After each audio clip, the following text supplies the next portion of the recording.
Hey. Hey. Hello. Good morning. Welcome to the... Sorry, I wanted to make it bright to... Wake the fuck up. Wake the fuck up. Wake up right now. Wake up! Hello. It's noon? Yeah, but I know a bunch of people are probably PST. So wake the fuck up. And gamers don't wake up until like 1 p.m. We're fucking college students, you bitches. Wake the fuck up. Okay. I'm a little sick, so I slept in. Sorry, I'm eating. My food was supposed to arrive way earlier, but it didn't. So I'm eating it now, which is cool. My here, wait, I gotta put this thing away. Sorry, the dailies are they should be done today. I fixed half of the problem. I'll get that gone. There we go. I fixed half of the problem. Dailies should be back tomorrow. We're troubleshooting the rest of it tonight, but it should be good.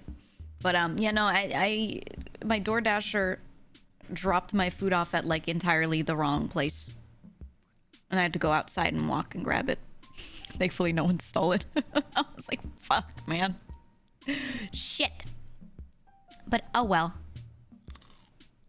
You kind of like the background? Yeah, me too. That's why I'm using it. That's why I'm using it.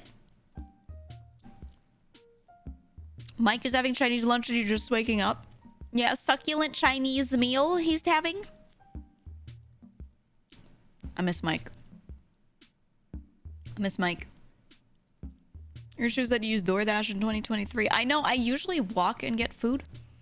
And then, like I'm sick. I got up late today and I was like rubbing my eyes and my eyes weren't fucking opening. Like they weren't opening and I was like, oh no. I've got like that puffy face, you know, where you're like, so I was like, okay, I'll just order food. Pink, I know, I'm just congested. It's yeah, no, I'm just a little sick. So I was like, okay. All right. Hope you get better within the hour. I hope I get better within the right now. You know. But yeah, that's why I ordered food. I hate DoorDash and I use it occasionally when I need to. And like when I have a good dasher, it's fine. Sorry, I was sneezing. When I have a good dasher, it's fine. But like it's so hit or miss if I get a good dasher or not. Like the service itself is fine from the app perspective, from the company making the product perspective. But the dashers are like, man, sometimes they just like, are they people? or is this like, are they like 8-year-old children? Sometimes I don't know. Sometimes it's so weird with the shit that they do. You give them an address and they can't go to the address, and that's okay. All right, maybe they got it wrong.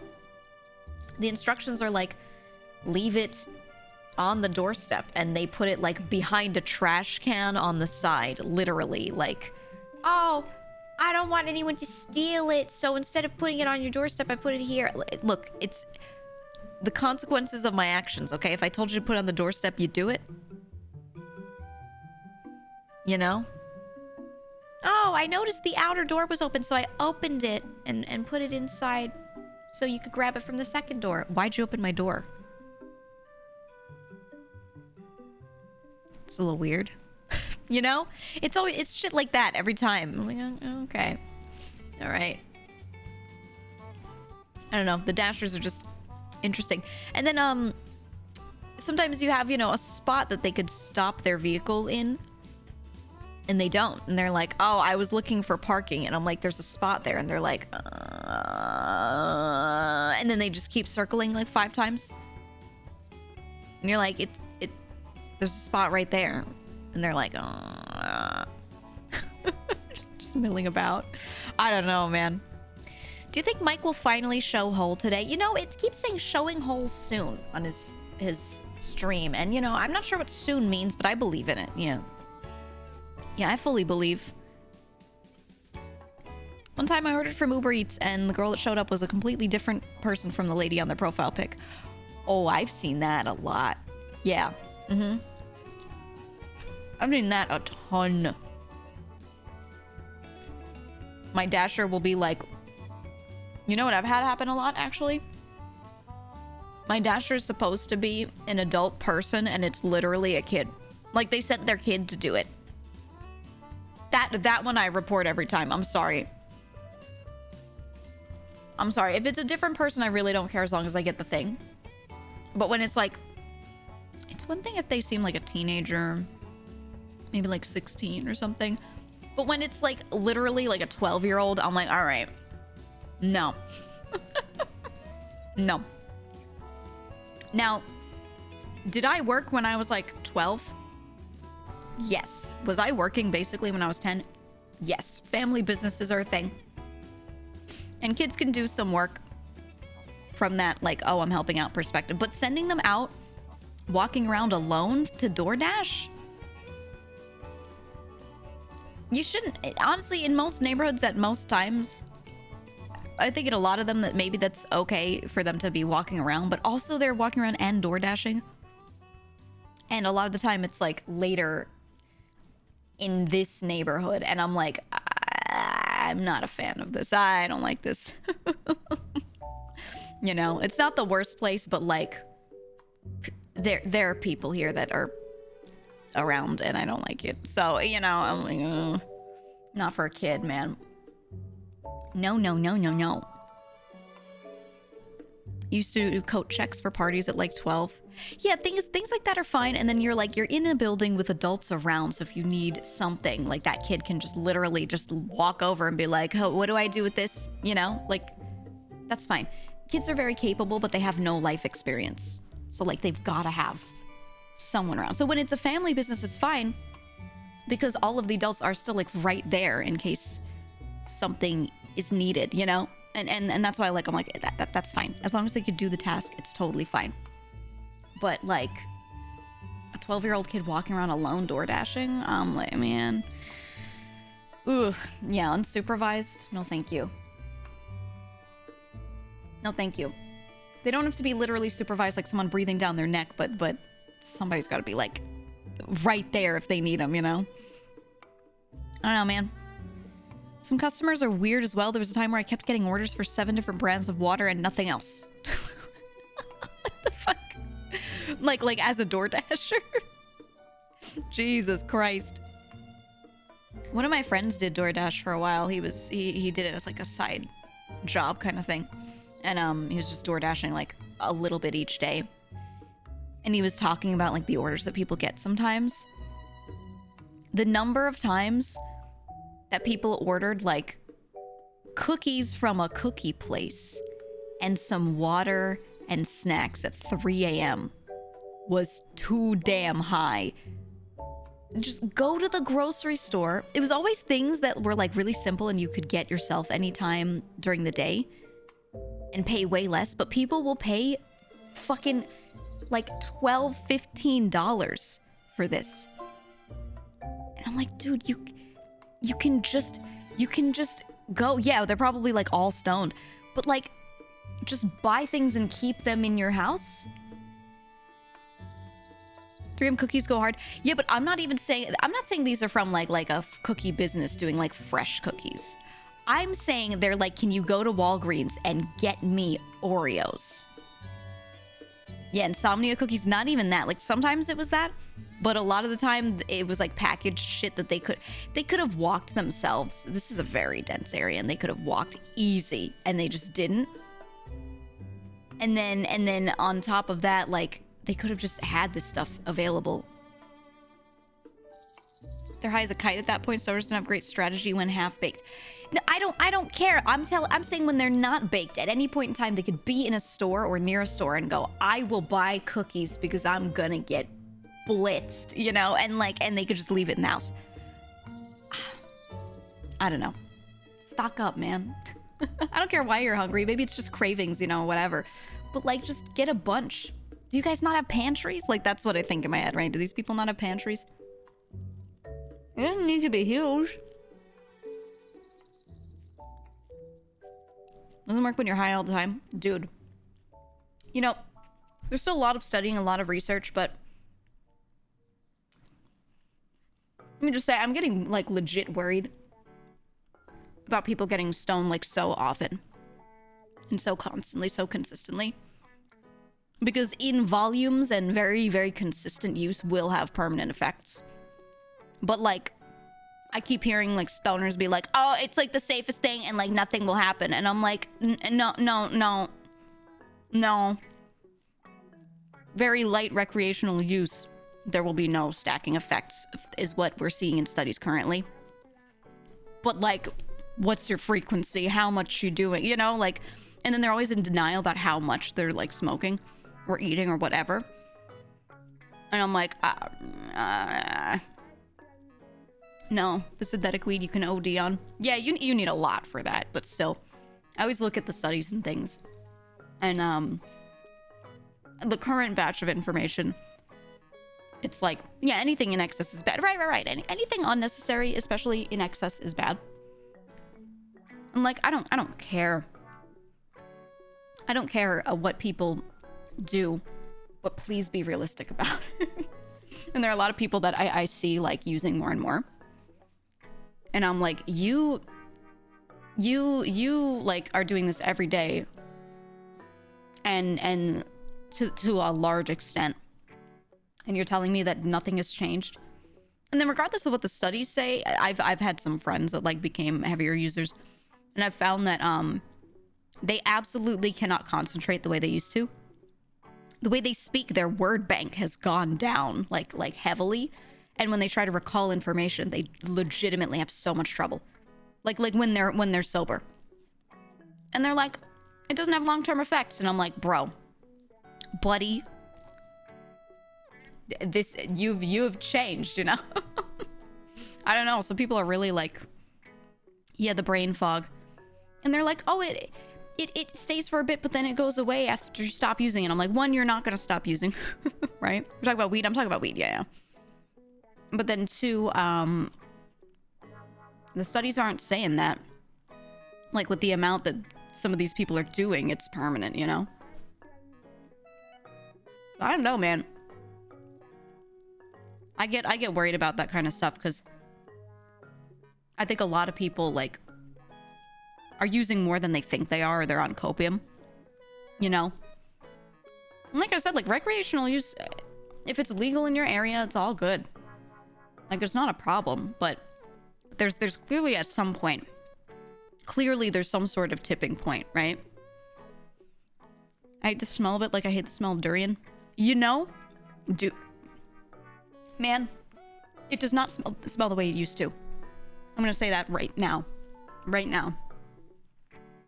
The smell of weed...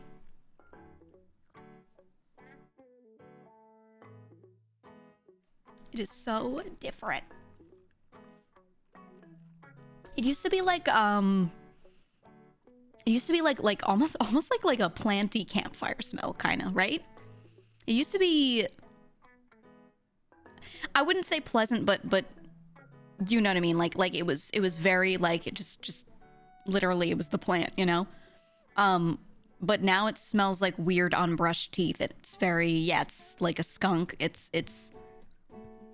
the skunk is probably the closest, right? Yeah, kind of rancid. It's very different. And there are different strains and things that smell different, whatever.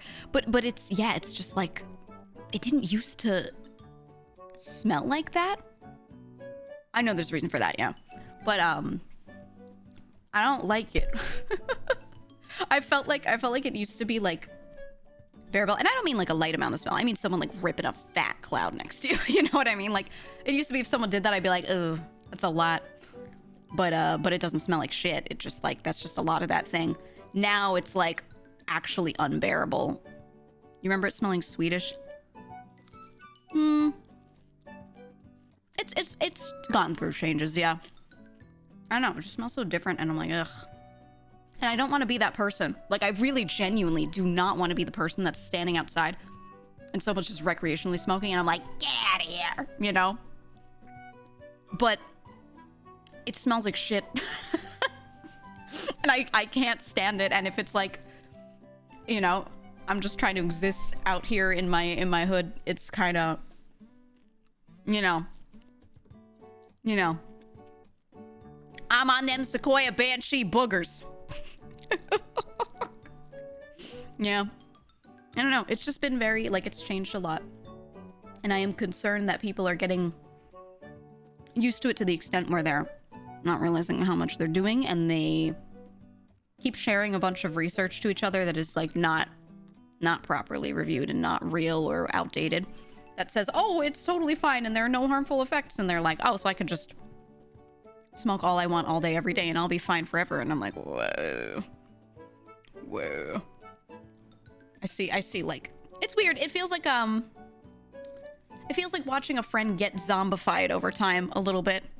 Does that make sense? I don't know if you guys have, like, experienced that much, but, like, watching a friend go from, like, never doing anything to then, like, smoking recreationally, and then it becomes an everyday thing, you know? And, like, over time, you just, like, legit, I feel like they're becoming zombified. For the ones that are doing it enough to have permanent effects. Because not everyone's doing that. Some people are really, it's like very little, you know, here and there. And they're fine, you know? And it's like maybe while they're smoking, they might be a little funny in the brain a little bit, but, like, once they're off of it, they're fine, you know? But there are plenty that are just, yeah, I just see, like, how much it's affecting them, and I'm like, they're on copium. Because you say that and you're like, hey, your brain is not so good. Like, I notice you're forgetting things a lot, buddy. I think it's related to this. Do you need to do this much? Like, try something else. Do something else, maybe, you know? And they're like, no, it's fine, you know, because I went on Reddit and checked up on, like, what people were saying about, like, weed, and they said it's, like, totally fine, bro. The science proves it. See, this is actually, this sativa, and you can smoke 5 billion a day. And I'm like, ugh. Nothing will ever happen because you're invincible, bro. Yeah, I did my own research, and I'm like, And then I'm like, where's the study? And they can't point you to it. Or if they do, it's like the worst fucking study I've ever seen in my life. And I'm like, do you know how to read this paper? Like, they send me the fucking, they're like, this is the NIH.NC link, and it's a real study. And I'm like, okay, did you read it? Do you know how to open these and read the whole study? Have you ever clicked on one of these links of a study and read more than the excerpt at the top? The answer is fucking, like, no for almost all of them. No one wants to do that. Some things within my old work involved me reading through studies and looking at them and, you know, various things. That's all I'll say. But I know these people don't know how to read this shit. Or maybe they could. They're not going to. Half these studies have conclusions at the top that contradicts all the content in the study too. They write what they want in that section. That is a here is my take on this section. That is not the presentation of their findings per test. You know?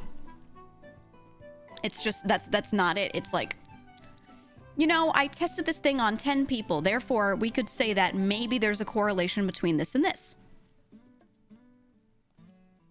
And then,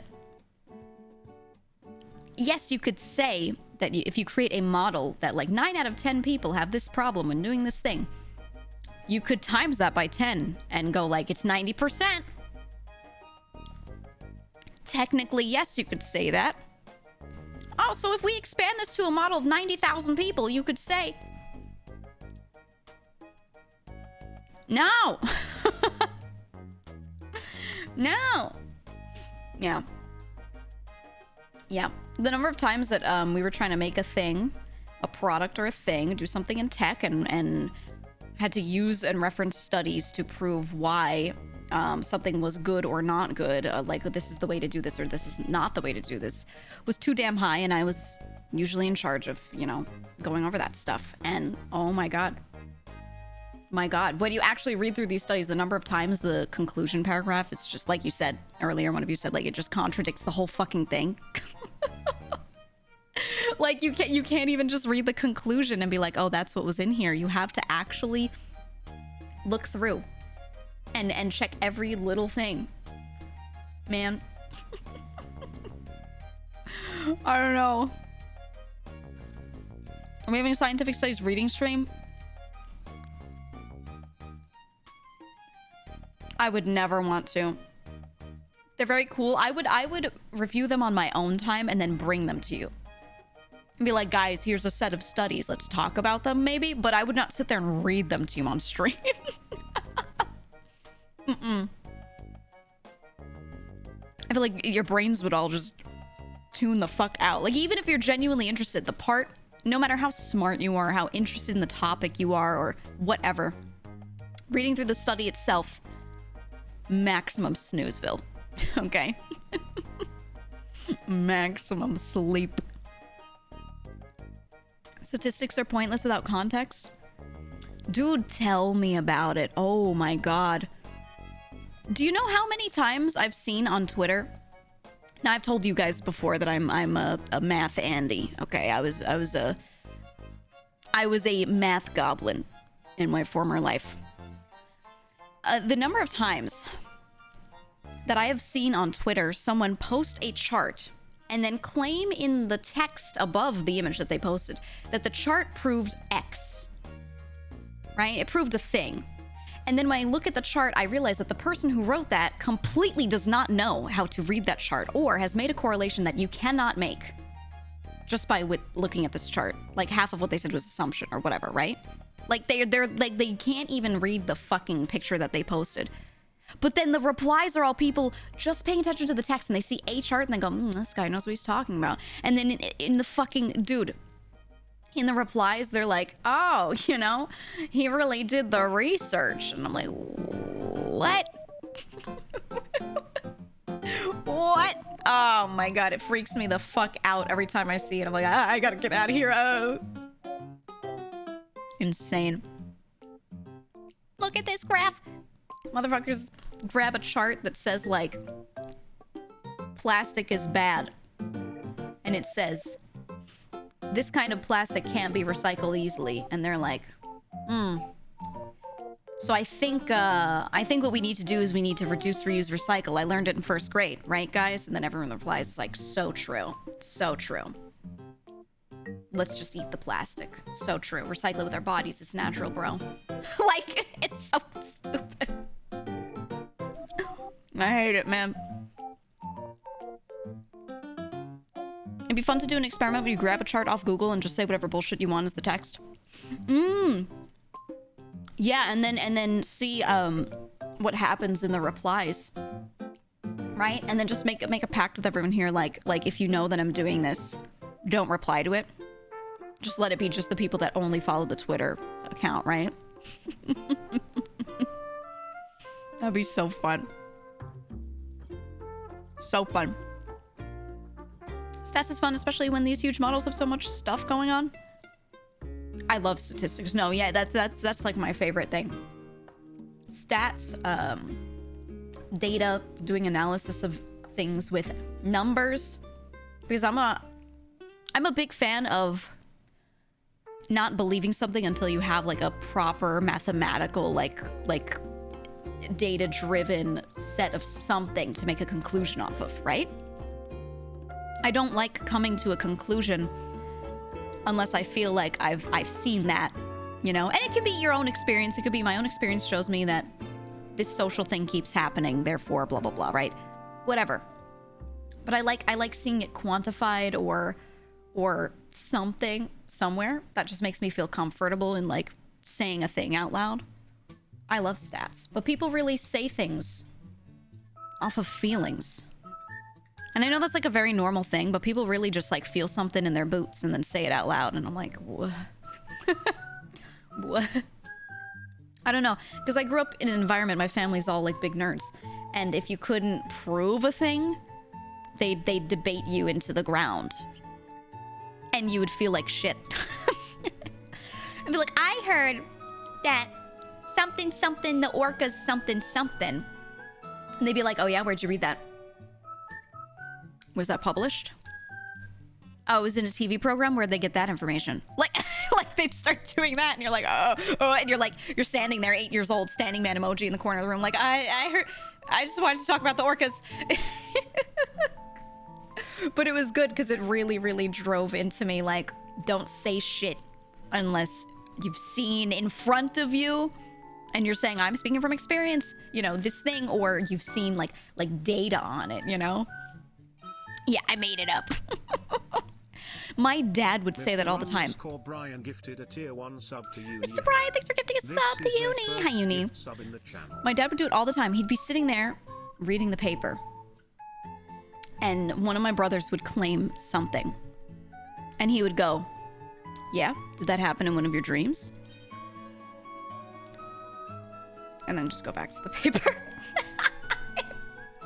He would say shit like that. You're like, yeah, who told you that? You know, that sentence, like, it's a genuine question, but who told you that, huh? It's very like, and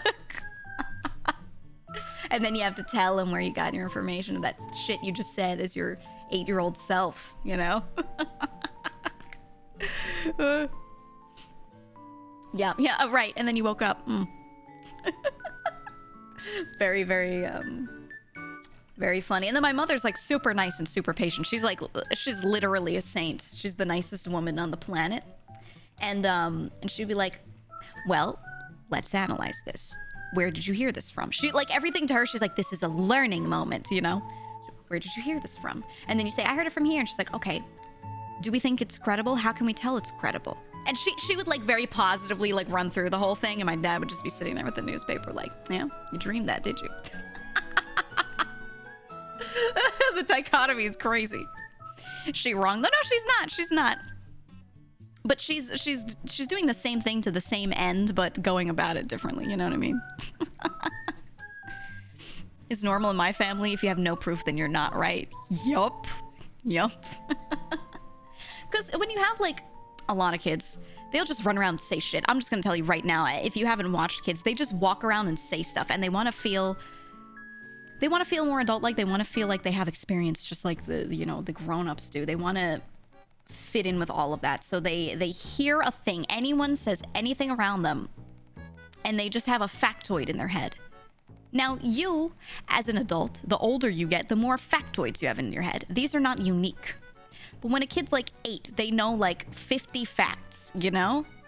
So they get a new one and they're very proud of it. They're very proud of it. And they'll be like, oh my God, I heard that the polar bears live on the ice in the Arctic.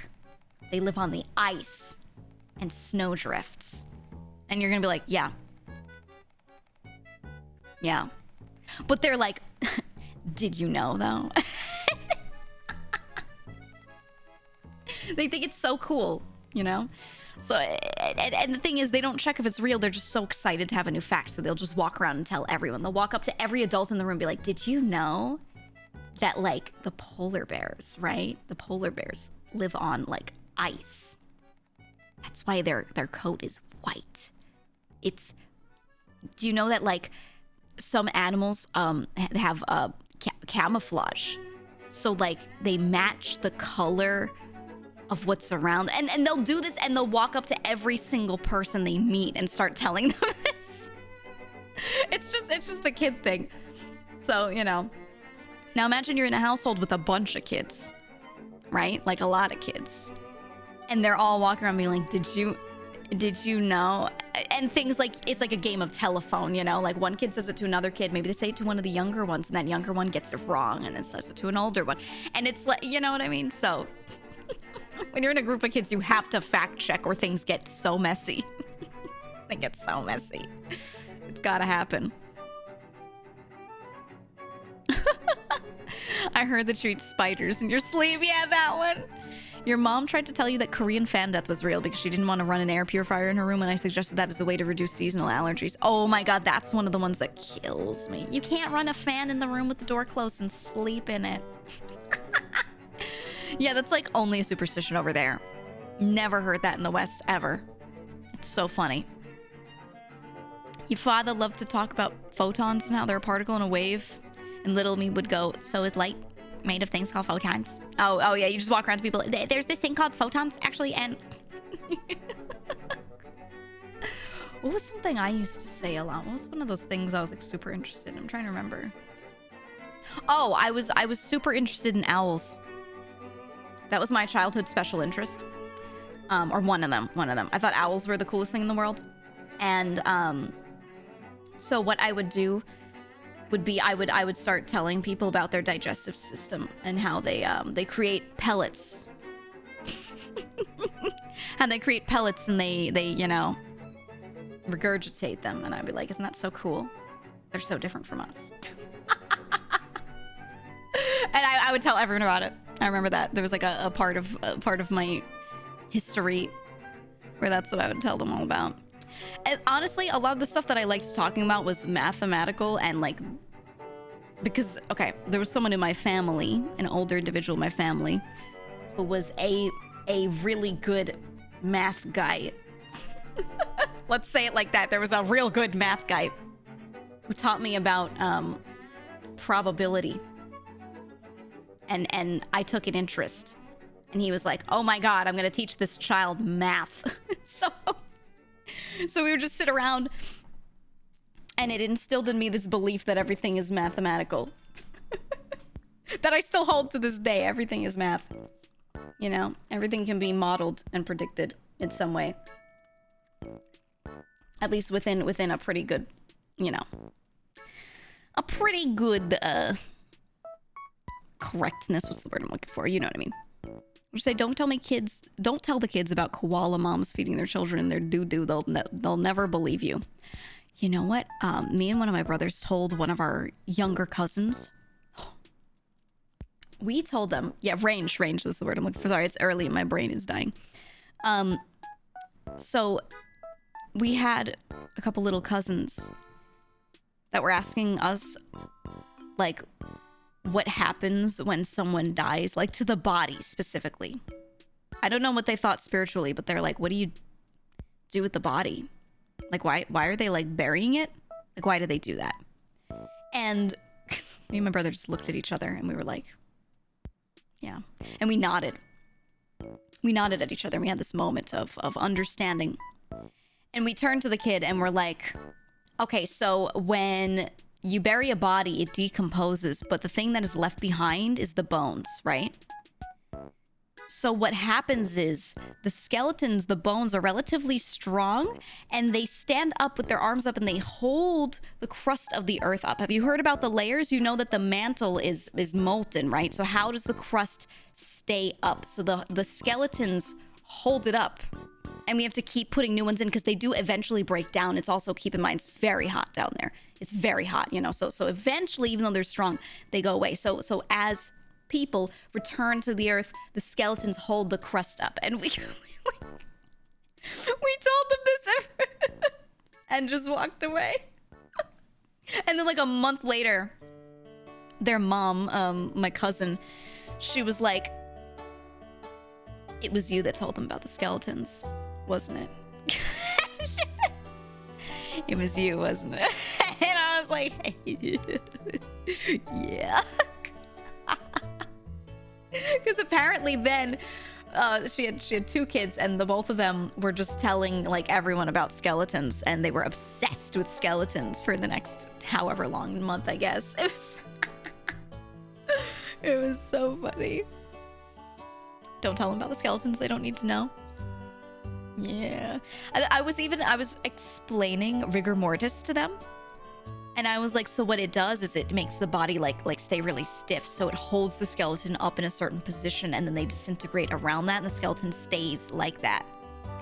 Like, we took so many like facts that they could look up and made it seem like it's tied to it, like legit.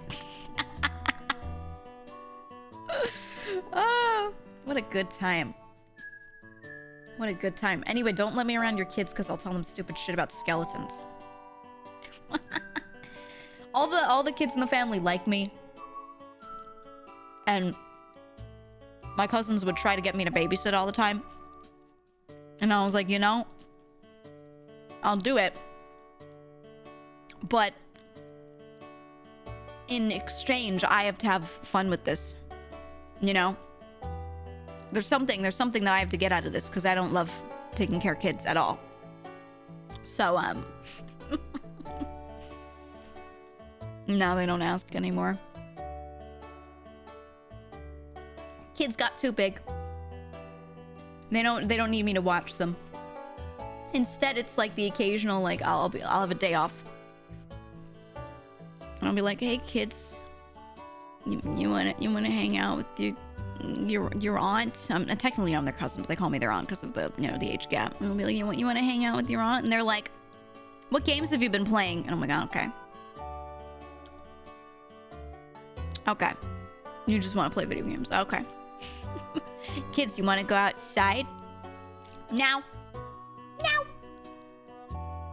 Sorry, Roblox. They do not play Roblox. I specifically made sure they are not playing Roblox, okay? It's so shit. I told them, I instilled, the only way to get kids to not do a thing is to make them feel elitist or make them be elitist, right?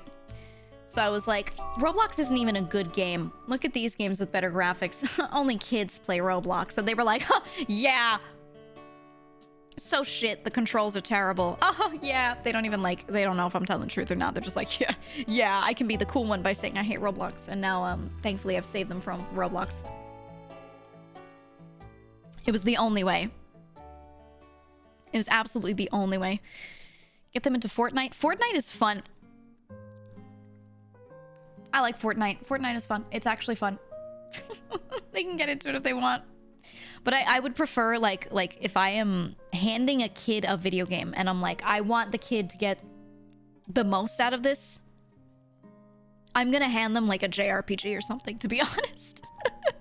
I'm gonna hand them a JRPG or a card game. I'm gonna hand them like Slay the Spire or like a Dragon Quest, you know? Something like that. They're gonna learn the most from a game like that. Actually, Dragon Quest would be great because it has all these puns and like comedic names. And I think that's good for development. I think it is. Dragon Quest 11 goes hard with kids. Honestly, yeah. Hand them Outer Wilds. I don't think kids would get much out of Outer Wilds the way an adult would, actually.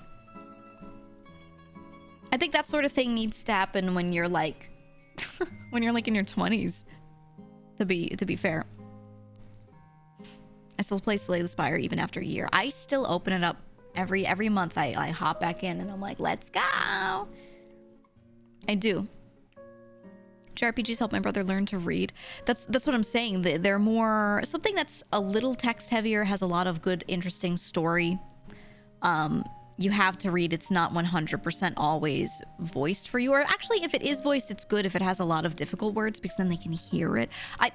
JRPGs are the way to go, honestly, for like teaching a kid a thing.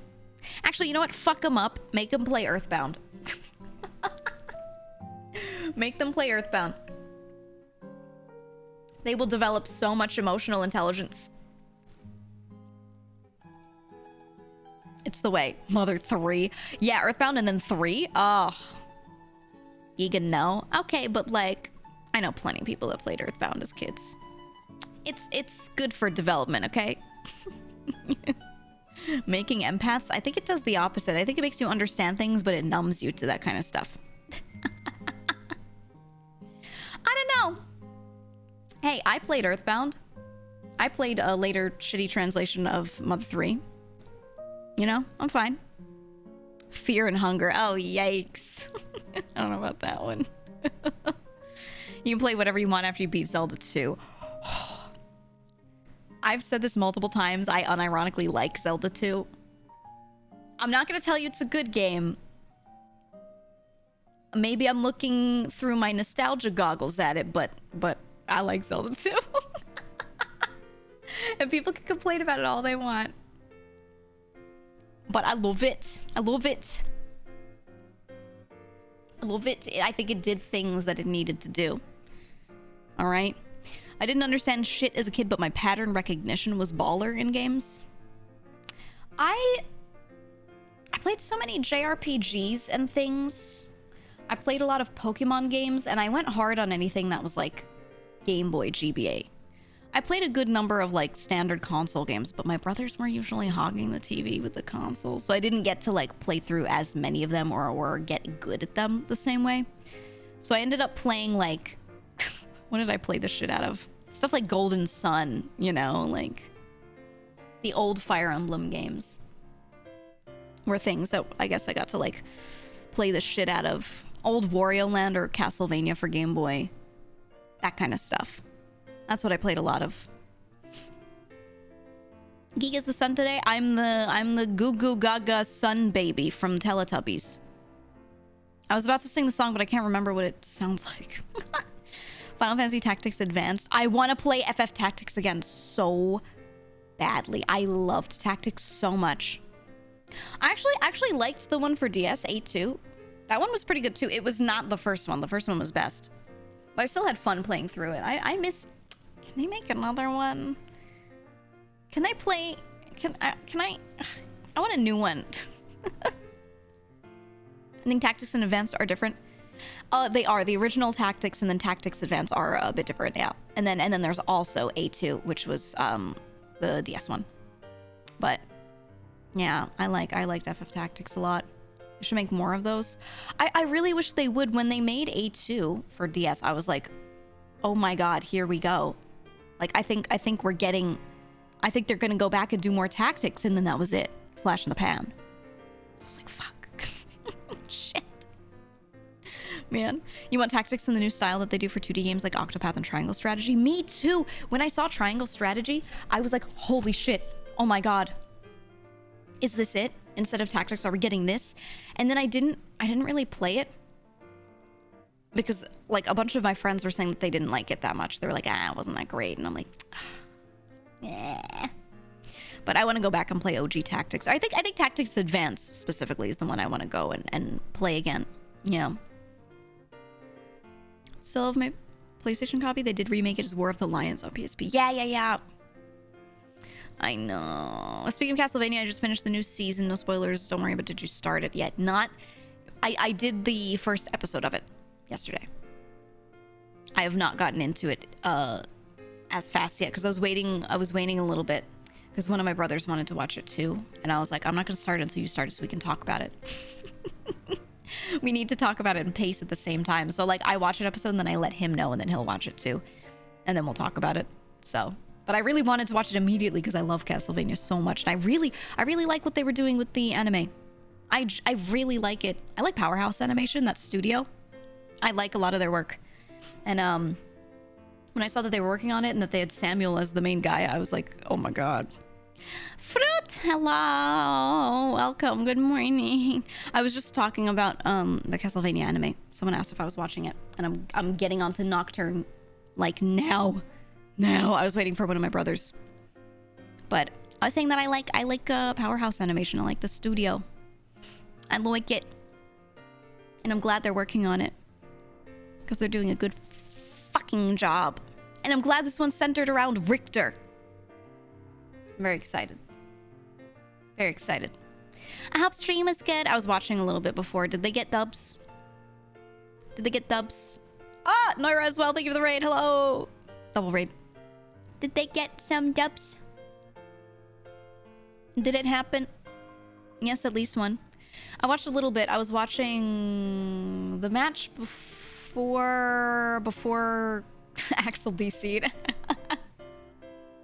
I watched that match. That was all I got to see. You know? We're finally almost in the Symphony of the Night era. We're getting there. Yeah. I don't know what their plan for the series is, but... Oh, I don't know. But I like Castlevania a ton. Always have. And I have, it's not ready today, but I have a sick, nasty bit to do on another stream. Another day. but it's gonna be good, and it's Castlevania related. That's all I'll say. I love King of Sweden is everywhere. Every time he sees Heavenly, he's like, Heavenly, go shit yourself. Get him every time. You want to see me play Symphony of the Night? I think when it came out, I played it and then replayed it like 5 times. And then I haven't played it since, but I can like every song I can hear in my head. You know, I would love to go back and play it. Yeah, I've talked about it before that I thought a while back I was like, oh, I want to do it with crowd control, but then I kind of just want to play through it normally too, because I haven't played it in so long. I don't know. Favorite indie Metroidvania? Indie? Favorite? I don't know. Let me look through my Steam list, because there's so many indie Metroidvanias.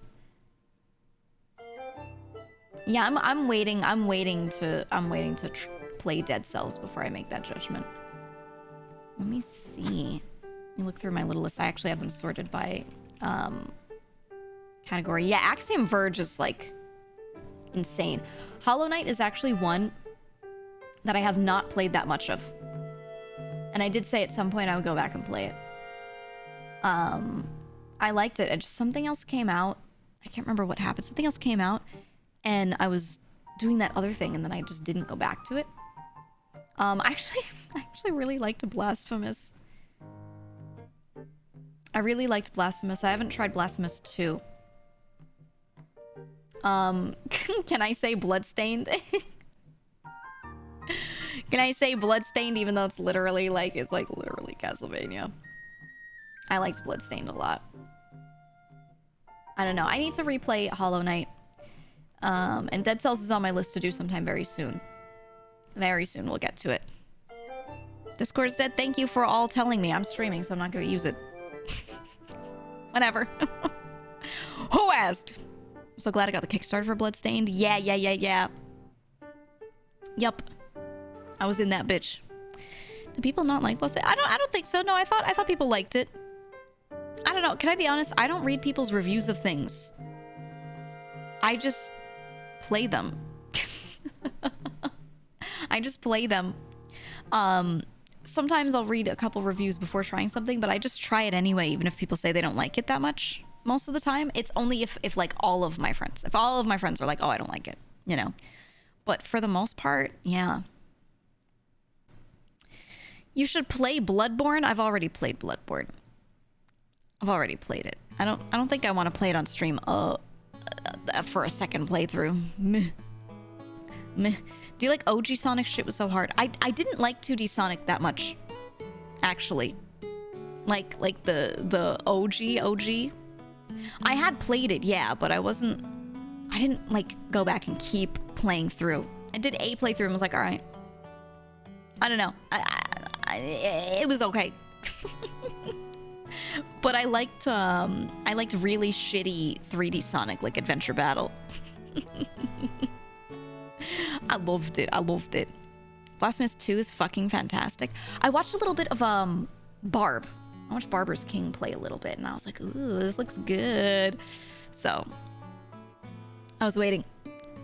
Yeah, I was a fan of Sonic Adventure. I was never a Sonic fan in general because I didn't play the older games that much. No, I did play through them.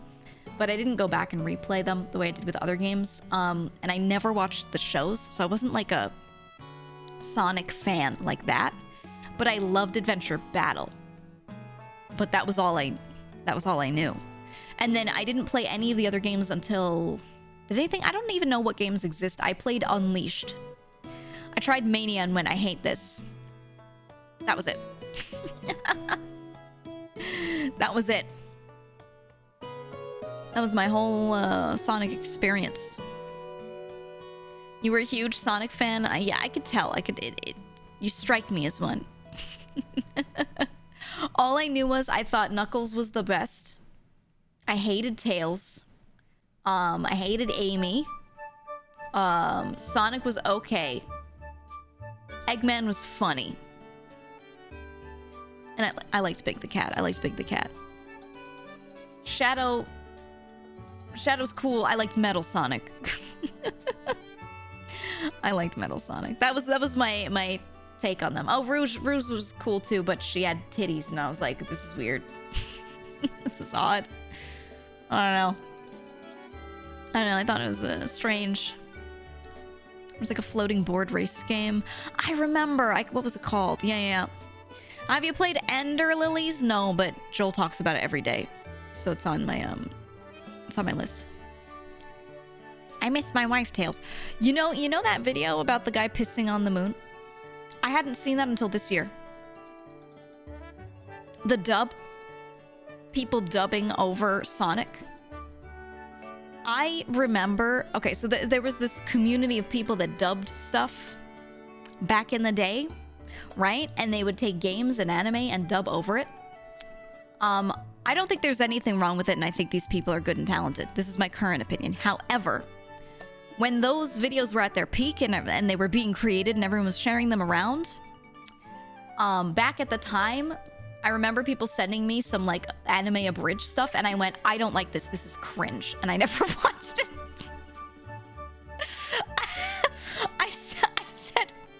I said this is cringe. I don't like it, and I didn't watch any of that stuff. So I never watched any of those things until recently. And then the problem is a lot of them were like funnier at the time than they are now. So I feel like I missed the boat on a lot of it. You know what I mean? You know? Yeah, what do you mean you're at soup? I don't find that bit funny, and I think it's because I didn't watch it at the time, right? Like if I made that video today, would you be like, this is peak comedy? No, you wouldn't. That's the problem, is I'm looking at it through today goggles. You know? Yes, you would. Oh, well, I still don't think it's that good. I don't think it's horrible. It's just like, it's not peak for me. It's not peak. You know what I mean? But it's not like shit tier. It's just like, I don't know. When someone puts something like that in front of me and is like, this is the funniest shit I've ever seen, I'm like, no, it's not. But then my humor is also stupid, because all I like is just like stupid noises and people like screaming and shitting themselves. So like, you know, it's either that or like Norm Macdonald, like the, you know? So who am I to talk? Right? Right? Yeah, he died of ball fart, right? That's the kind of one for me. Yeah. Yeah, Pootie Tang. That's just the kind of stuff that gets me, man. Yep. Norm, I miss him. I do. The amount of improv in the Sonic fandom is great. Yeah. That's what I'm saying. Like full respect and recognition that a lot of these people were doing well. That makes sense. But if you sent me one of those videos today and were like, this is peak humor, I'd be like, no, it's not. There was one set of dubs that I watched that I thought were funny and good. That I thought were great. Can you guess what it was that was dubbed that I thought was the funniest shit in the world? What show was it? SAO Bridge, no. House and Ghost Stories, no. One person got it so far. One person got it. It was G.I. Joe. It wasn't no, it wasn't anime. It was G.I. Joe. Do you remember the G.I. Joe dubs? Do you remember the kid, like, fucking setting shit on fire and the guy runs in and says, pork chop sandwiches? That's the shit that I liked, okay? That was the only dub series that I remember actually, like, watching a lot of. And I was like, this is good. God, the G.I. Joe dubs were so funny. Those were the only ones that I actually, like, paid attention to. Yes, stop on the download. Yep. I'm an enigma? Why? How? I feel like this all tracks. I think this all tracks. That was something that I actually wanted to add to sound alerts for some of the sounds from G.I. Joe. Do they exist? It does? Yeah, I think it does. Sound alerts. Let me see if these exist. Or if I have to grab them myself. If I'm gonna have to do it myself, I'm gonna be pissed. I'm gonna be so pissed. We'll see. Did you enjoy YouTube poops? I didn't. I watched things before it was called YouTube poops, I think.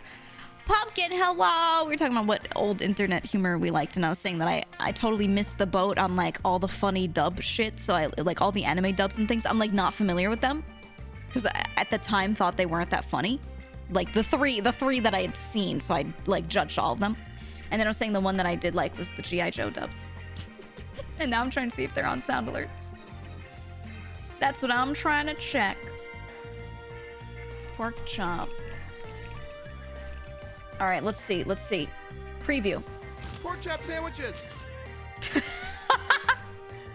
Pork chop sandwiches. It's real. Okay. Okay, I'm adding it. I'm adding it right now. Add sound button. Okay. There we go. There we go. Pork chop sandwiches. Oh man. Yeah, the G.I. Joe PSAs. They were the ones that I liked. Oh, they were my favorite. Can you count to 55? Oh god, what was the dudes? What was their name? Yeah. What was their? Yeah, that group. I remember that group. Fuck. Yep. Ye olden era. Yeah, pumpkin. That's what we were talking about. Super Mario Twins. Oh my god. Yeah, Group X. I remember a lot of their stuff. Yeah, specifically. Some of it I thought was funny, but it was like it was repetitive over time, you know. So it's like some of these I like, but then the later ones that I saw, I felt like been there, done that. You know. You know. Octopimp's abridged free. People were recommending, they were like, yeah, go look at Octopimp's old stuff. I liked some of Djibouti dubs. I didn't actually watch any of their videos. I never really got their videos recommended to me. Except one day, like after their peak, well after their peak, I had one of their videos recommended. And I was like, this isn't bad. I like this. And then I saw that they were live on Twitch. So my first real like exposure to them, besides this one recommended video, was their Twitch stream. And the four of them are sitting there in a room. And specifically, it was them playing through Fallout 4. And they made a character named Forehead. They made a guy whose forehead was huge, and they named him Forehead. And I watched them play through the beginning and like the whole first couple of hours. I sat there and watched like 3-4 hours of them streaming it, and it was so fucking funny watching them play as Forehead. I was crying. And so I've actually like not watched too many of their videos, but I've watched a bunch of their streams. I like when they sit around and like do voices and dub while they're playing a game. I like that. Whatever they're doing there, I enjoy. Yeah, Forehead. Let me see if I could find... did they ever make a video out of that? I wonder. I could picture it in my head. Let me see. Djibouti Fallout 4.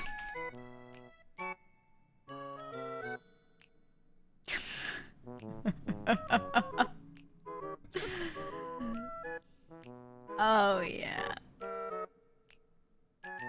Oh, yeah. They... I want you to see Forehead so badly. Let me show you. Let me show you.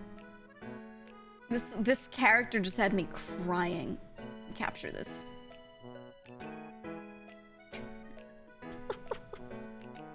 I saw the thumbnail. I saw the thumbnail. And I'm already laughing. It's so... The character that they made, it's like one that I would make.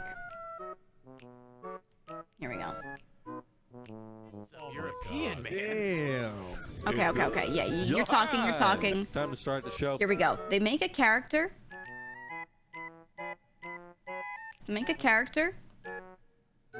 Look at him. This is Forehead. Look at how big his forehead is. They moved his eyebrows down. You know, they moved his eyes down. Like, normally they're supposed to be up here. And they took the sliders and just moved everything low. This was my experience watching them. I'm looking pretty damn good. You think we're done? I think so. Oh, that's great. Now to play the game. Look at him. Look at Forehead from far away. Definitely living up to the It name. works out. This is Forehead, okay? You can play in third I need person if you you to see want to observe your guy. Just wheel out, Well, how do I do that? wheel down. There you go. Yeah. Oh my god. That booty dough. Yeah, baby. You know what? I'm gonna walk around the house who we're working with. I like shipping out of baby bottles. A lot of people don't know that about me. So this is the character Forehead. They would just walk around and just voice Forehead and be like, I like their baby bottles. And they played the whole fucking game like this. And I was crying. He looked like somebody I know. Oh, dude. God, Forehead. Forehead was so good. I don't even have a baby. There's something that I prefer. Baby, baby's crying. That baby ain't mine. Baby's crying. This one. The whole time at the beginning, they're just treating his wife like shit. I was crying. Anyway, we're not gonna watch the whole thing, but I'm gonna put this in the Discord.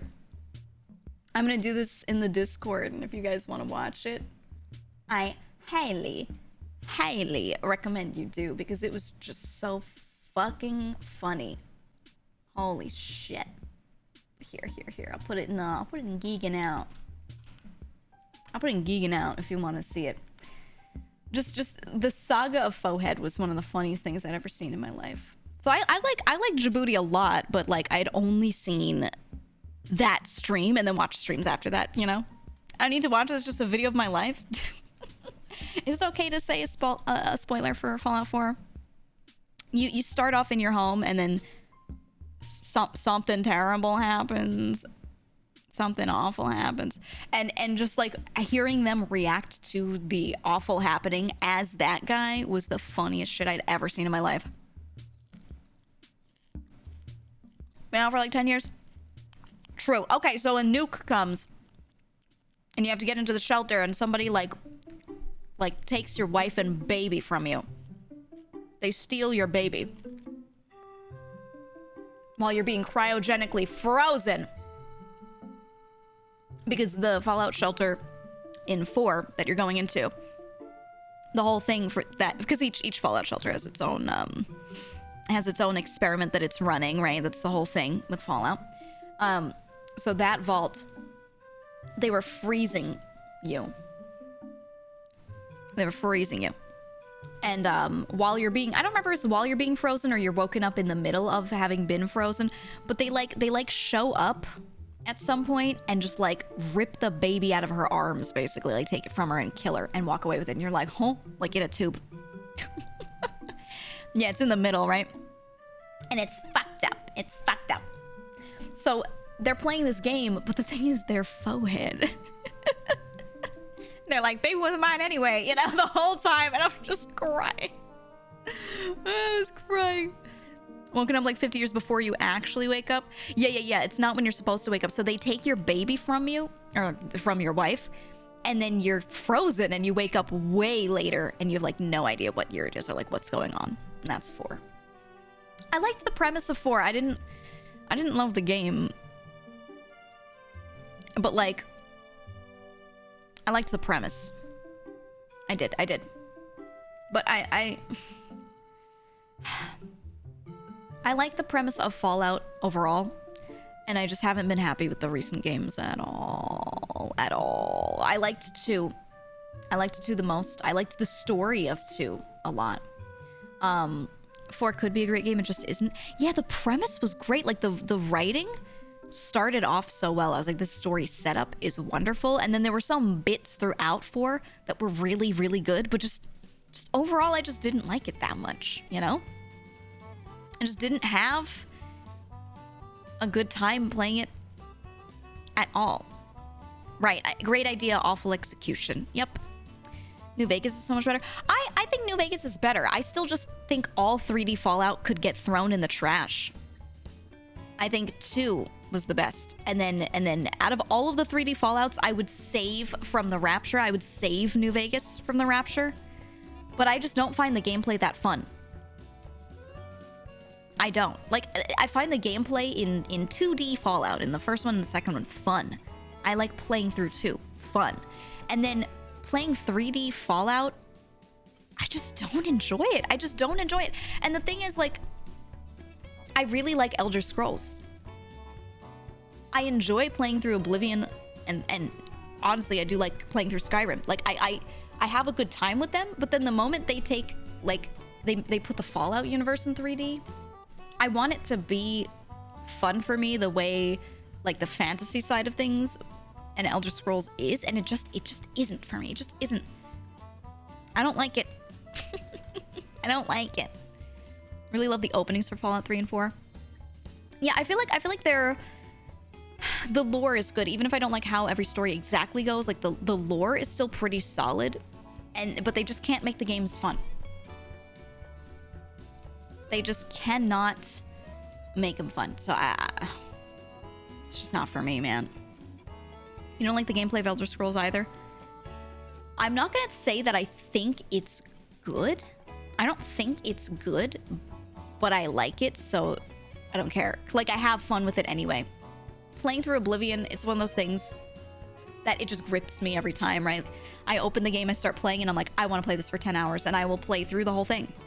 I enjoy it. It is fun for me, for whatever reason. Skyrim 2, though, not as fun as Oblivion, but still fun for me, even though it is a little repetitive. I just like it. You like the arcadey feeling of the Elder Scrolls combat? Yeah, me too. Like, it's not trying to be something else. At least Oblivion isn't. So I still have fun with it. I don't know, but I just don't feel the same with, like, 3D Fallout. It doesn't give me that feeling. Skyrim 2 is in TOO, as in Skyrim as well. Are you excited for Sky Oblivion? I'm holding back my excitement because I don't know if it'll be, like, as good as I want it to be or not. You know? I don't know. Maybe. Never finished Skyrim because I started grinding dungeons. They were all the same and I quit. Just don't grind dungeons. Only go in and do the ones that are necessary. And play through the whole game like that. And then if you, like, you can mark dungeons, you know, you can find them on the map. And if you feel like going back and grinding some later, like, go ahead. But, like, just, like, you don't even need to do most of them. Then that's part of the problem with the game, is that you actually don't need to do most of them. But yeah, just do what you need to, what's necessary, and you'll have a way more fun experience. Playing for exploration is the most fun. Yeah, I like the world. I like the way the world is built. I like just running around the map and doing shit. It's honestly, like, fun that way. But yeah, the dungeon variety is pretty terrible. Pretty awful. I have an issue with open world games. I need that 100% completion and end up burning myself out. I think most games shouldn't be open world. Have you played Wasteland 2 and 3? They're 2D Fallout. No, but I've seen them. People have recommended them to me, and I haven't found the time for them, but I haven't gotten to it. But I'm aware of them, yeah. Based and true. I mean, it's to each their own, but I think so many of the open world games I've played they just didn't need to be open world at all. I think I liked, honestly, out of everything that was open world, I think I liked the way Zelda did it, to be honest. And I'm not even a person who says that Zelda games need to be open world. Like, I enjoy linear Zelda a lot, but they still made it linear in some ways, even though it was kind of open world. They still locked some things, and I'm like, well, I like open world if they kind of do it like that, but I don't know. I think a really good example of something that's not full open world, but is a little reminiscent of it at times, is sort of how they did Majora's Mask. I wouldn't call it full open world at all. Like no way. But it has some elements of it. It's somewhere in the middle. It's not fully 100% linear. You can still do things in kind of a certain order if you want, or a different order. There's some stuff that has to happen after other things. The open zone, I think, or wide linear, right? I think that format is how they should be doing a lot of games. You don't have to do things 100% linear. But yeah, hub zones and then letting you pick, I want to go through this line of quests now, I want to do that line of quests. Any of the side stuff can be done in the middle of things. Yeah, I guess wide linear is the way to call it. I like that format. Personally feel Mario Sunshine is semi-open world. No, it's multi-linear, right? It's just got, you could do this thing in a line, you could do that thing in a line, you could do that thing in a line, and when you do a certain number of things, then the next story thing happens. That's still linear. It's just a little wider feeling, but it's like the illusion of choice. You have to do this batch of things. Do them in any order, but you have to do this batch of quests, and then after that, you get your story, right? Yeah, like a bold line. Yeah. 64 is more open than Sunshine. It kind of, yeah, I don't know, they're similar, yeah. I would say yeah. But that's, I think something I'm saying more Majora's Mask, right? Where there's a bit more even with story where you can kind of pick the order that you figure certain things out in. And I think that's interesting, but you don't get overwhelmed. I think things that are fully open world, I don't want it unless it's done incredibly well. And I think Tears of the Kingdom did a great job. I think there's still things about that game that could have absolutely been changed. I love and hate that game, you know. I'm right in the middle. But they did a great job with open world working. And being functionally how it should be. Definitely. I saw some people get upset actually on Twitter last night. Was it last night? This morning? And people were mad at is it because they did an interview or something? They were talking about Tears of the Kingdom and they were mad because the devs said something like I'm trying to remember. It was along the lines of, we develop the game and the physical everything first and then story is a second thought. And people were like, it's so clear that they hate lore and they hate writing and they don't care anymore. Honestly, yeah, about the Sheikah tech stuff, because they took... Okay, so Tears of the Kingdom was a continuation from Breath of the Wild, but a lot of the things that were in Breath of the Wild didn't exist in Tears of the Kingdom. They just retconned it. And they were like, fuck it, we're gonna change this. Like, the shrines and things changed. And they didn't explain it, and people were so mad. And I'm like... That's fine. That's fine. They've always done that. They do what makes sense for that game itself. I can see that with gameplay greater than story. Right. That's what I'm saying. I think gameplay should be higher priority and you should design it first. And you should design how you want the game to play and how you want it to go so the game experience is good. And then you have an idea of story and you write it around it. I think that actually is a good order of operation because no matter how good the Zelda story is, if it's the greatest thing in the world, but the game isn't fun to play, they will have a harder time selling that game and making people like Zelda. Okay. Story first gameplay 30% of the time results in a visual novel. Right. Absolutely. You should physically... I'm gonna be honest, this is how most indie devs make their games too. Indie devs build a game and focus on gameplay and mechanics first, and then write a story around it, and no one complains when they do it. But they get mad at like AAA devs when they do that. That's how you're supposed to do it. Is if the game isn't fun, then there's no point. Just write a fucking book. Okay? All right? If you just want lore, write a fucking book. It's a whole game experience.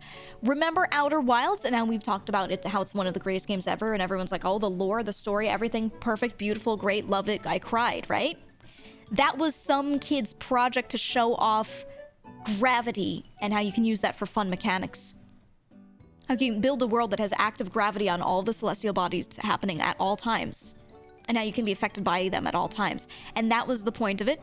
And then turned it into more of a game. And it was all about mechanics up until they hired a writer later And the main guy making it was like, yeah, I want to do a cool story on this sort of thing. I think it'd be cool because as I'm playing through it, I'm getting this sense and feeling of these things. So let's make these things the theme for the story.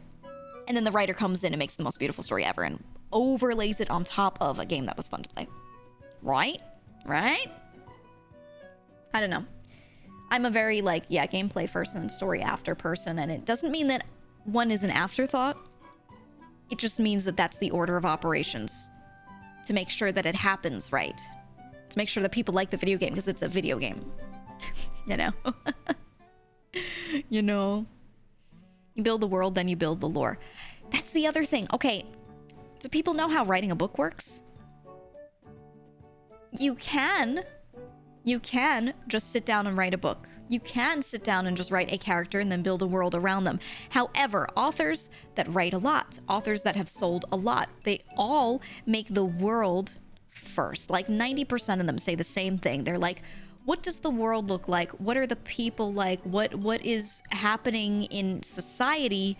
Now make a character that would realistically exist in this society. Maybe you have a personality in your head of, I want to make a character like this.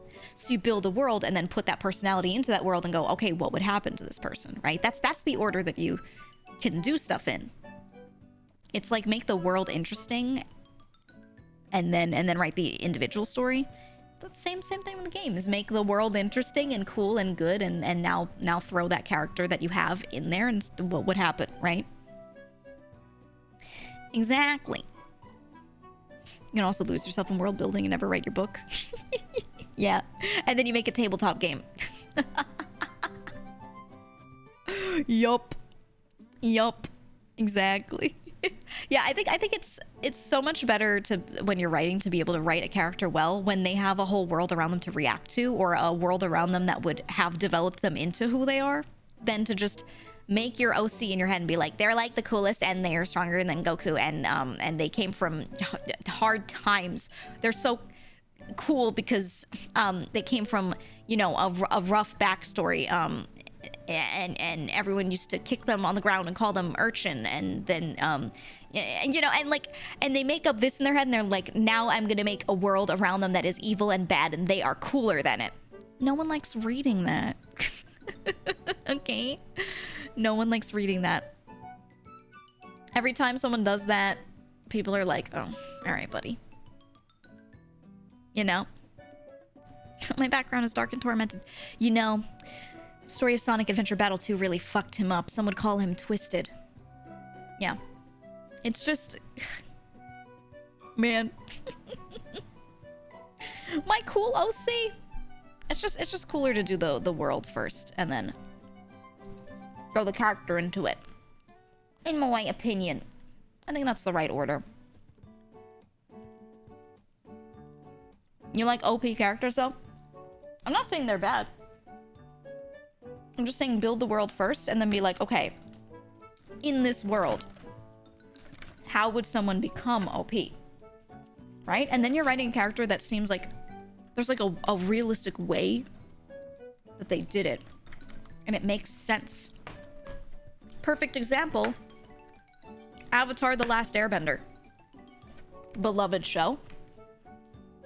They build the world, and then they're like, okay, and there's this Avatar system. They build the system first before they build Aang, right? The whole Avatar system exists. And they're like, okay, now that we know the Avatar is always like a cool thing, what's the worst thing that could happen to them that would create a cool opening for the story? Oh, he gets fucking, there's a war, and he gets like frozen when he's 12. And then he's unfrozen, he's thawed later. And now he has to navigate things, and he can't even find his tribe. His tribe is gone. So what does he have to do to become the strongest and the coolest? He has to travel between each area and learn the thing from that area, from that region, learn that type of bending, right? Like, that's the order that you do it in. You make the world, and then you make the systems within the world, and then you drop a character into it, and you're like, let's make something happen to them to spark a chain of events. That's literally writing. Some people get mad at game devs being like, we built a really cool game first and then decided to make a character and drop them into it and like fit the story around the game. People are like, grr. It's fine. It's fine. That's how it should be, man. I don't know. There's a good chunk of the Zelda fandom that's like really mad at Tears of the Kingdom. And then I'm like, I never interacted with the fandom a ton and just like the games, you know? I played the game and I was like, oh shit, this is so much better than Breath of the Wild. This is what Breath of the Wild should have been. And then I see some like fan artists being like, Breath of the Wild was a masterpiece and incredible, and yes, it should have been better, but Tears of the Kingdom was a bastardization of it. And I'm like, what? It was a better game.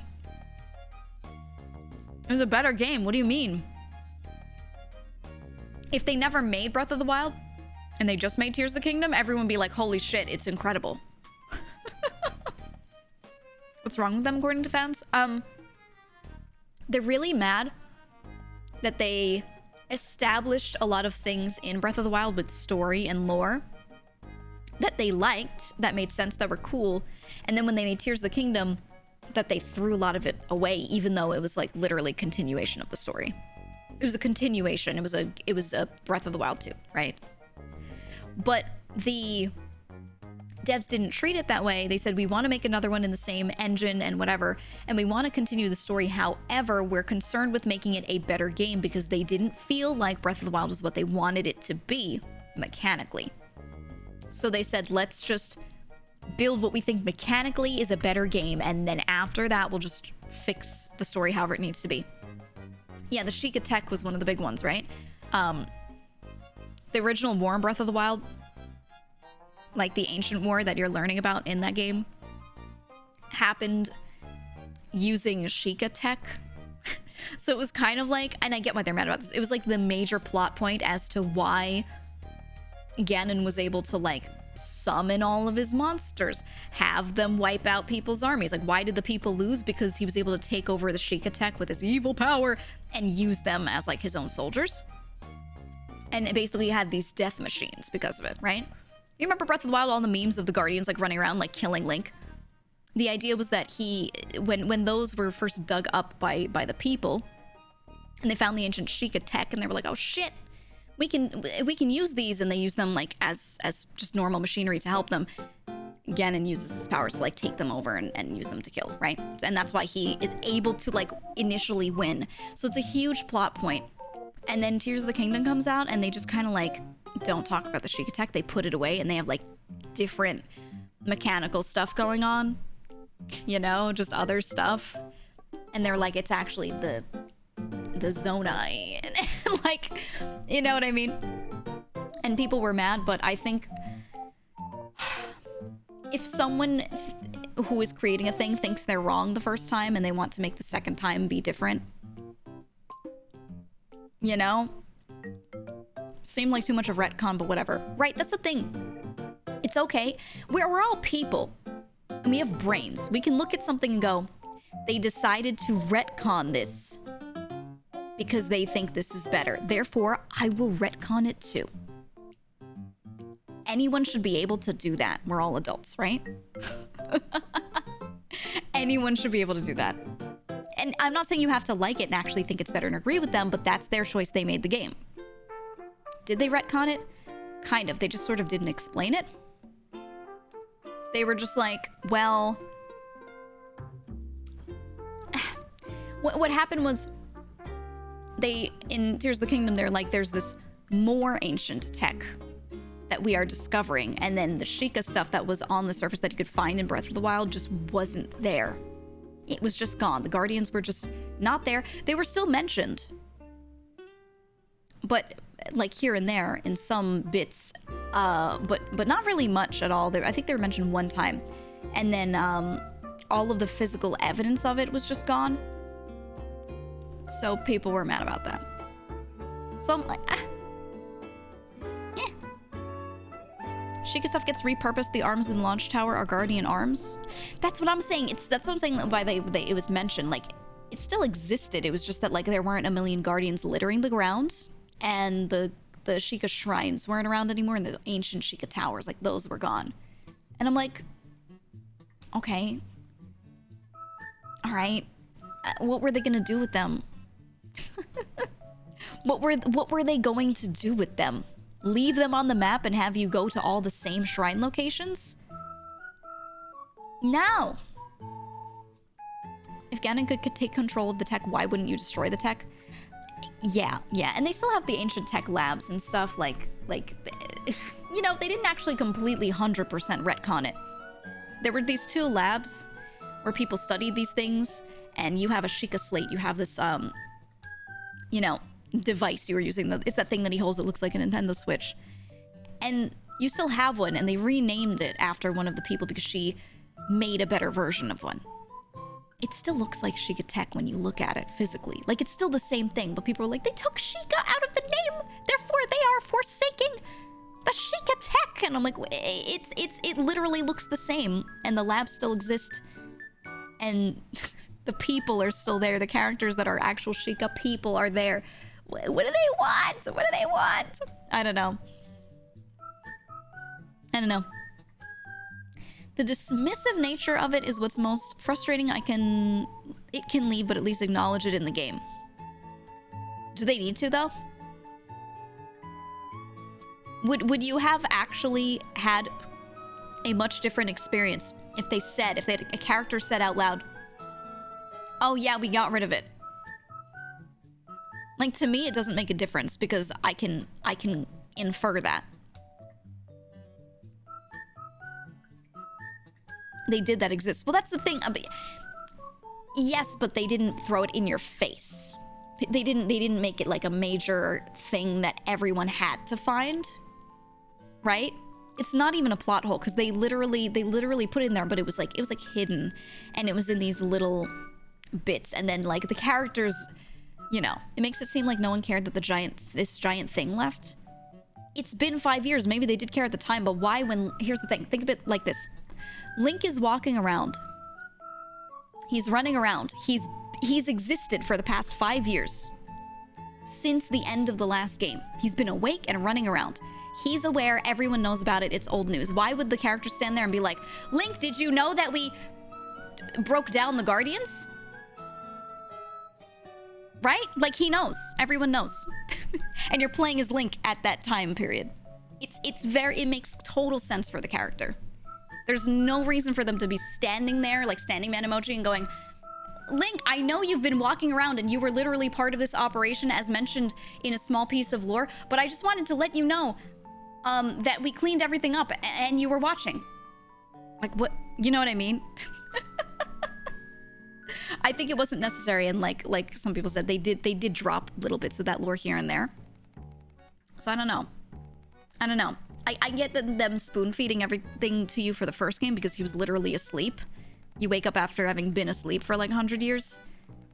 But like, you can just infer all this stuff in Tears of the Kingdom, and then they drop you little details in like side quests and books and things. If you care enough about the lore to go through and look at these things, like, you'll find it. So, you know. I just feel like I get what people are saying, but I think they're making themselves mad instead of like, you know. I don't think you need to be mad because I still genuinely, from like a writing perspective, I think it was done just fine. It makes total sense in my head for the character, you know. I don't know. The same people would complain if the things that didn't happen in game did happen in game. I think so. I think if they did a cutscene, let's say they did what people were kind of asking for, and they did a whole cutscene, and they're like, after the war, we dismantled all of the Guardians because they could be bad. And then in this version of the game now, we have like a whole new set of devices and stuff from a different civilization. People would still complain, and they'd be like, why'd they get rid of them? We already had them. Why they just made a new thing of the same thing, right? Like, they're just mad it isn't the same because they really liked Breath of the Wild. And it's okay to say that. It's okay to be like, I just really liked Breath of the Wild. And now that this is different, it makes me a little angry because humans don't like things that are different, and that's normal and fine to say, you know? That's how I'm thinking about it. At least me. Breath of the Wild was the worst of the two, and it's not even close. Absolutely. Absolutely, but there are people that will disagree. And they're like, their argument is they're like, it wasn't polished. It didn't have the time to get polished. But then, they'll say, Tears of the Kingdom is what happens when you have that extra year of polish. No, the extra year of polish let them add more stuff, add more side quests and things, but the base game was different. The mechanics were different. It was the game they wanted to make, you know, and they had one under their belt now. So, we shall see. We shall see. I don't know what they're gonna do with the future games. I think they might have talked about it recently, but I didn't see that part of the conversation. I don't know. Where's my motorcycle? I don't think anyone was mad about the motorcycle not being in there. I'm gonna be honest, maybe like 3 people. You know? I'm hoping we don't continue down this Breath of the Wild way of Zelda because I miss the linearity. I wish they would do both. I like both, and I wish they would do a mix. I like things like... I really liked Wind Waker. I really liked Wind Waker. And if they want us to play in like the same kind of world, I think what they should do is everything's linear and then there is backtracking. So it's quote unquote open world, right? You go through things in a linear way to open up more of a map. And then as you open up more of the map, you backtrack and it feels more open world over time, right? Which is essentially a linear-ish thing, an open world-ish thing, but I think that's the way to do it. So as you go through the game, it feels like, I don't know, it feels expanded, feels wider, but that's sort of how Wind Waker did it, right? I think you could sail anywhere. You could go anywhere, but you couldn't do things in those places. I think instead of letting people necessarily go everywhere, I do like linear games where they legitimately, they're just like, oh, there's sandstorms, you can't go there. And they don't even let you go and waste your time, you know? I like that. I wish they would do something that's kind of like that, but done for quest reasons or story reasons, the way Majora's Mask did it. And then do one with the Breath of the Wild or Tears of the Kingdom engine. Yeah, it's sort of the Metroidvania formula, a little bit. Do it and have people leave the map and sail out into the sea. Hear me out. Hear me out. The map outside of Breath of the Wild and Tears of the Kingdom. Okay, you have like this mountainous area to the north that you can see, but there's nothing. You have this plateau to the west that you can see, but there's nothing there. To the east and south, you have the sea. Go sailing. Go sailing. Go. Send idiot Tears of the Kingdom Link out on the water. Send him out. Do it. Please. And then bring back some of the Wind Waker-esque lore of things sunken under the waters. Please. I miss it. I miss it. Yeah, get his ass salty. One of the funny things is that a lot of people were talking about how they thought like Breath of the Wild converged the timelines, and they were talking about that there was evidence of that Hyrule having sunken under the sea previously, and their evidence was 2 things. Number 1, it was the fact that you can find chunks of rock salt everywhere. They were like, this means that this was once under ocean water. Is that enough? I don't know. And then the other one was that there were certain areas, there was one chunk of the map especially that had like these the giant bones. Okay, so there's 3 things. Let's go with that one. The giant bones, the huge bones of things that looked like they were probably sea creatures, although I felt like they could have been lizards, but they look like things that might have been swimming at some point. Also, we have flying dragons in the game, so like flying could have been a thing. But there's some huge fossils that look like they could have been things from the sea, right? And then third, there were certain areas that had these trees that they looked like old dead corals.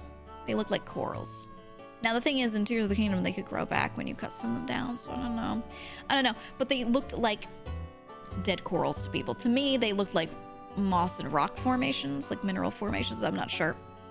Which I guess coral can be like a mix, but you know, That was one of those things. So people looked at all those and they were like, oh my god, was this place once sunken underwater? Or water level had risen? And then this was like the Hyrule that you find when you go down in Wind Waker under the ocean. That was like the way people's brains were churning, and I was like, but we're back on land, so I don't know. I don't know. I'm not sure. I don't know if it was a nod to it at all or not. Like the Leviathan skeletons felt the most legit to me, of like maybe they wanted to nod to it just for fun.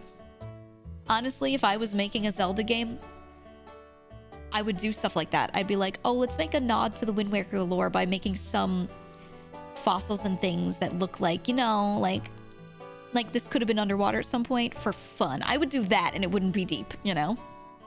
It would not be that deep. So I don't doubt that maybe the devs did that on purpose because they're like, oh, it'd be nice to put nods to all the other games or something. But I don't know. I don't know at all. But that's what a lot of people were saying. And I was like, you know, that's a lot. That's fun, but that's a lot. Yeah, too much theorizing for me. I'm like, I don't know. I think it's cool to just let every story be its own thing, and they just want to like tie little elements together because that's fun, because they are in the same series. But that's it. I don't know. Let people have fun. Herobrine is scary. Dude, I watched a documentary on Herobrine after he was mentioned again to me. It wasn't scary. It was stupid.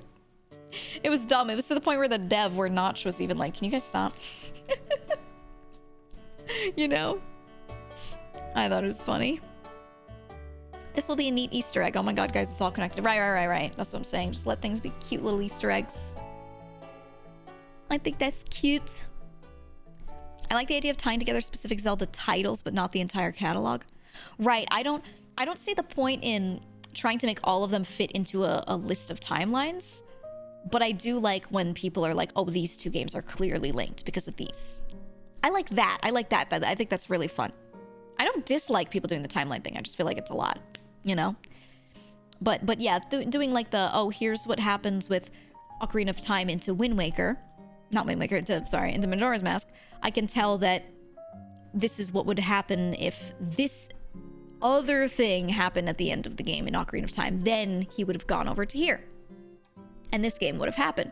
So it's sort of like them breaking into two what ifs. Like when people do that kind of stuff, I'm like, that's cool. I like that. Does go into it in a sense? Yeah, no. I mean specifically the way it goes into Majora's Mask though, and it's like, well, when you beat the game, you do this thing. What if he never became adult Link, right? And like those sorts of things. So that was sort of the way that you could explain how Majora's Mask could have happened and he went to Termina. It's neat. It's neat. Notch had to say that he doesn't even have a brother. I know. So stupid. Twilight Princess and Majora's Mask being linked is awesome, I think. I love that. Yeah, that's the one where the old version of you that you are fighting, the Stalfos Link, is the one from the older game. I think that's neat as hell. I think that's cool as hell. So I like that. He trains you and shit rocks. Yep. I like it. They made an official timeline for when Skyward Sword was released because everyone complained about there being no official timeline. I know, I think they shouldn't have gone in and given in. Or they kind of did this. They kind of sort of did and didn't. Instead of trying to explain how things split off from each other and making like a whole timeline, just be like, this game is its own thing and it goes into that one. This game is its own thing and it goes into that one. But they tried to make them all branch from Skyward Sword in a way, and I was like, all right, we didn't have to do all that. Now if you do something and you want it to be different from Skyward Sword, now you just tie them all to it. And like you have to stick to it. Let me look. Zelda timeline. Like I think it's a mistake to make everything branching from a point. Although there are still... How did they do it? What's the confirmed timeline? The Hyrule Historia one.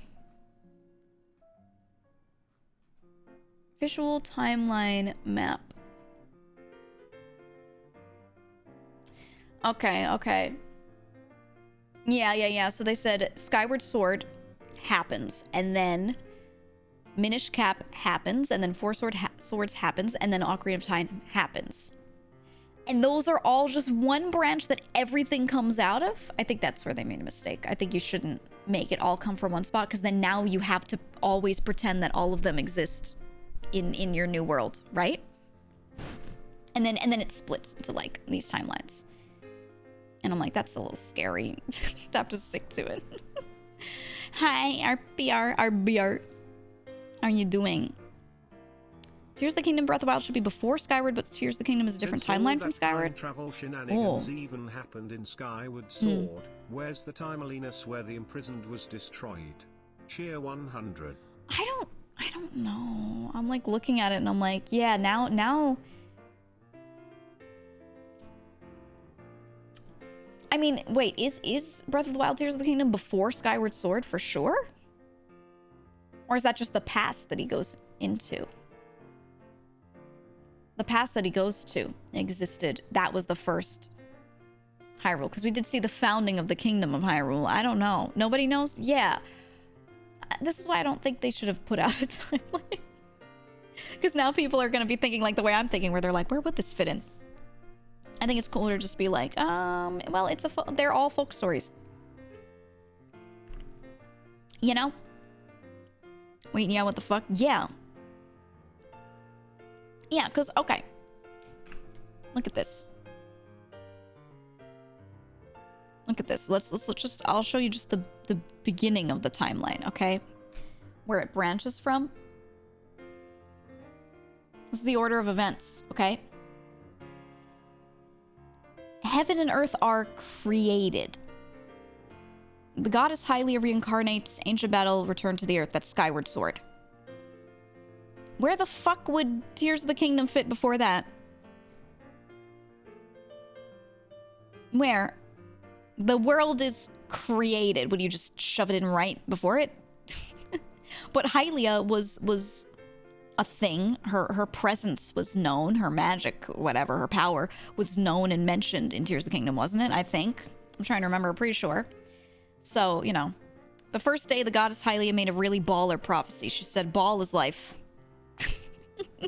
So I'm like, I don't think it could be before Skyward Sword. But then also, like Hyrule was starting to exist? Is this official or fan-made? This is a translated version of the one in Hyrule Historia. This is the translation of the one in Hyrule Historia, apparently. Yeah, it's the official one. So I'm looking at this and I'm like, where the fuck would they put it? I don't know. Just join, I see the Zelda timeline. Yeah, I'm talking about it because I saw people on Twitter getting mad about Tears of the Kingdom existing. And like, now we're talking about the timeline. I don't know. I'm thinking about this and I'm like, where does it even go? Where does it even go? Guess you could shove it in at the end of the Era of Chaos. The Sacred Realm is sealed. Hyrule Kingdom established. I mean, yeah, so we meet the first... Here's the thing. We meet the first king and queen of Hyrule in the game. They establish it. So that's the Era of Prosperity, right? You can shove the cut scenes where you flash back in Tears of the Kingdom there. But what about the modern times in the game? When is this? You're telling me that we flashed back to the Era of Prosperity and Minish Cap and Four Swords and Ocarina of Time happened, and then sometime way later we're in modern times? I don't know. Wouldn't it be post-unification war? But in Ocarina of Time, okay, here. Dark World's turned into the Sacred Realm. Remember that in Tears of the Kingdom, they sort of, correct me if I'm wrong, they sort of implied that the Sacred Realm exists and it's just above the clouds. And you can get, like, the sacred energy just shining on your fucking face if you're high up enough. Meaning, like, I guess sunlight. So when they're trying to power the sword, you get the sword up there. So the Sacred Realm is, like, really high up. Okay. But at the Era of Chaos, the Sacred Realm is sealed. So it just doesn't fit. It just doesn't fit. The Sacred Realm is a place you can go and it's sealed off at the end of the Era of Chaos according to this chart, right? But she was there from ancient times, keeping the sun in sacred light, and then kept it bathing until modern Tears of the Kingdom, right? So I'm like, unless sealed means like it's really high up and you can't get up there. So now do you see why all the people that are really into the games and into the lore are like getting mad when they keep retconning stuff? They're like, no, my timeline's getting crazier. Just throw away the piece of paper. Take that timeline and throw it in the trash. Throw it in the trash, okay? Different timelines. Another one? Now hold on. My best theory is that not everyone went back down to the earth in Skyward Sword and then they evolved to be different than people on the ground shrugged. Maybe. Cause let's dive into this now. You want another timeline branching from the beginning when we already have all this shit?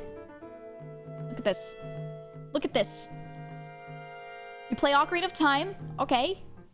And then if he's successful, you go down there and if the Sacred Realm is protected and it's the Child Era, he goes and does Majora's Mask, goes to Termina and fucking dies. Or if Adult Era, Ganon sealed, Ganondorf is revived again after that. Hyrule is sealed and flooded, and now we're in the fucking the cartoon world, right? So you want way above before this to make another one branching off for Tears of the Kingdom, Breath of the Wild? Why do they need to connect? This is what I'm saying. We need more branches. Yeah, just throw out the chart and just say every game. In every game is its own time, and they are all so separated by time that everything that they know about the past is folklore. That's it. That's it. Or just be like, it's a multiverse. Okay. Right? It's a multiverse. Somehow the new timeline has evidence of a great C2. That's what I'm saying as well, right? I think people were trying to say with Breath of the Wild, they were like, oh, all of the timelines, if you converge them together, you can get Breath of the Wild. Like modern times, you converge them because you find evidence in that game toward every single one of the others. There's a Temple of Time that looks a lot like the Ocarina of Time Temple of Time. Right in the middle of the map. It's one of the first places you can go. Okay, that's cool. But also you find all that evidence saying it may have been flooded at some point. So they're like, oh, sea timeline, okay. But then you go through and there's evidence of the other two timelines as well. So I'm like, maybe they just really like their old games and want to nod to them because they're good and fun and everyone loves them. You know? Or just don't explain it, let the fans decide. No, that's why they made the timeline in the first place, though. Like someone said earlier, when they released Skyward Sword, everyone was complaining, and they were like, how come there's no timeline? How do these things go together? I'm going crazy! Ah! You know, and they were like, okay, here's our paper, here's our chart. Right? So I was like, damned if you do, damned if you don't kind of moment. The game theory video saying if you make Hyrule Warriors canon at the end of the 3 timelines, it would explain it. I guess so. I guess so. They're all legends anyway. Why do they have to be connected by a timeline? The way I always think of Zelda games, and this is what makes me like able to enjoy it without actually worrying about the stuff. I love thinking about the little timeline things, but I don't worry about it because I can take them all as if I am reading about a story. Yeah, Legend of Zelda, right. And I think the best way they ever did it was the beginning of Wind Waker. The beginning of Wind Waker, they're like, legend has it that a boy in the green clothes, which they nod to this in all the games, but especially they open with a little folklore bit, a story, right? And they tell you the whole story right at the beginning. They're like, this is what the legend says. It's a story handed down that this will repeat. And then it happens, right? I think that's all they need to do with like every game. And I feel like they kind of tried to do it with Breath of the Wild and Tears of the Kingdom, but they gave you like too much information, right? They're like, there was this more and then this happened, and they're giving you like real timeline. And I'm like, if you made it all so that the record keeping was shittier and they found only context evidence, not like murals and paintings of these happenings, then it would be like really easy to accept that they're all different, right? Yeah, oral history is a game. Exactly. I think it could have been like just adjusted the way they deliver all the information at the very beginning of the game to you. Like the murals are really cool, but this whole discourse it could have been reeks of that adjusted. one meta conspiracy. Mm. You know, the one that's like, the greatest conspiracy is that there is no conspiracy. Thus, the ultimate timeline explanation is that there is no timeline. Exactly. That's what I'm saying. Throw the damn thing out. Throw it out.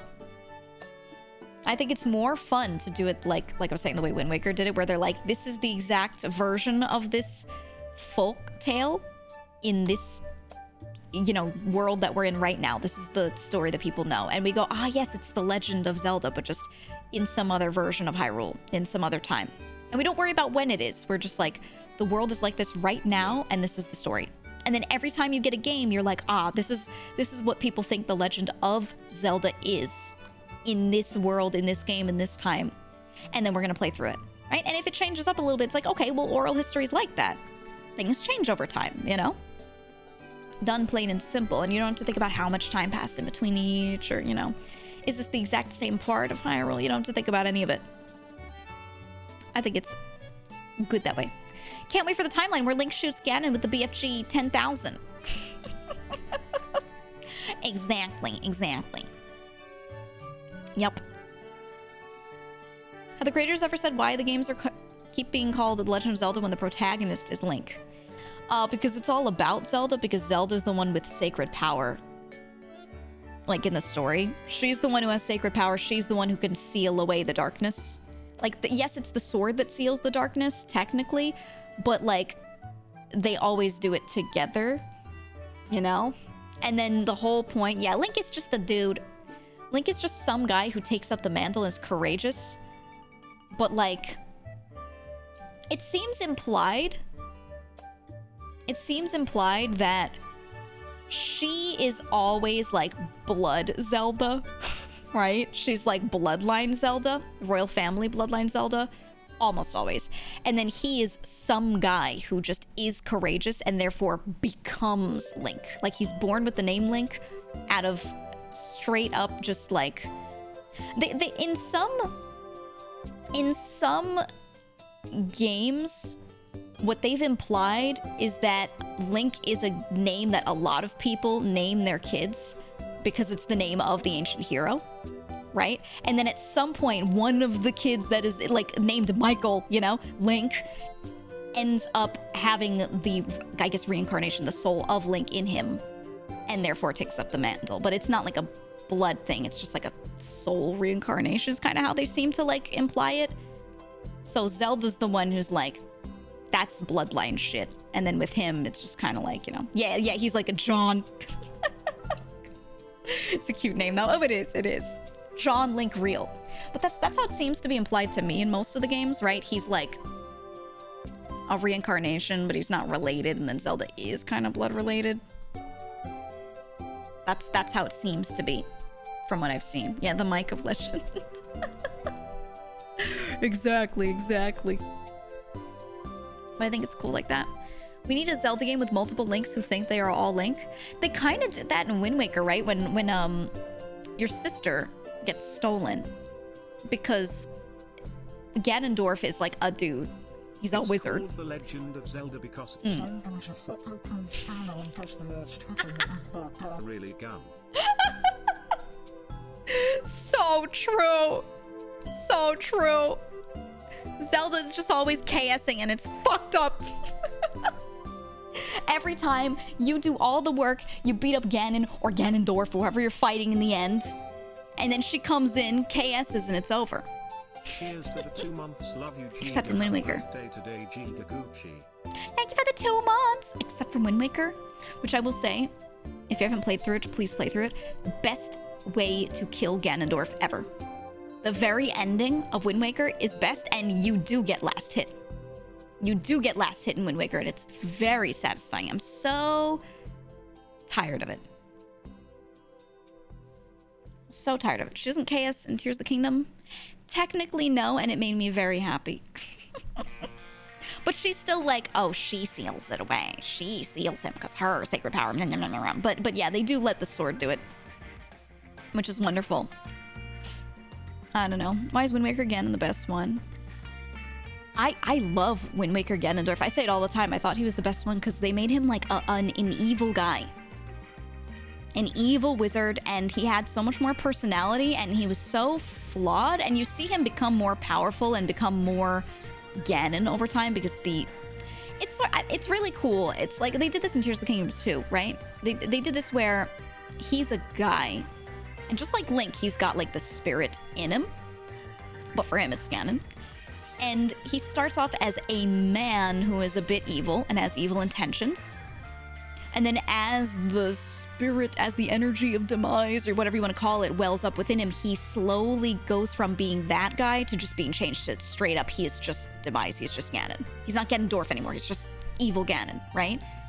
And he goes from being very human to being like totally not. It's clear that after some time, you're like, this dude's just a vessel for this power. It's not just a guy that fell to it, he's just a vessel, right? And you don't get to like see it happen, but you kind of do in Wind Waker. And you kind of do in Ocarina of Time as well, which is why people really like him in that game, honestly.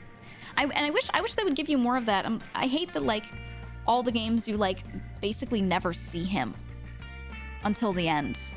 Even Tears of the Kingdom, you see him right in the beginning. And then you see flashbacks of him, which I was really glad we got to see more of him. I wanted to see him speaking and doing stuff in real time, but I want him to do more stuff in real time actually in the games themselves. And I think Wind Waker was cool because they did that. You actually were actively trying to thwart him while he's making moves, you know? Is he always a Gyarados? Yeah, always. That's part of the story is like a Hylian boy and girl will be born. The girl will be royal family Zelda. The boy will be some dude named Link, and he gets all courageous and shit. And it becomes obvious that he has the courage. And then some Gyarados man is born. And there's like, there are so few men born. There's like only one at a time every however many years. The rest are all female. And like at some point, a Gyarados male is born. And then, I don't know if it's every time or like, yeah, it's 1 in 1,000 or something. Something like that, or it's like a certain number of years. One male every 100 years, yeah. And they're not always Ganondorf, but when Ganon shows back up, he always inhabits one of the males. Right? So it's like the three of them, I just have that destiny, fate tied kind of thing. It's like, I really love how Castlevania does, they have a similar thing going on, where it's the Belmonts and Dracula are just forever cursed to be ongoing and fighting forever. It's just a thing. It will never end, you know? Every time you think you've defeated Dracula, he will return. He thinks that he can show up and the Belmonts won't get him, but the Belmonts will return. You know? And it's sort of got that cycle going. I feel like it's the same idea with Zelda. They just got into a cycle, you know? I like it. It's like Ridley and Metroid. That's another one. Yeah, Mario and Bowser, right? Like they just keep coming back. It's the best. It is simply the best. I like Tears Ganondorf's smile the most out of other Ganondorfs. Did you see the thumbnail I made when I streamed Tears of the Kingdom on YouTube? Let me find it, because Kat drew me as Ganondorf smiling. Kat was like, that's you. Yeah.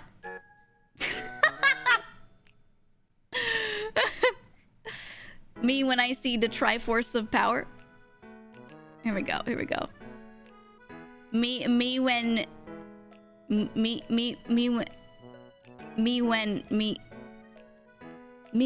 power?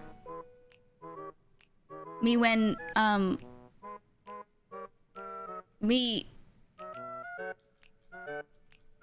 me when I got that demise in me.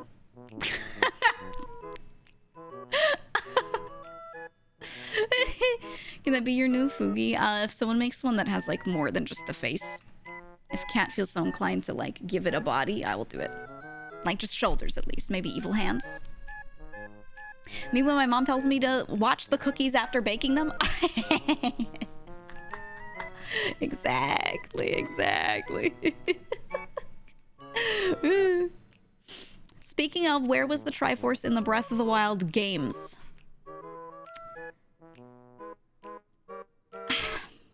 They got that Triforce in them.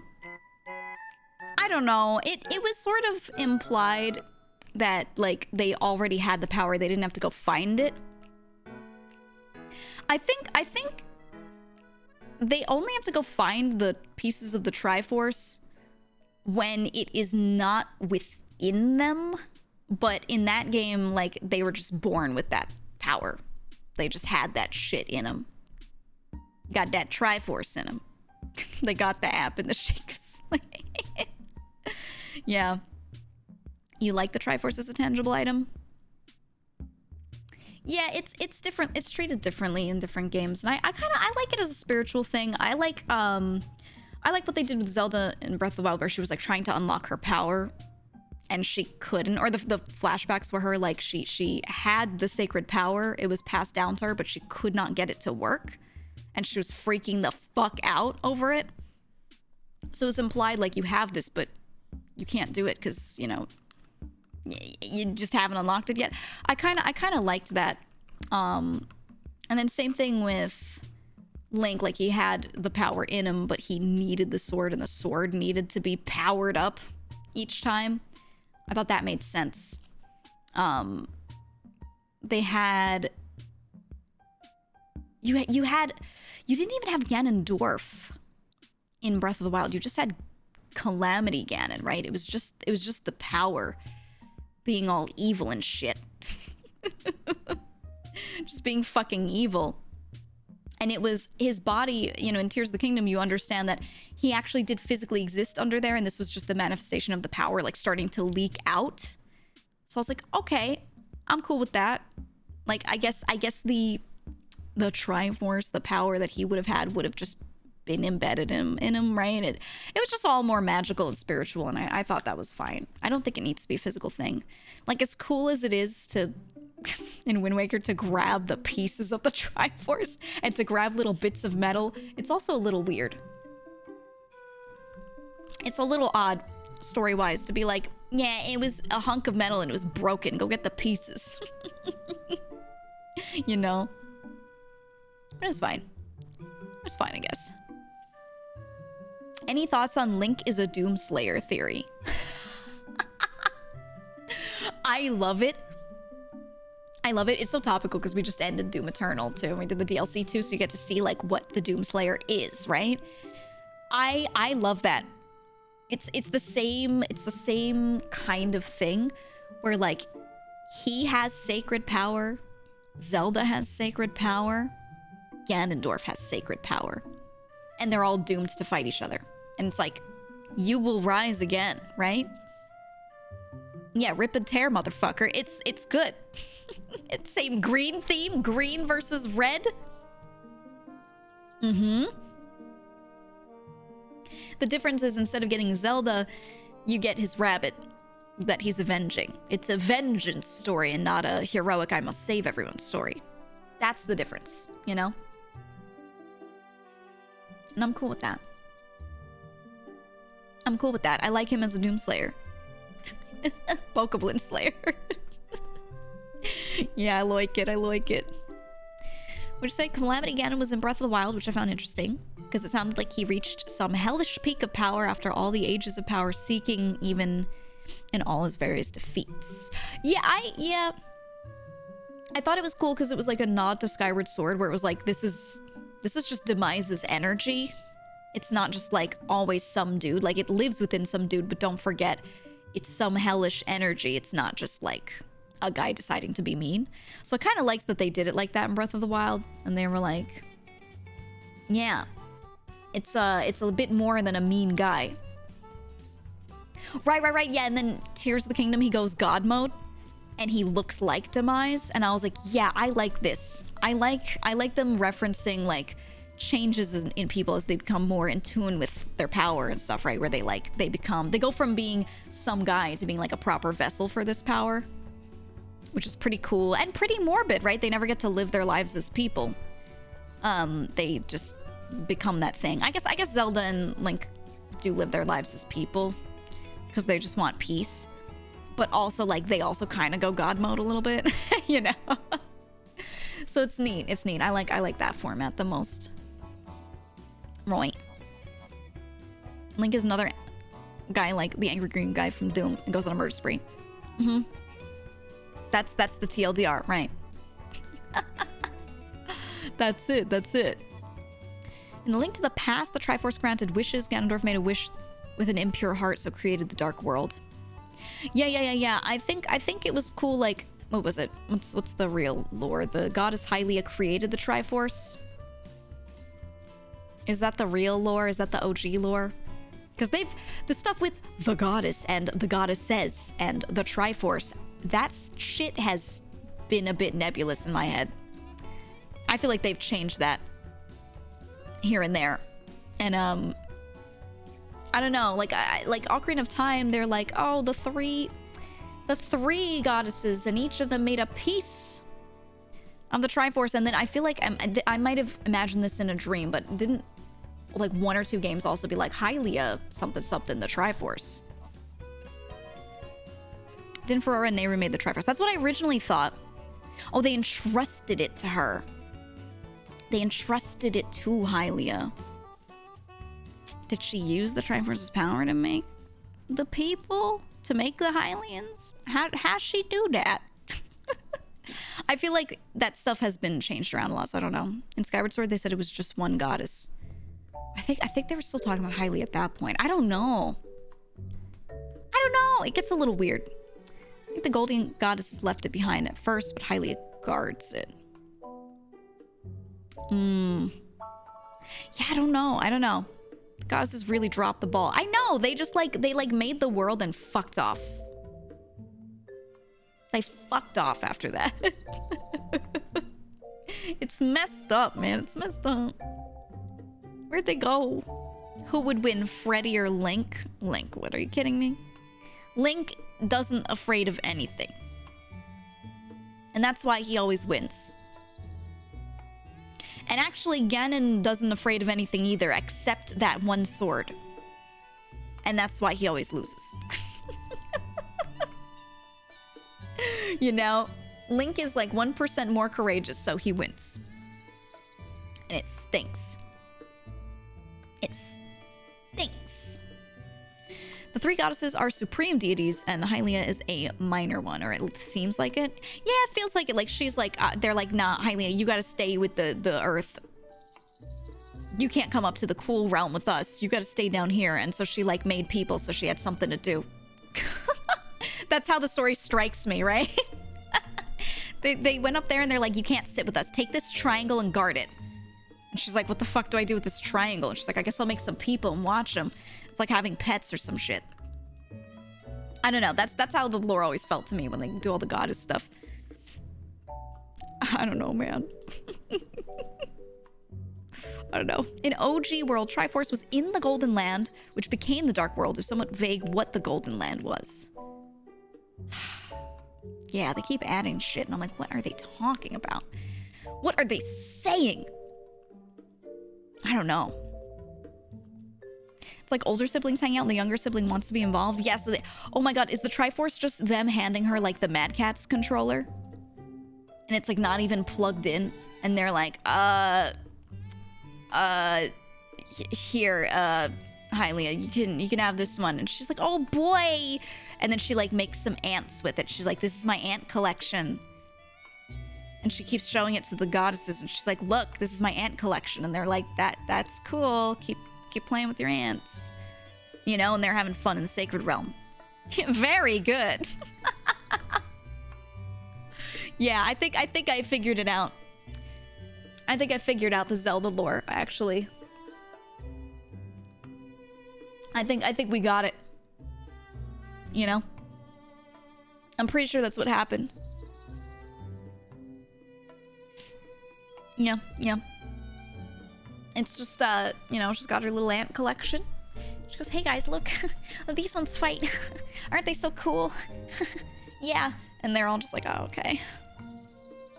Dark World was a reflection of the main world, except twisted by evil. So we can guess the Golden Land is a reflection of the human world, except blessed. So home of the goddess Hylia Shrudge. Maybe. Maybe, actually. I don't know. I guess so. Alright. Why is it that every other series from Japan is completely fine with going, okay, here's another one without a direct connection to the previous thing, but Zelda has to have this torturous chronology? Western fans is what I think. Western fans. I'm pretty certain. Western fans. Because Zelda was crazy popular in the West compared to other franchises. People still played Final Fantasy, but they didn't play early Final Fantasy the way they started playing 7 and beyond. Like, everyone played 7. But when I ask people what they thought of 6, a lot of people haven't played 6. I'm like, oh, I loved 4. And they're like, I didn't play 4. And prior, right? But Zelda from the get-go was marketed really well in the West. I own all of my OG Zelda games, and I remember all of my friends having played like the OG Zelda games. A lot of people did play Zelda 2 because they owned it, you know?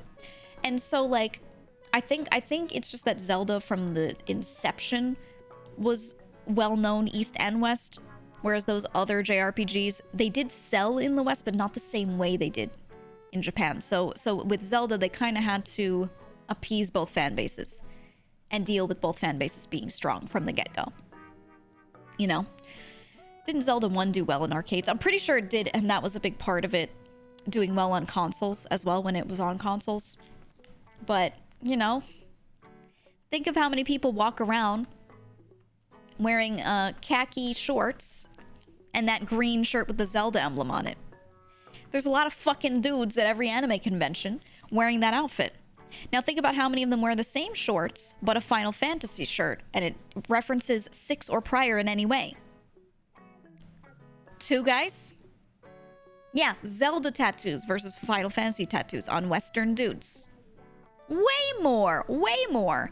It's just that much more popular here and has been from the beginning of the series. Remember, Final Fantasy 1 wasn't even, like, in the West. They called the second game Final Fantasy and just threw that on consoles in the West. They released that, you know? That's just kind of how it was. So Zelda's been infected by filthy Westerners since the beginning. That's just how it is. FF2 in the West was 4. Was it 4? Yeah, no, you're right. Yeah. Yeah, they fucked it up so bad, didn't they? I forgot about that. I forgot. You think they know who Bartz and Lilith are? I remember when Bart's name was just, it just said Butts. I thought that was the funniest shit. When you open that game and his name is just Butts. With a Z. Oh, so stupid. I remember thinking it was the funniest shit in the world. I was like, his name is Butts, no way. Oh, so good. 1 was 1, 2 was 4. Yeah. 3 was 6. Yeah. It's so fucked. Now that I think back. They really, why did they do that? I mean, I guess I know why they did that, but why did they do that? I don't know, man. You've never played a Final Fantasy game? Really? I want to recommend that people that haven't played any of them go back and play some of them, but I feel like the ones that I like, it's hard to get people to go back and play them. I'm always telling people, I'm like, you should play 4 and you should play 6. And then when a friend opens 4, they're like, I can't keep up with it. And I'm like, oh. But it's good. But it's great. The game numbers mess up for the earlier ones. Yeah, so they released the first game, but then the second game that they released was technically the fourth game, but they named it 2 for the West because it was the second one that they released in the West. It was fucked up. 4 is so short too. I know, it's not even like a slog like some of the others. I don't know. 9 is the GOAT for you? Guys, what's your favorite Final Fantasy? Start of 4 is a bit crazy. Yeah, but I like it. 10 is the best for newcomers. Yeah, I think I can agree with that. I can agree. It's hard to get people into some of the older ones if they don't really love retro. Ooh. Ooh, it's a big spread, actually. 7, 6, and 9 seem to be most common. People saying 4. A lot of you saying 7 and 9 mostly, and 10, and then 6 as well. Interesting. Yeah, 6 was my favorite, but I just loved like the endgame lore. I loved like the Warring Triad and Kefka. Like I just felt like they had the best villain system. 14. I fucking love 14. I love 14. It's genuinely so good. It's so good. But its gameplay is not like a standard Final Fantasy game at all. So it's, you know, it's worth playing a normal one. Kefka's a great villain. He's the best. The best. I think he's one of the best villains in a game. Straight up. I think my favorite villains ever were written by Final Fantasy writers. It was Kefka and... Can I say he's the bad guy? Yeah, you find out he's the bad guy pretty early. Gungora from Lost Odyssey, which was also a love letter game that was made by a bunch of Final Fantasy writers and devs. Those two are my favorite game villains, I think. Or the ones that I think are the best. Best villains ever. God, I loved Gungora. He was so awful. That dude killed kids. You like Crystal Chronicles too? Yeah, but the bad guy wasn't necessarily a bad guy. It was like... It was more of a monster-like thing. I like when there's just a guy, you know? Lost Odyssey had some sad storylines in it. If you're not willing to play Lost Odyssey, you can't get into a long JRPG. I think everyone should play it. In my opinion, best JRPG of all time. My favorite. I think it's the best. And it's on Game Pass, so some of you have been telling me that you've been playing it. And that makes me really happy because I cannot recommend the game enough. It is so good. But if you're not willing to play it, there's so much good writing. They hired an author, a book writer, to write a lot of the side story. And so what you do is, basically the main character has amnesia.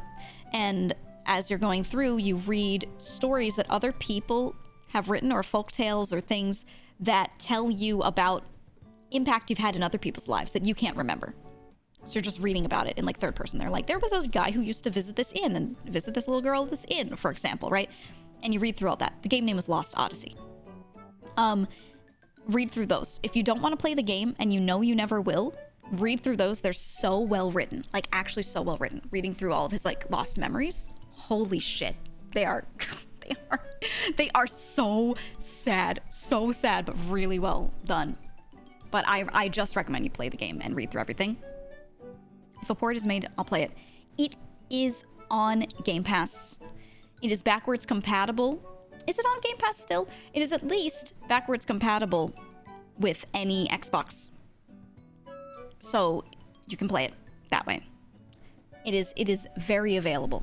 And actually, genuinely, for once, thank you, Microsoft and Xbox, for doing that. I like that, like, most of the game library is available because they pulled up, like they made it so that you can just grab all the old games and they are fully backwards compatible with all their new stuff. That's genuinely one of the best things they've ever done, and I wish more consoles would do it. And I like, we're getting a little bit of that with Nintendo, where they've been making their built-in emulators on the Switch. Like, they're getting there. I'm really happy to see that, because I want them to make the whole library available at some point of all older stuff. And maybe you have to purchase all of them. I like that they're doing it like they're free with your online subscription right now. I don't expect them to make everything free with online subscription because there's a lot of IP and copyright stuff, but I would like if they would work toward it because it needs to happen, man. It needs to happen. How are people going to play old games if they're unavailable, except illegally? And, you know, then companies get mad. And, you know, you could still do this without getting caught usually, but it would be nice for them to make official ways for these things to exist. The fact that there's like no legal way to obtain those games in modern times in a modern way kind of stinks. You know? Yeah, let them get mad. That's what I say. Yeah. So I'm just really glad to see like consoles and companies that are making these consoles have these things available and kind of work toward it. It's nice. They were brave for making a banger JRPG exclusive for Xbox. That's part of why people didn't play that game, because it was not on like your standard consoles that you would expect it to be on. But you can go back and play Lost Odyssey nowadays, and I just think you all should.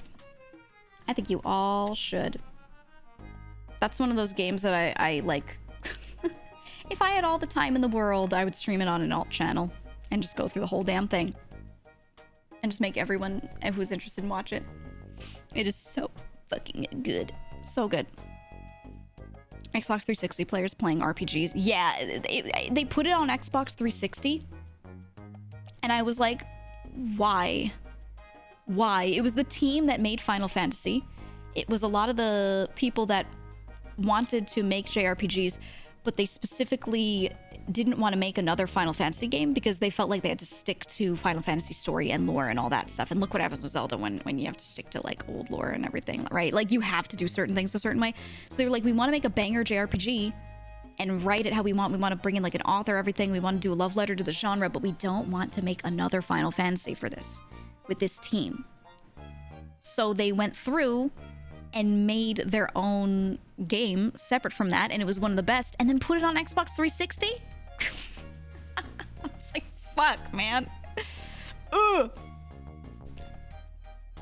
Didn't Microsoft buy them for that reason to make that game? They just purchased the IP and published it on their device. Yeah. They poached a bunch of people from Square to make it too. I mean, they didn't even poach them. Like, a lot of those people went back to Square for the next Final Fantasy project as well. They just really wanted to also work on this. It even had the same person making the music, right? You had Uematsu doing a lot of it. So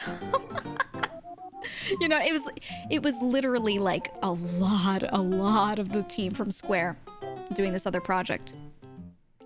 You know, all 2 Japanese Xbox fans were happy. It was like me and my brothers with our Xbox 360 being like, yay, JRPG on the Xbox. Yippee. And then we would like try to get some of our friends to play it that had Xboxes but didn't have PlayStations and didn't end up playing JRPGs. And we're like, you guys should play this. It'll be great. And they were like, what the hell is this? It's turn-based? I was so mad. I'm so mad. Lost Odyssey is the best battle theme.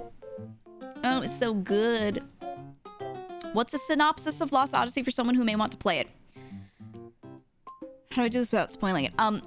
You are a man named Kaim. You are a really strong soldier. There are people in this world that are immortal. Just some, not many. And you are one of them. So you are a mercenary fighting for money, and you know, as they do, and you have no memory of anything. You don't know why you're immortal. But as you go along, you start to find some people that recognize you, and you start to like have the occasional shred of memory, like the tiniest thing, and you're like, what the fuck was that? And you go from there. It's that's how it is. The intro on the battlefield is so good. It was one of the first games that I had played that did a transition where you do the opening cinematic, and then as soon as the cinematic ends, it just, the camera turns and you're in combat. Like, it doesn't like load a screen and put you in combat. It was so, here, I'll show you. I feel like I've shown the game intro before. I feel like I have. But it was so, like, I was blown away because at the time they really hadn't done stuff like that. Let me show you. Full opening HD. Yeah, we're not watching this whole thing. I've literally made you watch the 10-minute intro before. On stream. Where do I find the combat part? I want to find the part where we fight. Here. Okay. I found the part where you fight. It's this. It's this. Look at it. Look at it. All right, wait. We got to turn off the funny, like, like Animal Crossing music. Okay, here. Ah, it's so loud. Look at it. He's so cool. Wow, it's very dark. So that's you. That's your main character. You get to. He's also an older man. He's not like a plucky 14-year-old, which I love. So the intro's been going for like a few minutes by now, and the whole intro is quite long. But this section is the section you have to see. Because it was one of the first games to do this thing. Older men. Yeah, he's like not 15, finally. That's very refreshing in a JRPG, honestly. He's a mature dude with experience in like life and reacts to the game that way. Look at this. You see that cutscene? Okay. All right. And then he turns. And what's that? You're in the game! You're in the game! You start playing the game! Dude. When this happened... Okay, there are some games that do this now. At the time, that was the first time I'd ever seen anything like that. And it was so fucking cool. Here, let's listen to the OST. I love the Lost Odyssey OST. It's so good. Battle OST. Here we go. Oh, yeah. Oh, there it is. Ugh. Yeah, no, it's very, like... We've seen it by now, like, in modern times, but... Watching this happen in this JRPG on an Xbox 360 game, you know, like, it was a while back. I can't remember what year this came out, but... You just having this like ridiculous cutscene that you've been watching for a few minutes happen, and then you're like, the camera turns and you're in the battle. I was like, whoa, oh my god. Holy shit. It was cool. This was not a thing at the time. Yeah, not at all. So neat. And then after that fight, like it continues. You have like way more cutscene after that too. The opening, the intro is just so good. And you don't know that you're immortal when this happens. It's like you do this fight, and then they start to bring in on the battlefield. You're in the middle of like a huge war. Also, like they showed some bits in there, but they were like you're in this huge battlefield and you're just one little guy. So you're watching your dude fight, and you're like, oh my god, he's strong and cool. But there's also like 20,000 other dudes around him, and they bring out magicians and they like completely wipe the field with like lava and meteors. And you know, dust settles a bit after that. Everyone's dead. Literally everyone. So they open it with this very like war is terrible cutscene, because like both sides, like everyone's dead, and then your dude just stands up and just walks out. And it's this like Giga Chad moment where you're like, oh shit. And that's then you learn after that he is immortal, and so he is like basically doomed. He just like fights wars. He just fights and he can't die, and that's just his life. And you're like, holy shit, that's morbid, you know? But also it's cool as hell. Giga Chad. But yeah, I liked it. I don't know. I find that what I was saying about him being older and everything, he's a whole dude who is not a teenager and does not make stupid kid mistakes. And I find that a lot of JRPGs, like that's the whole point of their character being written the way they are. It's like, oh, they're a kid, they make mistakes, and they're learning to be an adult. And then by the end of the game, they're a kid who's like become an adult in like probably the worst way to become, you know, that like through like that amount of hardship. And that's the story. And a lot of people resonate with that. But this game focuses on a dude that is a mature individual and is like the rock for everyone around him. You know, he is like the stronger guy emotionally and mentally.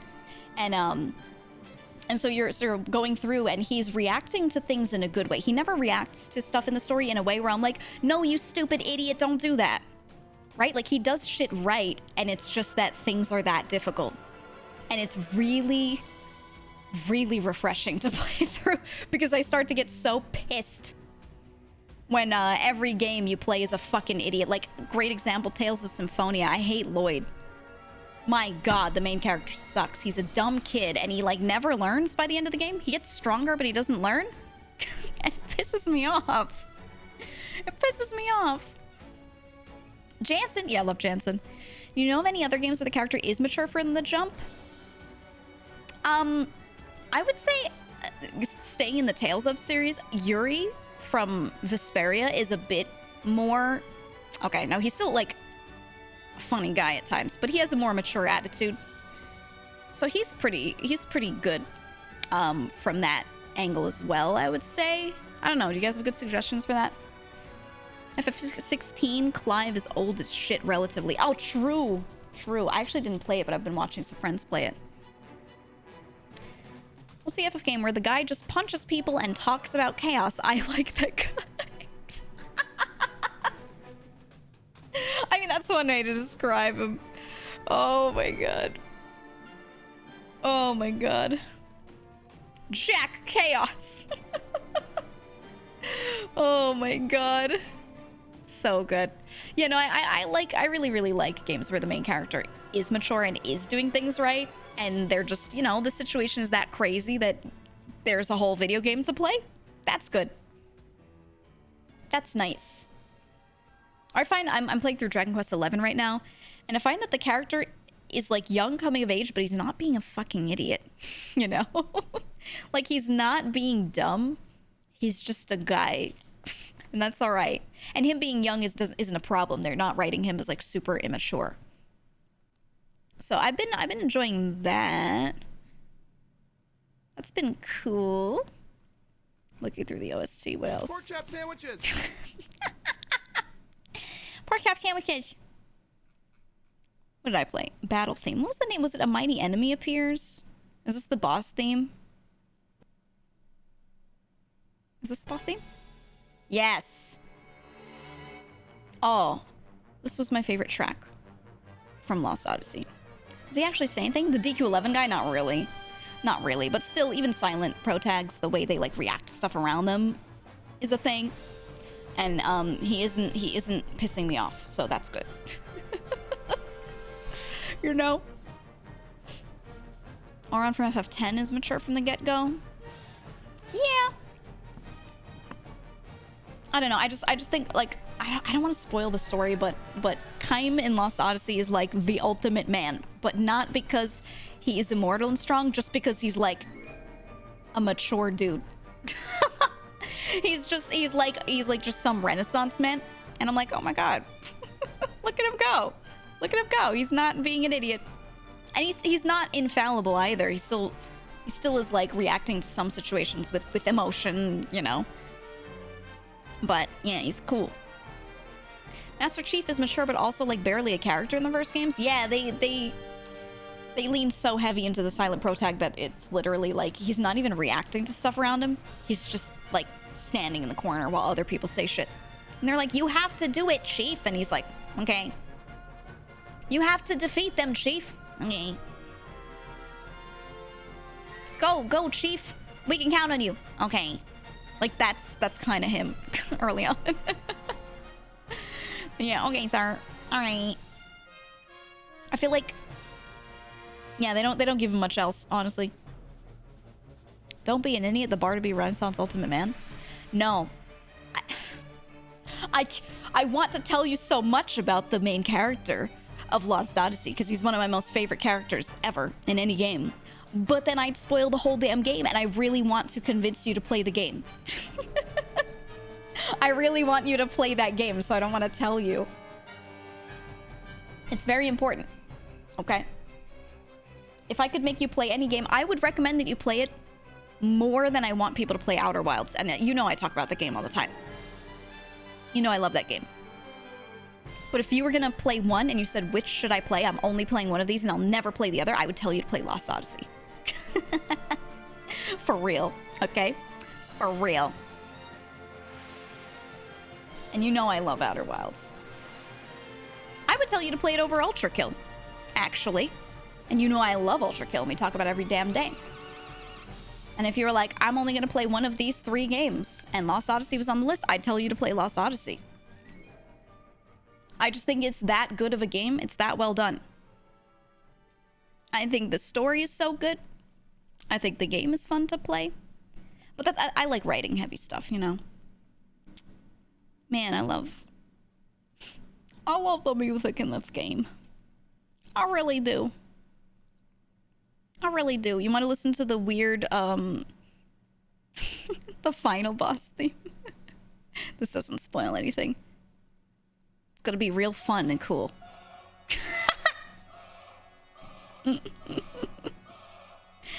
It's a fun song.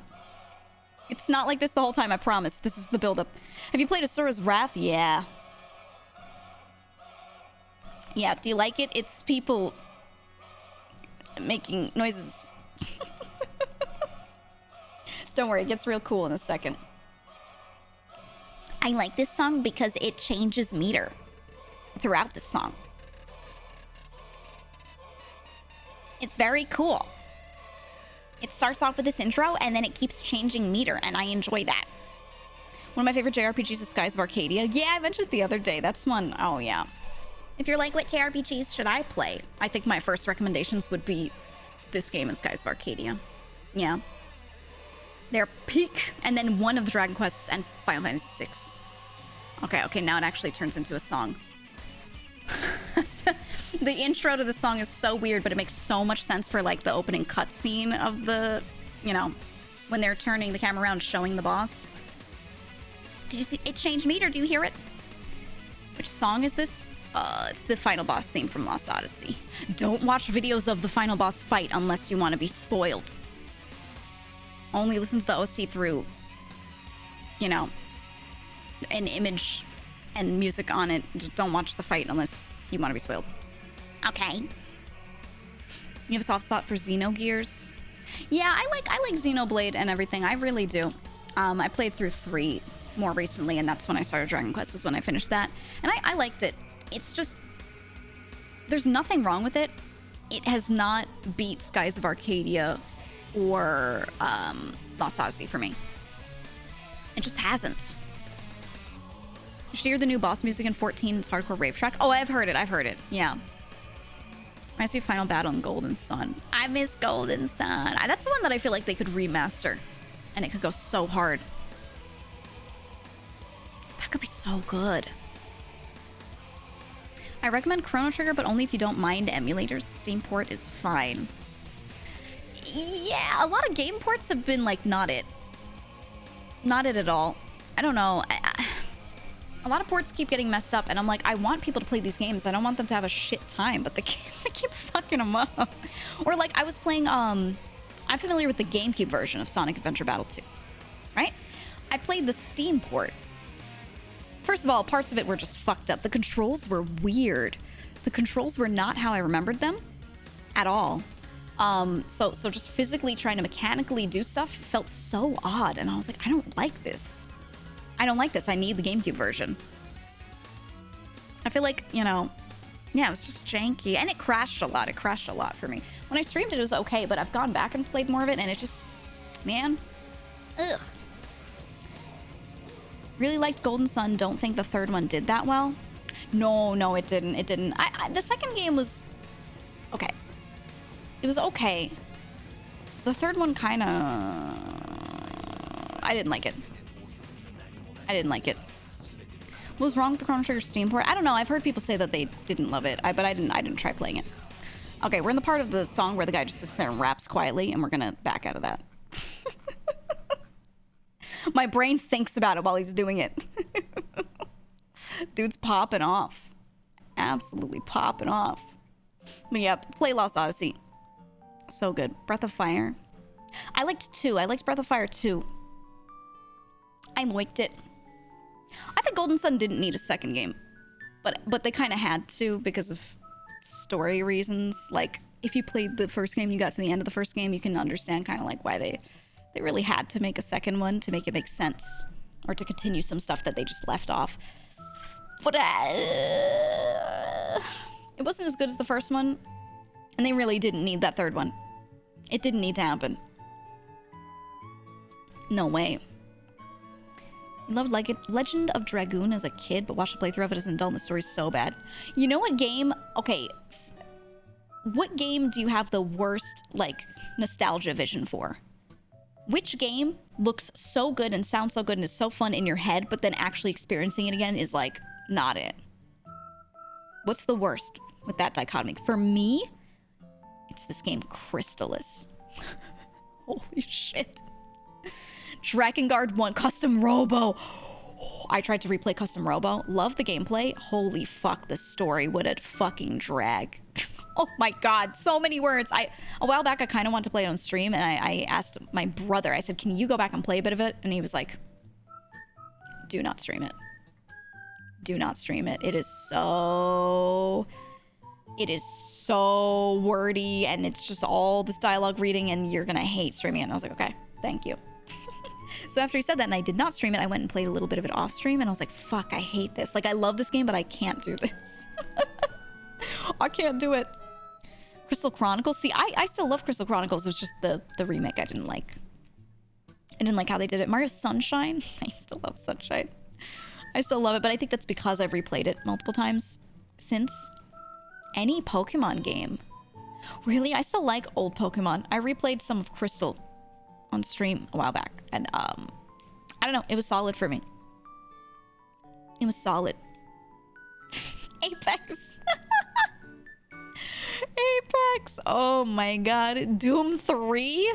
I'm not gonna recommend 3. If you're gonna play any Doom, I'm not gonna tell you Doom 3 is the one. If you played it back then and it was like so cool, like, leave it there, you know? One of you said Crystalis was a nostalgia trap, rough in the current day. Dude, did you guys play Crystalis? Do you guys know what game I'm talking about? Like, how many of you actually know it? Because that's one that when I mention it, people are like, what the fuck is that? Let me find a picture of it. Let me find it. I can even picture the boop-a-doop, boop-a-doop, boop-a-doop, boop-a-doop. The OG theme. Oh my god. I'm looking at a picture from it and I'm like, Jesus. I used to think at the time, I was like, this game is peak. Holy shit. Oh, look at this. Oh, yeah. And you swing your sword and, like, magic comes out of the sword, so you also have range? This is Crystalis. There were parts in this game where you had to progress, and I don't know how anyone figured how to progress ever, because you had to do so much backtracking and talking to characters to figure out what the fuck you're supposed to do. And oh my god. So many weird and arcane parts of the game. Absolutely. This game was great, and it fucking sucked. It was both. On any given replay, I get to the poison swamp area and immediately die inside. Oh, fuck. I know. I know. One of games that when you go back turned out to be way harder than you remember. For me, it was Myth 1 and 2. There are some that are super fucking hard. I don't know. That's me with, 2D Mario games. 2D Mario. I remember being able to play through them. I go and play them nowadays, and I'm like, I'm terrible at these. Holy shit. I can't play 2D Mario. Holy fuck. Oh my god. Going back and playing the old ones, I'm like, how did I do this back then? And I know I didn't play the shit out of them. My brothers were the ones that, like, replayed them a lot, and I didn't get to practice a lot and replay the way people did back then, because they were always the ones playing. So I've seen them a lot, but then, like, mechanically, maybe I just didn't have the practice. But, like, I don't know. I got through them. I don't know. Some older games are just tough. RuneCat in the Discord shared a picture of a Game Boy Color Crystalis cartridge. I think I had mine on NES. I didn't even realize it existed on the game. That is the Game Boy Color, right? It existed on the Game Boy. I had it only on NES. The Game Boy one had none of the OG music and sounded awful. Really? Oh no. Oh, that's awful. That's terrible. Ugh. A lot of NES and SNES games got ported to Game Boy. Yeah, I just had never seen Chrysalis on Game Boy. Oh my god. Music was the best part. It had a really good OST. Well, not all of it, but several tracks in Chrysalis were solid, and I remember like enjoying them a lot. And listening back to some of them, I was like, yeah, these are pretty good. But you know sound fonts work, right? You can only make certain sounds happen on certain older consoles. So when you port something between SNES and GBA, you have to redo the music in the sound fonts that are available, or just however these systems work between, depending on what consoles you're going to. So you can't make them all work. You really can't. You don't miss MIDI, yeah. It's nice when people will do like chiptune and they'll use a library and they'll be like, okay, I'm only gonna make music that would have worked on GBA and could today, right? And they'll make something like that. Like that's cool, but man, what a limitation at the time. That's why I was always so impressed with the soundtracks specifically from all the Mega Man Battle Network games. They made some of the best music you could possibly make within the limitations that you have for GBA. So fucking good. So fucking good. Incredible. And if you had, I loved to play, I don't know why a lot of my friends didn't do this. I would try to convince them to take like, I eventually got a Game Boy SP, which handled sound really well when you plugged in headphones. So I would plug in full-size headphones into my Game Boy SP and play games like that. So you would hear bass that you never got to hear when you're just playing with the built-in speakers. Are we talking about OSTs? So good. Mm-hmm. Yes. We are. I was talking about the way they sound on like older consoles. So when you would play GBA, if you would plug in headphones, oh, it sounds so different. And it sounds different listening on headphones plugged directly into one of those devices compared to just listening to like a PC version. Yeah, let me find the Battle Network OST. Like it's good, but it sounds different. It just hits. Let's do Battle Network 3 OST. Give me my battle music. Boss battle. Yeah, here it is. Oh. You hear all this bass? That bass line going dun dun dun dun dun dun dun, right? You would never hear this coming out of the speakers, so like everyone missed that. You just heard the mids and the highs. And it stunk. It stunk. That bass line's going so fast, it's going so hard, dude. And no one would hear it. What a fucking shame. Like this. That. What was going on right there is happening throughout this whole track, but it just gets like, on like GBA speakers, gets completely hidden by the mids and highs that are happening, and you would never hear it. So I would try to convince my friends. I'd be like, dude, I swear you should plug in headphones to your Game Boy. It'll be crazy. And it was like, a lot of them like didn't believe me. And also back then, not everyone owned like headphones that they brought everywhere with them. I'm just gonna say that right now. Like not at school, you know? So I would pass around my headphones to everyone and I'd be like, plug it into your GBA right now. Promise, trust, it'll sound so cool. I was like converting my friends. Isn't that track so good? I loved the OST from like 3 and beyond. It was so, so nice. So nice. But yeah, you didn't get any of that bass.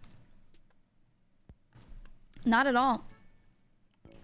I feel like I kind of did from NES games. I feel like the TV speakers could kind of handle it, and it's not like there was that much bass in those tracks to begin with. But definitely not on the Game Boy tracks. So like any game that you liked, if you've never listened to the OST with headphones on or through like modern computer speakers, just go back and listen to them. Listen to all of them. And you will hear shit that you didn't hear before. And you know, it's so different. So different. Surge of power from 6 is actual flames. Oh. Yeah. Yeah. Oh, so good. I replayed, do you guys remember when I replayed 6 on stream? Oh, here it is. Here. Alright, calm music, go away. Yeah. Yeah, this is the general boss theme. Oh my god. This one was like insanely good. Insane. And people just couldn't... You couldn't hear it unless you plugged in headphones. Man. I remember hearing someone remade this track and they did it, they did like a metal version of it and it was so fucking good. They had like a guitar doing these high bits. Fire. Fire. Man, so good. You could almost forget that this was MIDI. Right, that's what I'm saying. There are a lot of games where you hear it and you're like, oh, typical GPA. But then with this one, like, yeah, you just, like, it's not even a limitation. It sounds like it's supposed to be like this. You know? I joined after that happened on their VODs. Let me see if I have those saved. I don't know if I do. A lot of my old VODs, I didn't publicize them, but I had them. Let me look at my VODs channel. And I had someone else who was supposed to be in charge of uploading my VODs from Twitch to YouTube and like just keeping them archived, whether we publicize them or not. And the dude missed like several chunks of time and didn't tell me. So I was very pissed when I found out that a lot of my older stuff just hadn't been saved. I was like, I wanted to save that, and then my goal was I wanted to make it so that like tier 2 and 3 could access them or something. Like that was a goal that I had, and I just couldn't. Here are the dates on this. Yeah, that track is so good, man. Ooh. Ooh, Battle Network. Let's just do 6. The 6 OST. I actually liked a lot of the OST from 5, but I feel like 6 was just crazy. Battle theme. Oh, yeah. Oh, yeah. When did I play Battle Network 6? Well, now I have to check my Twitch tracker. I don't remember what the dates were for it. I played it a while ago. It was so funny. I was complaining on stream about how I missed Battle Network, and I was like, this is one of my favorite game series. I love it so much. I played so much Battle Network. I used to net battle, right? And everyone was like, why don't you play it? And I was like, but what if they announce a Legacy Collection one day? And I said, you know what? Fuck it. They're not going to. They're just not going to. So I played Battle Network 6. I replayed the Gregar version. And then like a couple weeks after I played it or something, they were like, oh, next year we're going to release a Legacy Collection. And I was like, fuck. Shit. Did I manifest this? This is so stupid. Which I don't mind. I actually really liked playing it like in the original form. Though I did play through some of 6 again on the Legacy Collection, and it is pretty unchanged, which was nice. It was really nice. Oh my god, how long ago did I play it? Ew, it's a while back.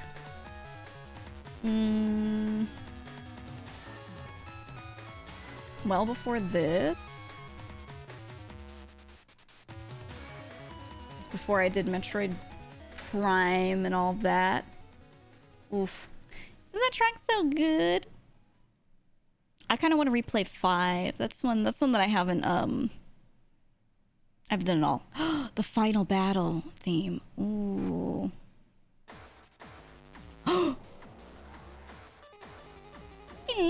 Oh, it's so good. It's like the main battle theme, but evil. Which I really enjoyed. I'm scrolling back through 2022 now. When the fuck did I play Battle Network? Oh my god. It was 100 years ago. I played Temtem at some point. Do you remember that? I feel like a lot of you were not here. A lot of you were not watching at the time. Okay, we're back to my Bug Fables playthrough. Ooh. Ooh, we're all the way back. Was it in the fall? Oh, I don't remember. When you stream a lot, everything blends together. It completely blends together. And it's like, you know you did things, but you don't remember specifics of when you did them or what. Unless it was in tandem with a life event or something. Other than that, you're like never gonna remember. Bug Fable streams were fun. I loved Bug Fables. I really want to play games that are paced well. Like, I loved Paper Mario, for example. It's one of my favorite games, so I'm biased. But I loved being able to play through it because it's, yes, it's a quote-unquote JRPG, but it's not a slog. The pacing is good. The story is wrapped up in, like, these chapters where I can play a whole chapter per stream. It's, like, perfectly formatted for streaming. If someone's lost, they don't feel weird showing up to one stream and just starting a new chapter in the game with me, you know? So I love that. But then a lot of other games are, like, they're just not formatted for that. Yeah, that track fucks. That track fucks. I like that one. It's kind of good. Let's go back to this. Chill music. I'm now scrolled back far enough where I was playing... Okay. I was playing Paper Mario the Thousand Year Door, and then before that I was playing Paper Mario and Pikmin 2 on and off from each other. I think I just had this, like, time where I was like, I only want to play GameCube games or I'm gonna shit myself. So I played Paper Mario first, 64 version, and then played Pikmin. No, I did Pikmin, then started Paper Mario in the middle of that and did trade-offs, and then finished Pikmin and started doing Pikmin 2 in between Paper Mario, and then when I finished that, I was doing Pikmin 2 and Thousand Year Door. Oh my god. If I don't play a GameCube game every year, I will shit. Before that, I was playing Wind Waker. Oh yeah, that was when I was doing, Jesus, I was doing one of the most difficult streaming experiences of my life, which was playing through the entire game, all of Wind Waker, with crowd control on. Which was, an experience. That was an experience. I was playing through that and Metroid Dread, which was so good. It was so good. When the fuck did I play Battle Network?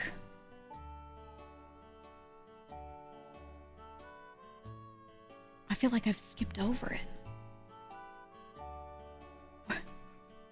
Where is it? When did I play it? I'm sure chat was so helpful. Do you remember, was it early 2021? I don't think so. Maybe I'll go back that far. That was when I, like, first streamed, though. I don't think it was. But, like, the thing is, with, Wind Waker and crowd control, do you remember the part of the game where you get to that ice island and you have to shoot a fire arrow into the middle of the ice island and it melts, and then you have to jump around and you have a limited time to parkour to the middle of it to get in? So here's what chat did. I would pull back the string on the bow and I'd release, and the arrow would leave the bow. And right as I was doing that, someone would activate slow arrow speed, which would make the arrows move like 5 pixels a second. So I go doink, and then flashbang myself, because the arrow with the fire animation coming off of it would be literally in my eyeballs and just slowly moving away. So I'd literally sit there and podcast for like 5-10 minutes while the arrow made its way into the ice island.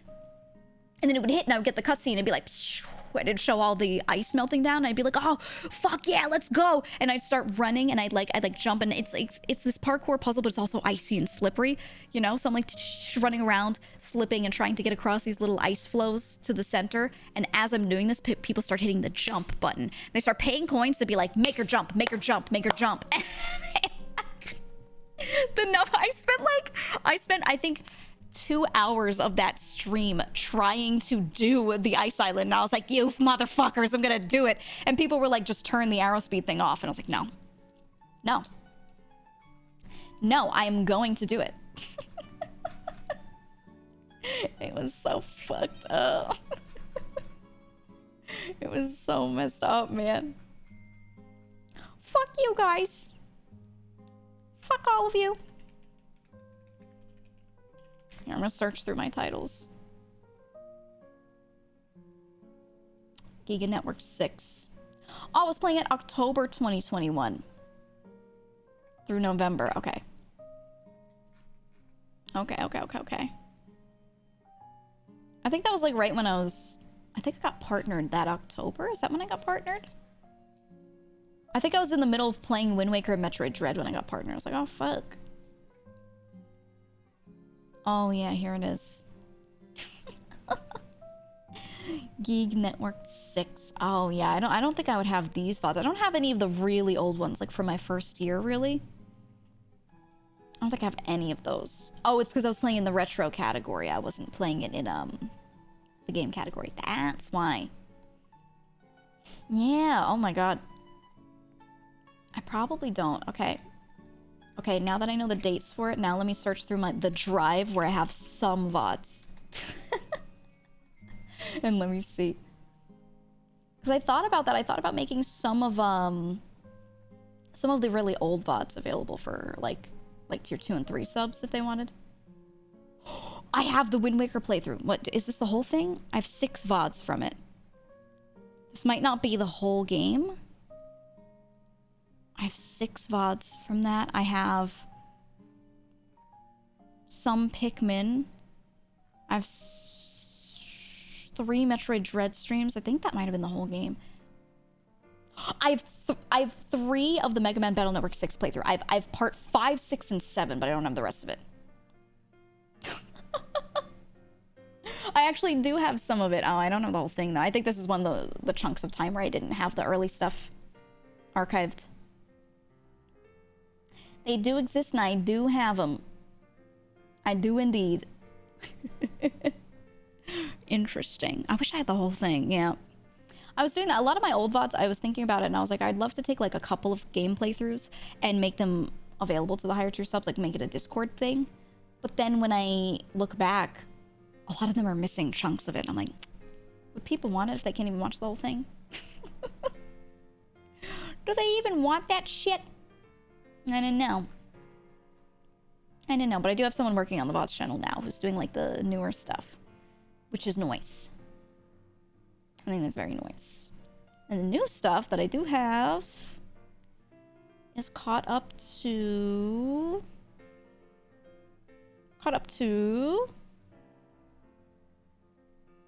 some of the Doom content when I was playing through bits of Doom, Sons of the Forest. Yeah. I'm having them go back and catch everything up bit by bit and then do like a chunk of releases. So thank God, because I wanted that stuff saved. I really did. I need to download the VODs. Is there a button for streamers? Yeah. Streamers, we have a little download button that lets us get it in full quality, easy. And then you can link, nowadays you can do this, you couldn't do it before.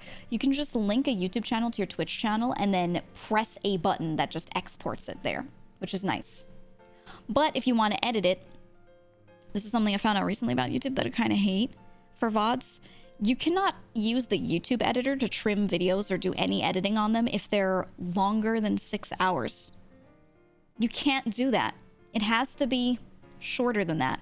Otherwise, you have to go and you have to download it, extract it, you know, and do editing in a proper editing software and then re-upload your edited version, which is very, very annoying because I really wanted to cut all the intros where it's just like, you know, 10-15 minutes of just music and chilling.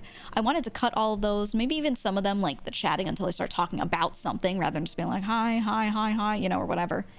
And yeah, I can't do that easily unless it's shorter. So I was like, fuck. Shit. Damn it. Have you heard of a game called Little Gator Game? It seems like something you would like. I have played it, actually. Yeah, I played it on stream. And I think the VODs might actually be up and available right now. I think. Maybe? I don't know. The only old VOD I kept was the funeral for your old model. You guys don't need to keep any of the VODs that happened like last year and beyond, because I have them. Except for a chunk of May. One chunk of May was missing. Everything else I have, so you don't need to worry about those. I also kind of really don't like when other people keep my VODs. I don't know why. I just really don't like it. Could do an intermission every 5 hours and just restart the stream. Oh, me like while streaming? No. It you know what it does? It dumps your viewers out. It dumps them out. Anyone who's not actively watching, it stops counting them if they haven't interacted with the player when the stream restarts. Even if they can see the player and they can hear you, if they don't click on the tab or they don't click on the window, it doesn't count them as active unless they click into it or something. So it drops your CCV down, even if all those people are still sitting there watching. So you just can't. It sucks. That's why people get like really pissed when their VOD gets split. Like their internet goes down and they can't get it back up fast enough for the stream to like come back in and be in the same VOD.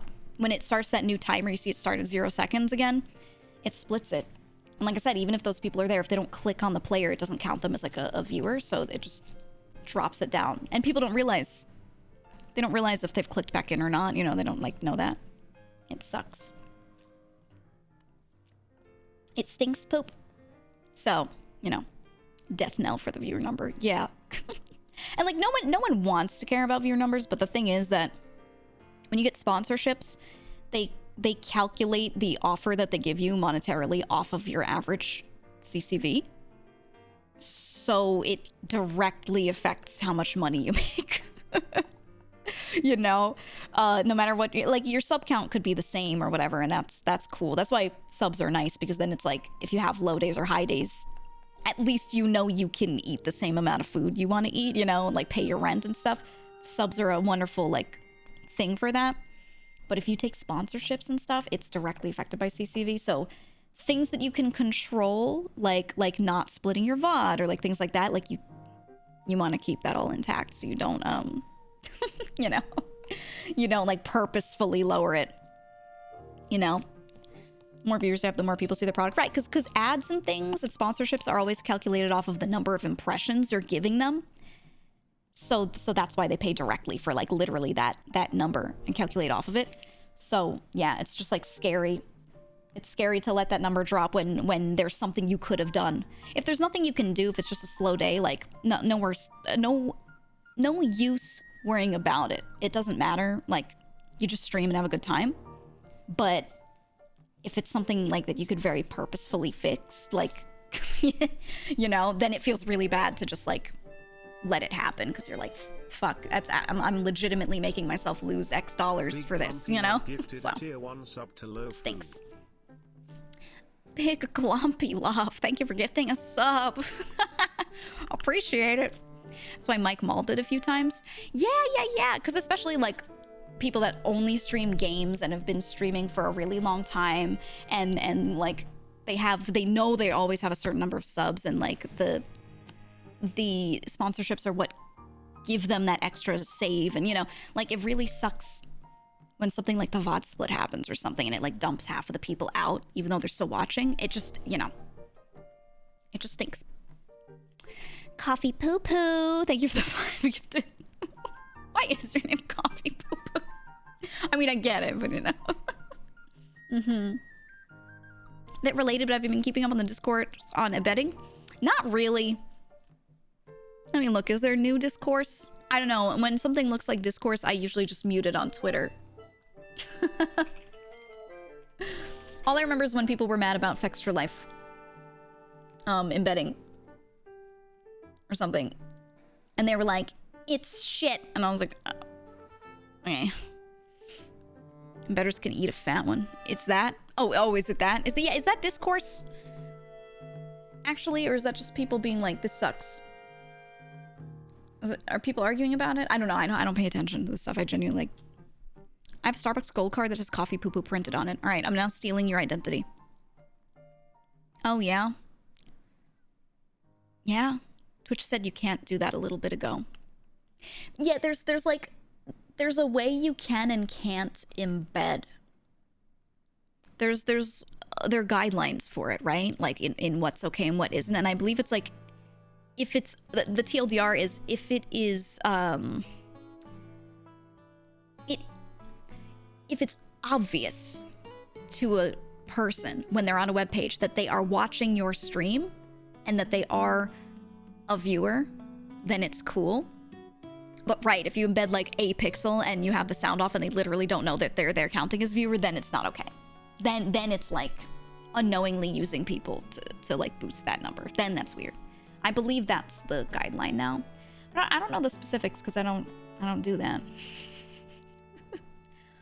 I don't do that. Let me see. You must comply with the requirements. Your embed users have to verify where they use our products on the web using special parameter parents. Oh, okay, I see. It's just when you're embedding it with like an iframe. They're like, you have to do it this way. You have to name it this thing. Ooh, you have to adhere to the recommended minimum height and width requirements outlined in the table. Ah, so they made, okay, yeah, they made like a minimum size that it has to be. So you can't do that like 1 pixel method and be like a shitter. Yeah. Must utilize only Twitch approved player elements. Should not be obscured in any way by other page elements. You may disable the ability to chat, but everything else in the iframe has to be visible. Yeah, because that's how people were doing it, right? They were embedding like a couple pixels worth of it and you couldn't even see it. And so people didn't even realize. They finally update the embed rules. Yeah. That's what I was looking at. I don't know when they did it. How new this is or what. Yeah, I don't think this is even Discord. I think they're literally like, just don't be a dick about it. Right? Because the thing is, it could hurt the website if it's known like that there are a bunch of people that embed things in a certain way where people don't even know they're watching. They're not even real viewers. And then those people get a lot of viewership, and then those people take sponsorship money on that viewership number. Because like I said, your viewership number, your average, is what drives how much sponsorship money you get. Then advertisers, if that becomes known publicly and outside to them, they're going to be like, oh, okay, so we'll never sponsor anyone on Twitch because they do this. We'll stop sponsoring streamers. You know? That could be like really fucking bad. Same advertisers that pay for normal ads on Twitch, not even direct sponsors. They'll be like, oh, maybe we won't pay for that Coca-Cola ad on Twitch because, like, how do we know if these numbers are real? They could be, you know, like, so they have to release guidelines like this. This is good because it would be really shitty. It will come back and hurt everyone. Like, one guy could do this because he wants to make money, but, like, it could literally harm the entire site. It's so bad. It's so bad, man. Terrible. Reminds you of the opera thing. Oh, for her debut. Honestly, can I be honest? I didn't think that was that bad. I really didn't. They have a product. She is the mascot for their product. They used their product and followed these guidelines and placed it in a spot where you could obviously see it. You could obviously clearly see it. They more than followed the guidelines. It wasn't even the minimum. It was like big because I saw screenshots of it and stuff. And what it did was when you opened a tab in Opera and you were on, it was like some type of homepage sort of thing. You could see that there was some VTuber video playing. Okay. All right. I don't think that was anything to be mad about. I still think that isn't bad because it's their company using their resources to advertise their product. Exactly. That's what I'm saying. She's the mascot for their product. So they're using their product to advertise their mascot? I don't think there was anything shady there or anything to complain about, genuinely. I think a lot of the people complaining were just... They get frustrated when they see someone else doing well and when they see that person, quote-unquote, get handed something. Notwithstanding that she auditioned amongst a sea of people and was talented and got the role for a good reason. You know? She earned that. She earned that. People don't just materialize. You know? Maybe you've never seen this VTuber in front of you before as this person. Wow. People do not appear out of thin air, you know? Especially if they show up and they can hold their own. Clearly, they have talent here. Or developed skill. Like, I don't think that's a bad thing, you know? But. And I think, you know, people just get frustrated seeing it because they're like, oh, but I've been doing this for a year. Why can't I have XYZ? And it's honestly, number one, the world doesn't work like that.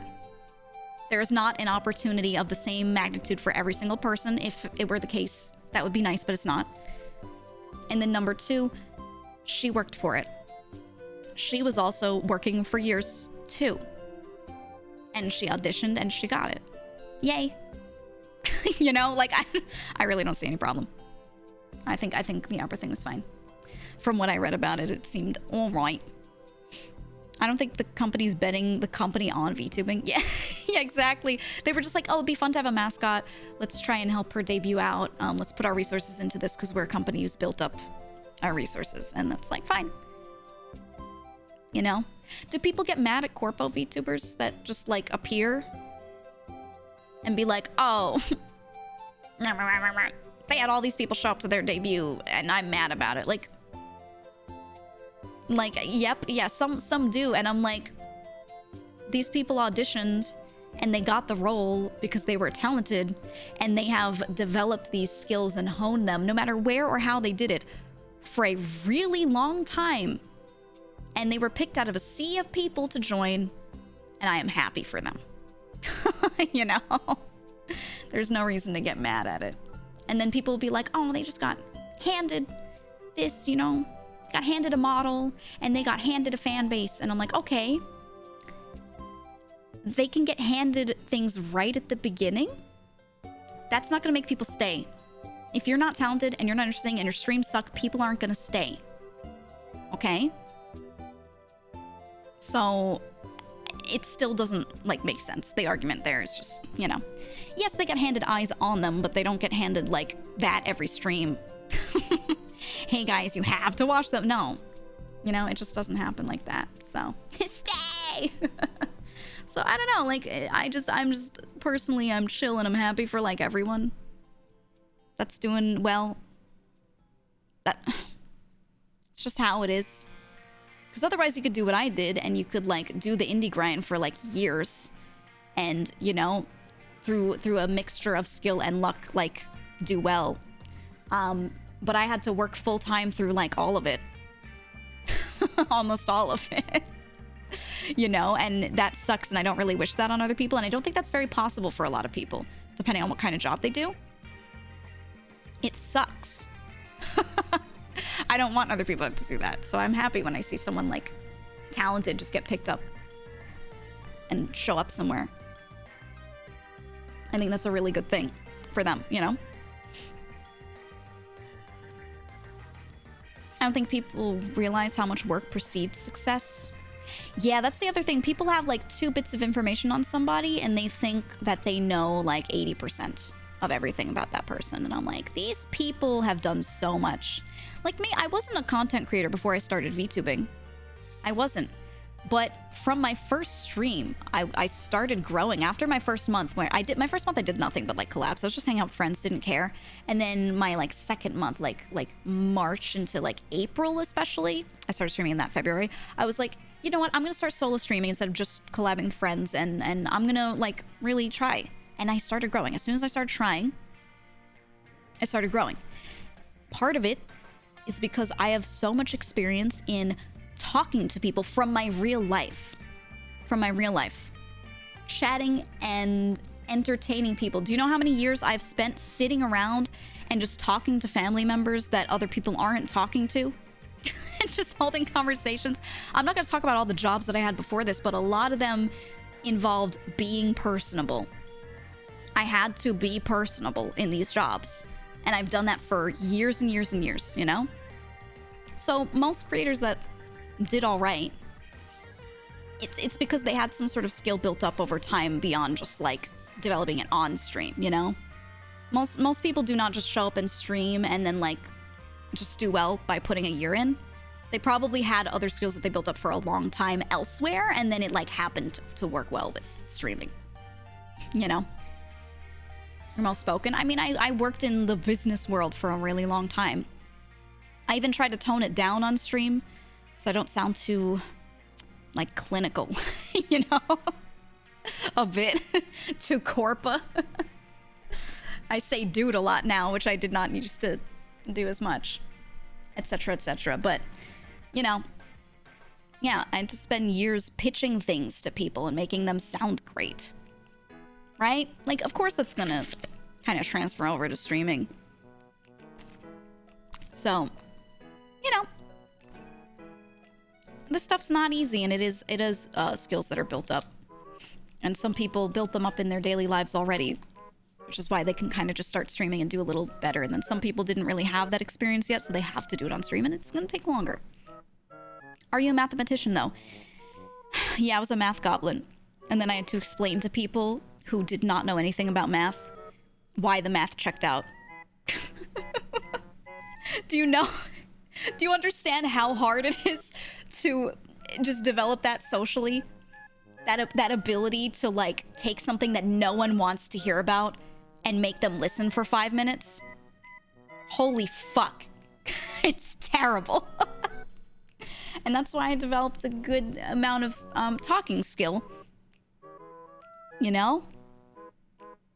Explaining math, explaining stats, explaining tech-related things as well. A lot of it was very tech-heavy. It wasn't always math. And, yeah, it just sucked. It's like working in healthcare, right? Like, if you're a doctor or nurse and you're trying to explain something to a patient and they're just like, and they don't want to hear about it, and they're like, but I read. Yeah. Yeah. So, you know. It's a brain aneurysm waiting to happen. It really is. I feel like I went through the Dark Souls of communication. I went through the Dark Souls of speaking to people. And now that I've come out of that, then I started streaming. You know? Like, that was my training arc. And now my current arc through streaming is learn to speak in a less clinical or business way, because not everyone hears like that, you know? So I'm getting there. Learn to chill the fuck out, you know? That's just how it is. And then even before that, in like my jobs when I was younger, I was teaching people things. I was doing like lessons. I used to teach music lessons a lot. I would teach cello as one of the things that I would do. I had a bunch of odd jobs, but that was one of them.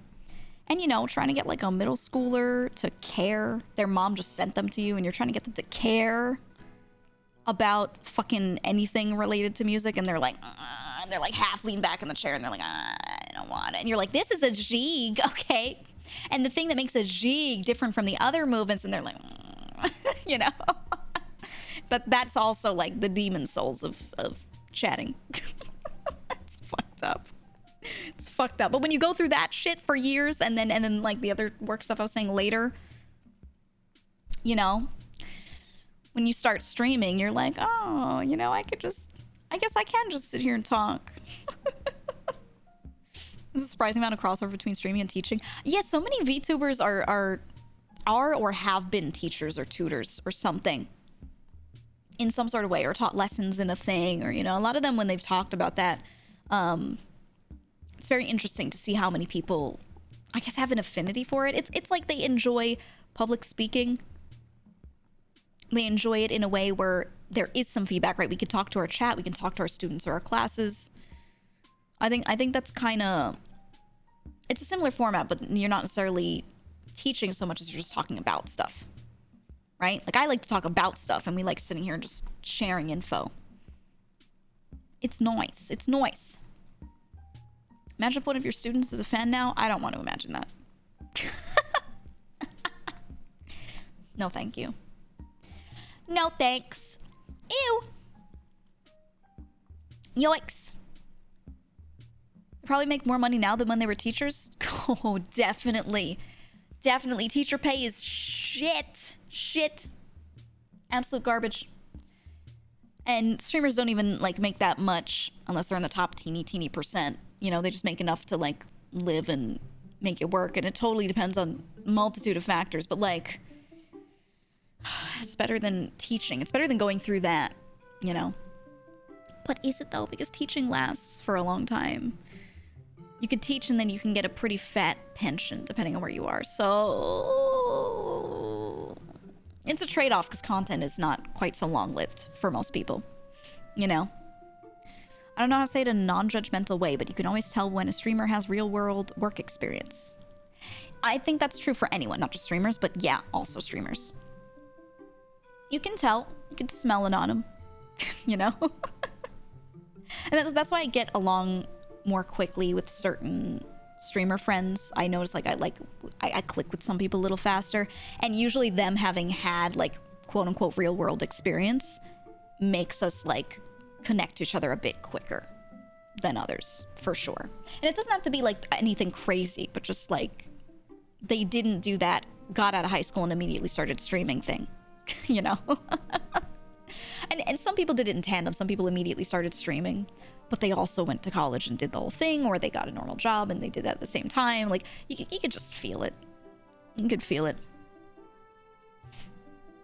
Wouldn't be surprised if a decent portion of VTubers now are still doing it 5 to 10 years. Can I make a prediction? This is what I think is going to happen. I think the people that are doing well now, most of them, a lot of them, will still be around. I think people that are sort of like mid-range and small, a ton of them are going to fall off and stop doing it because they're going to realize or find some real-life opportunity that makes more sense. And they're going to be like, yeah, you know, I had fun with content, but like, I got to do this now. Because honestly, streamers don't make that much money. They don't. And it's hard to make it long-lived if you're not like a bigger streamer. You know, there aren't many mid-range streamers that do it for a really long time. It's like either they grow or they fall off, or they keep doing it, but it's very casual. They can't stream as much. It's not like full-time or anything, you know? So I think that's probably going to happen. So, you know, you hope that people like can keep doing it, but I also personally really hope that people don't like force themselves to keep trying if it's not the right idea for them. Because I don't like seeing people make bad decisions in front of me when I know like they would be happier genuinely doing something else. Like that transition period sucks, but overall, like, you know, best to cut your losses. Right. I mean, that's why I kept working full time up until December. I could have gone full time earlier technically, but I was like, I'm not going to do this like so lightly, you know? I'm not going to make that jump really lightly at all. So, you know, they'll transition streaming into a part-time thing. Right. Yeah, I don't think a lot of them will totally go away. I think it'll be that they'll do it very casually. And then like make it clear to their community like, "Hey, I'm doing a real life thing and I have to focus on that." I think that'll happen a lot within the next like 2 years probably. We'll see. But also VTubing's got that like you can look however you want forever thing going on. So, you know, maybe a lot of people might very easily stay around for a long time. I don't know. But I think what they say, the average content creator lifespan is like 5 years. For the ones that have some level of success where they can live off of it, it's like 3 to 5 years actually. Somewhere in there. And most people by 5 years, even if they were making a living off of it, are like done after that and they transition to something else, usually. So it's interesting. I'm very interested to see where it goes, but that's my prediction for now. And I know it's a lot more fun to watch a streamer who's having a good time. I mean, I'm gonna be honest, most people that have gone full time and are doing this as their job, quote unquote, are still having a good time. I think people that are in it for the money only and like don't actually like streaming, they do fall off after making that transition, because like no one can do a thing that they dislike that much for that long. I don't think, unless they're making like crazy money, but even then, usually not. I think most people that do find success like it.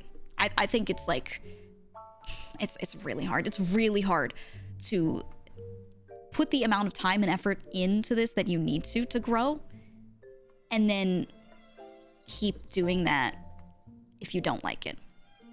Because there's so much that you do outside of stream. It's a very like always on 24/7 job.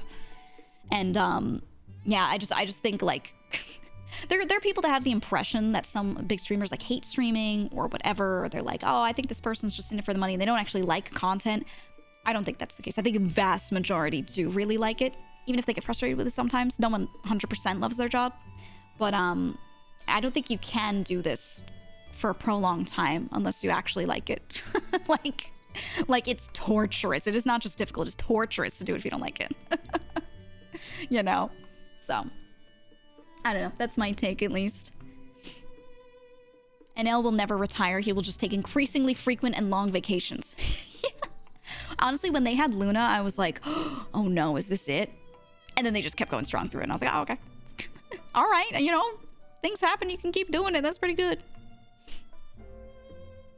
Streaming is too much of a grind plus gamble to do it if you hate it just for the chance you can hit big. Yeah. I think most people, like, emotionally are just nah. I press the go live button out of spite for viewers so I can berate them. You want to berate your viewers every day? There's some streamers that do that. Actually, there's some people where that's their shtick, but it's not that they actually hate them. It's that they do it for money because their communities want to be berated because they pay for that. You know? That's a thing. But they don't actually hate their communities. They're just like, well, if that's what they want, that's what it pays, you know? Right? As someone whose voice fades or hurts after an hour of speech, any recommendations? Do bot voices work? Oh, TTS. Speech to text to speech. You can do that, but like Zen's the only one who's like made it like really work. So while I'm gonna say it's possible, I'm gonna say there's only one example of someone doing that really successfully. One. And the thing is that Zen, a lot of her stuff was built off of being a 3D VTuber initially.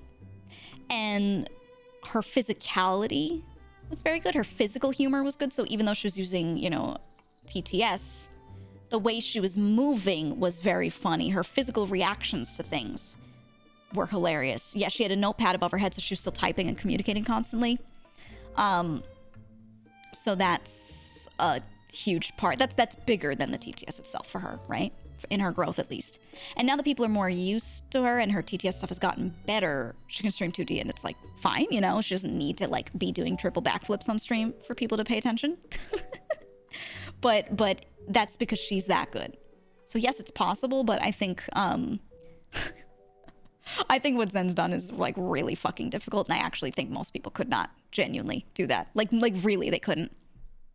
You know, because it's just so much more that you have to do to make it work. Right? That my friend and I keep getting stuffy noses after streaming for long periods of time, even though we could talk for ages off stream and be fine. It's so weird. I've been talking about this for weeks. You know, guys, I keep talking about like congestion and post-nasal drip while streaming. It's hydration. It's just a thing. Even if you keep hydrating, it will just build up. For some people, it'll just happen. I get it too. I don't know if you hear it. Sometimes you hear me go like a little bit. A tiny like sound. A little nose something. It's because I get like congestion while streaming all the time. I'm also a little sick today though. I'm a little, but you know. It happens. I think that with Zen, she still talks, but that's written down by the computer and then it's read by TTS. Yeah, it's speech to text to speech. So hers is, it's a custom program that she's using. And that makes it easier. If you wanted to use TTS to communicate on stream, but you were typing it every time, it'd be really difficult. I think the way she does it is like the only way to do it comfortably. You know? Yeah, my nasal's dripping. I'm dripping. Yeah. It stinks. It stinks. Streamer sniffles issue. For me, I'm actually sick a little bit, but the congestion is also from streaming. I don't know. I can't get rid of it. I actually spoke to a doctor about it, and I was like, hey, is there anything I could do? And they were like, keep hydrating. And I was like, do you understand how much water I drink during stream? Like, I don't think I could hydrate much more if I wanted to. I really don't think I could. I don't know. But yeah, no, I think like the other thing to do if you want to stream and you're looking at something that someone else does and you're like, I wonder if I could do that too. Direct comparisons aren't good. Figuring out if a thing can work or will work.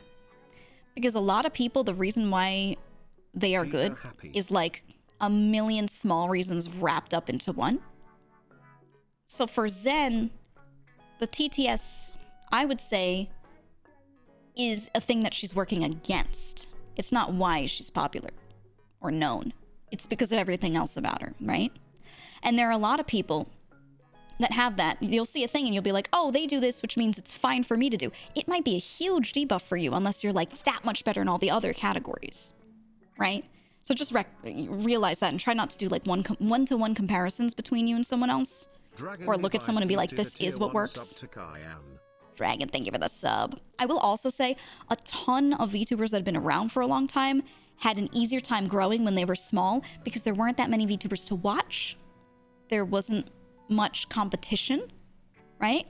And anyone who does something early, this works in the corporate world too, has early movers advantage. If you are the first person on something, you will get known for that thing. Whether you're good at it or not, you will get known for that thing. Now, if you carry that afterward, that's still on you. That's still on you. But yeah, the market is more saturated. So I don't think you can look at someone and be like, oh, if I do exactly what they do, it's going to work for me. Because that person already exists. We already have them. You know what I mean? Do you want to be them at home? No. Just you got to be you and like be you and be the good you. So it's hard. It's very different nowadays. It's very tough. To be honest, for someone like Zen to go from doing the mute role in VR chat to becoming a successful VTuber is nothing short of amazing. She did a good job being the commander of the anti-loot army, to becoming a dragon VTuber, to transitioning to being a cyborg VTuber. Very impressive. Yeah, it's a lot. It's a lot, and that's the other thing is Zen's been around doing content for so many years. And so have a lot of other VTubers. They've been around doing content for a really long time. Some of them were no face cam streamers before. They were just voice and then got a model later. Some of them did show up just as VTubers, but they had like tried out YouTube. And you know what I mean? Like a lot of them that are doing well had been doing stuff for a long time. Oh yeah, Tricky. Tricky's a great example. She did like Pokemon focused content for forever on YouTube and was known over there. So when she started VTubing, she had that, right? Most people that are doing like really well right now have been around since like before they were VTubers. You know what I mean? Yeah, Lena's a good example. Yeah, no, a lot of people had like YouTube channels that they kind of bounced off of. So yeah, that's why I'm saying like try not to compare yourself to people today if you don't have the same like amount of shit behind you. Saru, right? Saru, huge artist. Absolutely. Yen Yan's videos, Bao doing all of her music, Sayu being a voice actor. Like a lot of these people had something. So yeah, I think it's not good to compare to people that are like doing really well, knowing that they have like a huge history, you know? You know? Stories of content creators reinventing their content always sound so scary.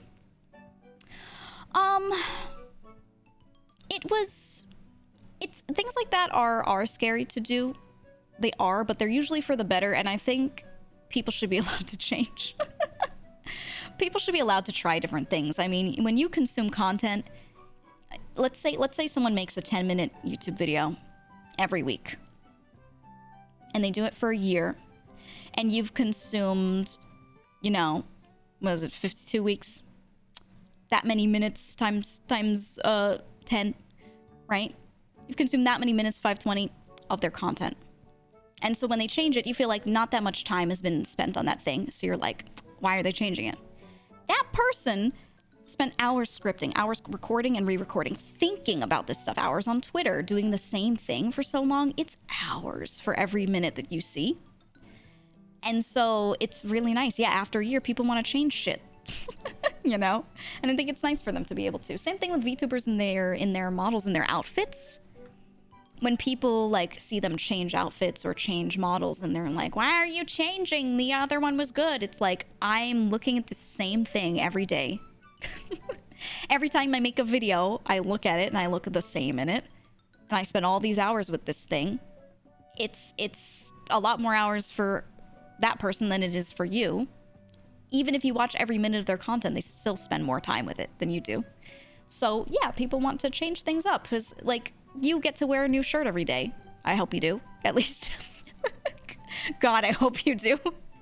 And you know, that person kind of doesn't. I hope you wear a new shirt every day. Do you change your pants? But you know, so you know, VTubers would like to do that as well. So yeah, it's a big deal to them.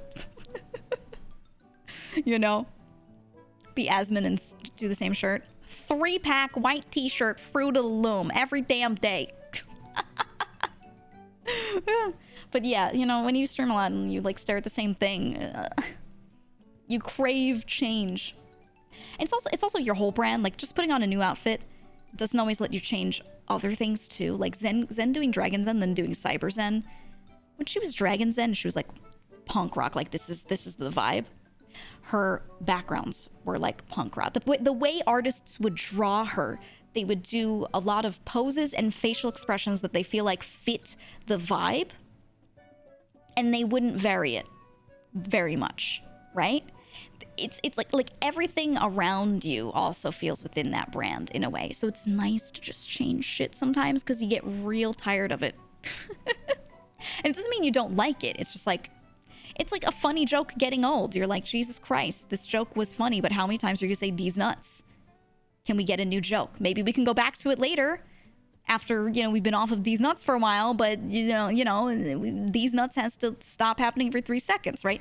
It's like that. All right, bad example because you guys seem to love nuts so much. You fucking love these nuts in your mouth, but okay. You get what I'm saying. Jesus Christ. But yeah, it's nice to be able to change stuff. I think people should be allowed to change content.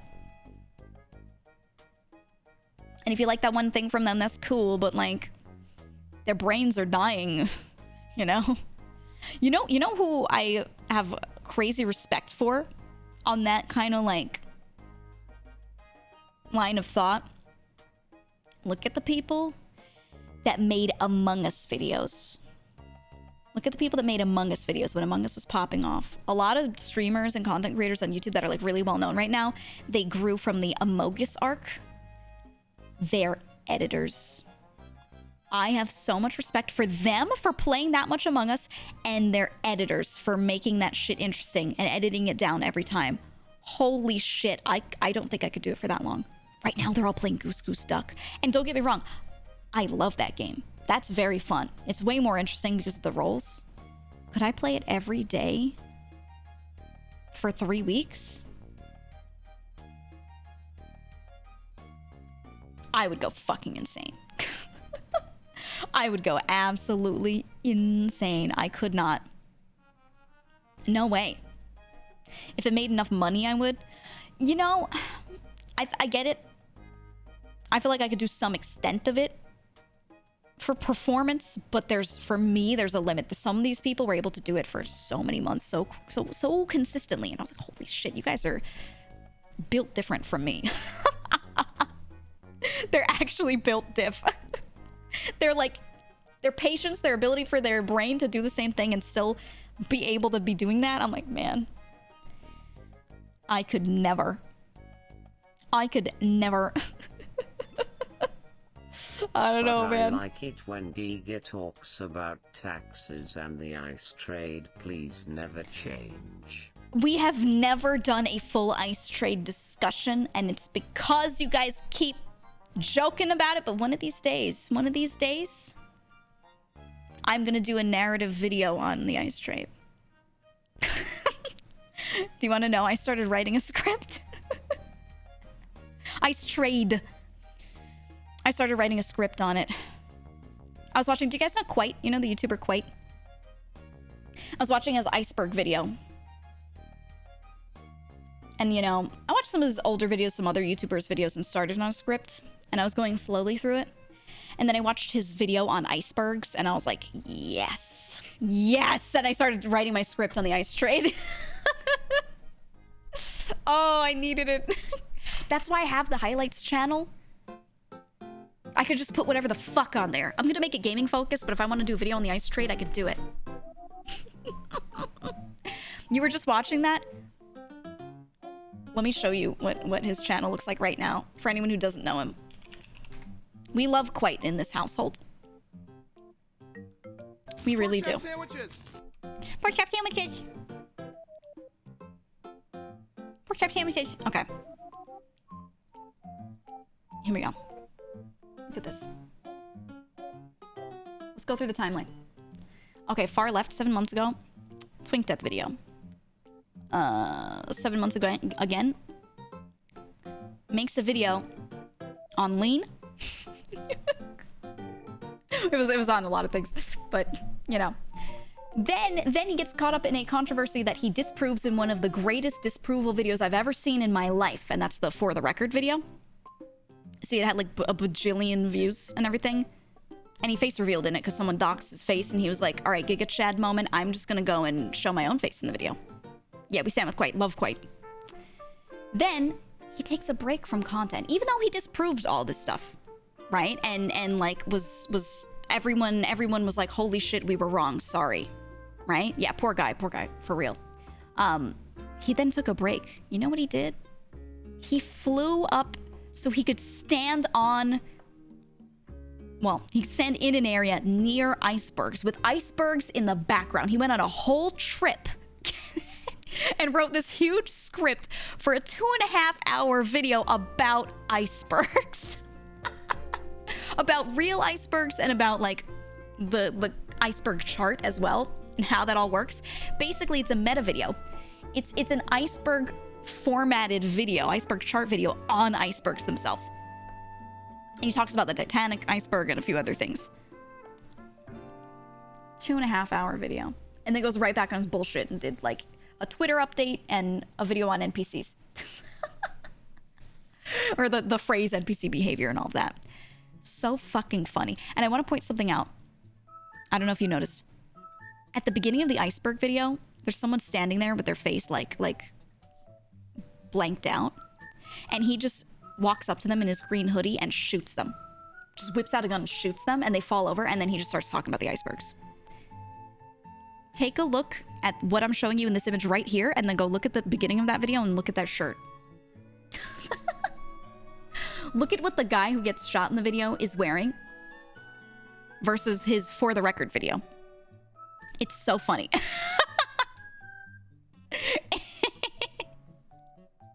Just go look at it. I love it. It's the same shirt. It's the same one. Quite has single-handedly proven that you don't have to be an asshole to be able to criticize stuff. Yeah, that's why I like his videos more than other people that are in the same genre. He just points at things and talks about them, but he's nice and level-headed.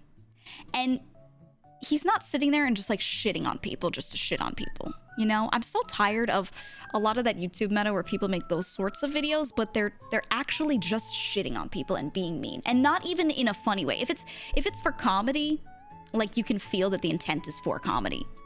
Like that mean statement was said because it's funny more than because it has a meanness behind it. But a lot of people are just like unfunny and just being mean on that kind of stuff. And he and a couple others don't do that. And I'm like, okay, thank you. Thank you, because I was tired. I was tired of it. I was so tired. Leafy, basically? Yeah, he's one of the ones where I'm like, shut the fuck up, dude. Holy shit. Dude would just like make rant videos and just shit on people. And I didn't like it. I didn't like it. Not at all. And there are times where it's funny to watch individual videos, but like when you watch a lot of someone's content, that's all they do, it just starts to get grating and my brain rejects it. I reject it legitimately. My brain is like, stop, I don't like this, you know? So, I don't know, man. Banana Man, thank you for the 2 minutes. Thank you. Don't trust he has good sources and does his research well if Giga proofs. Yeah. In the things I've watched, yep. Never been into mean content, much rather prefer tongue-in-cheek or people that are in on the joke content. Right. Like when I like shit on somebody on stream, it's one of like my closest friends that I know like is fine with that. It's like there's like consent involved, you know? I know I have a pass to shit on them because they can also shit on me, and they're the type of friend that can handle it. There are friends that have said, you can shit on me, but I know that emotionally they actually can't handle it, so I don't. Straight up. That's why you see me act very differently with some people. Some people just can't do it. Some people I tease a lot. Some people I just do not tease. Some people I tease a little bit, and I always stop kind of like early. I don't like bother them too much with it because they actually cannot handle like emotionally like people bothering them like that. So, you know, you just you gotta know when to like chill out, when to chill the fuck out. You know? Can I handle it? Yeah, I could say fucking anything. Dude, there are things that I think in my head that I cannot say out loud, and I type to Heavenly. when we're collabing. The funniest shit, but I'm like, this... People are gonna take this out of context. It's one of those things where you know, if everyone knows what's going on, if everyone was just some loyal, regular viewer, like, you could say it, but you're like, someone's gonna take this shit out of context and get mad. So I just type it to him. What was the one I typed to you last time? Hold on. I sent him a banger.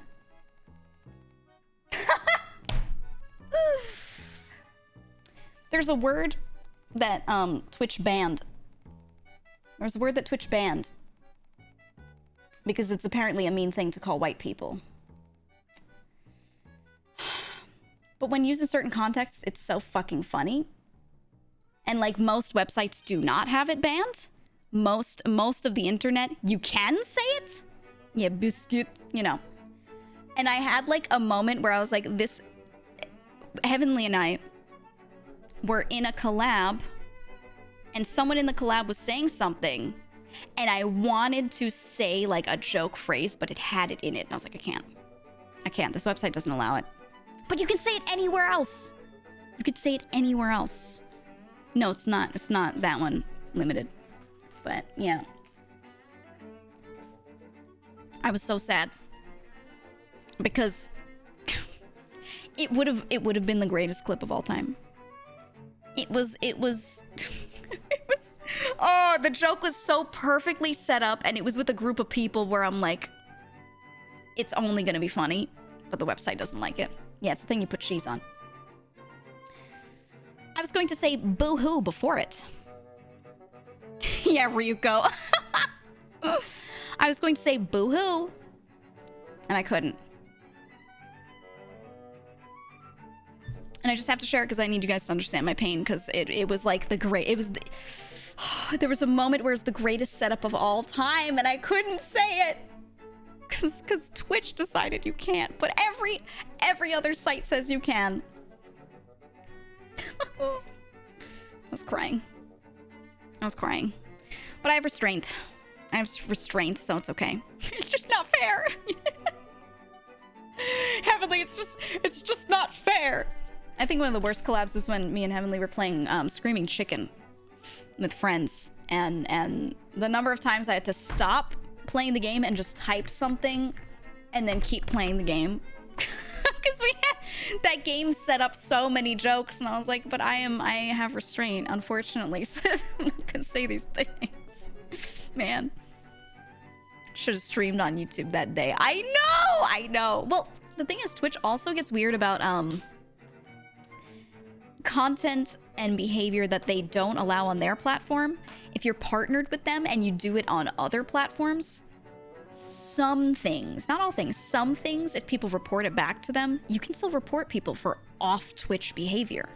And if it's bad enough, I don't think something like this they would care about, but if it's bad enough, they might still remove partnership because they'll be like, oh, we don't want you representing our platform, which that's valid. I think they should be able to do that. You know? I get it.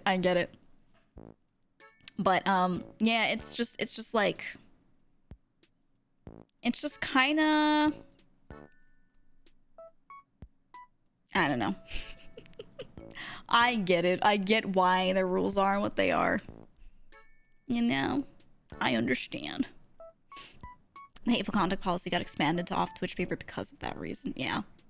Sorry, I deleted the message just to make sure people don't start like going into specifics on that one.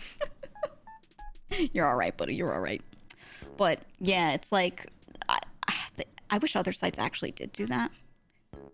That's why I do my Risk of Rain streams. Dude, Heavenly's Risk of Rain streams, the VODs never get saved. Never. Those streams, he's streaming and someone will say something and be like, goodbye, VOD. There goes that one. What Risk of Rain streams? Never heard of them. VOD deleted. Just VOD deleted. Do you have a VOD deleted emote? Do I have one? I feel like we have so much restraint here. Like, I'm good with that sort of stuff. I have good self-control and everything, but I'm checking to see if one exists on 7TV. No emotes found. Okay. What if I just type VOD? It's just vodka emotes. VOD friends. Rip VOD.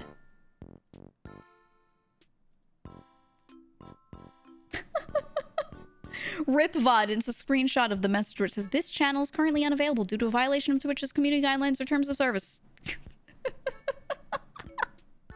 That's funny. It's funny. Now that I'm no longer a brand representative, I can finally say something I've been wanting to say. Chat is doo-doo fart. Tell him about it. Let him know. Let him know the truth. I think chat is stinky. There's one with Men in Black and Will Smith flashes you. That's good. That's good. Let me see. What is that one called? That's like a let's forget this emote. Forget beam, you know? Yeah, it's just called capital F forget. I'm using this one. There we go. That's good. That's good. Oh, I like that. All right, chat. If anything ever happens, forget beam. Forget raise. If someone in chat is saying something and you know, mod has not deleted it fast and you're like, whoa, let's get rid of that one. Boom, forget beams. If they're on some topic and you're like, calm the fuck down, buddy. People are essaying about tax structure again. Forget beam. Exactly. I like it. I like it. Reminds me of Henya's forgetty beam. Yup, yup. You didn't see me almost radicalize the chat. Yeah, forget beam when I start ranting about Janet Jackson. And her effect on the music industry and how the music industry forgot her on purpose. It was a psyop! Forget beam. It's too much. It's too much. Way too much. When it's poop knife story time. Yeah, I guess you could use the emote in that way. Like, I want to forget. When I start talking about the poop knife, it just starts spamming forget. I like that. Me every time I bring up perineum sunning again. And everyone goes, oh no, forget. I heard that if you use that emote enough, you will actually forget everything I just said and you don't have to think about it anymore. Yep. Me when I talk about the mites that are on your eyebrows and in your eyelashes right now. Giga to me when I add something to the list. What list? Hey, Ari. What list? Poop knife? Uh-oh. Everyone tag Ari with a forget. I don't know what you're talking about. I didn't hear anything. What do you mean? Huh? I don't know what you're talking about. Never heard of it. Never heard of it. No. Wait, do that. Every time we have a new viewer and they come in and I'm talking about something horrible and like their first time message is like, wait, what is she talking about? What did she just say? Just reply to them with forget. The hiking story? I don't know what you mean. What? I've never gone hiking. I don't like hiking or camping or the outdoors. I've never been outside, actually. I don't know. What do you mean? What do you mean? What did I just walk into? I feel like... Okay, you know the joke is that like on Reddit, everyone says, edit, thanks for the gold, kind stranger. What's the version of that on Twitch? Is it new first-time chatters saying, what did I just walk into? Or is there a better one? Is there other than emotes, other than like KekW? Are you a guy? No, that's like... Have you heard of this game called Ultra Kill? I think you would like it. Ooh, are drops enabled? I think the what did I just walk into is probably the one that I've seen the most like that, where I'm like, holy fuck, stop. Like everyone thinks it's like a unique sentence or something. I don't know. I don't know. It's one of those things that I think on its own can be funny, but like as a streamer, when you see people say that in chat 500 million times, I'm like, what? Maybe I don't know how I got here. My brother in Christ, you clicked on the stream. You saw the name in the sidebar in your recommended or on your browse page, and it had a name of the streamer, it had a thumbnail so you could see what's going on, and it had the name of the category, the game or just chatting. And you clicked on it, and then you walk in and go, I don't even know what's going on. Bro. I don't know, you clicked listen for a minute before typing? Ooh, that's a good one. You said no, it's ads.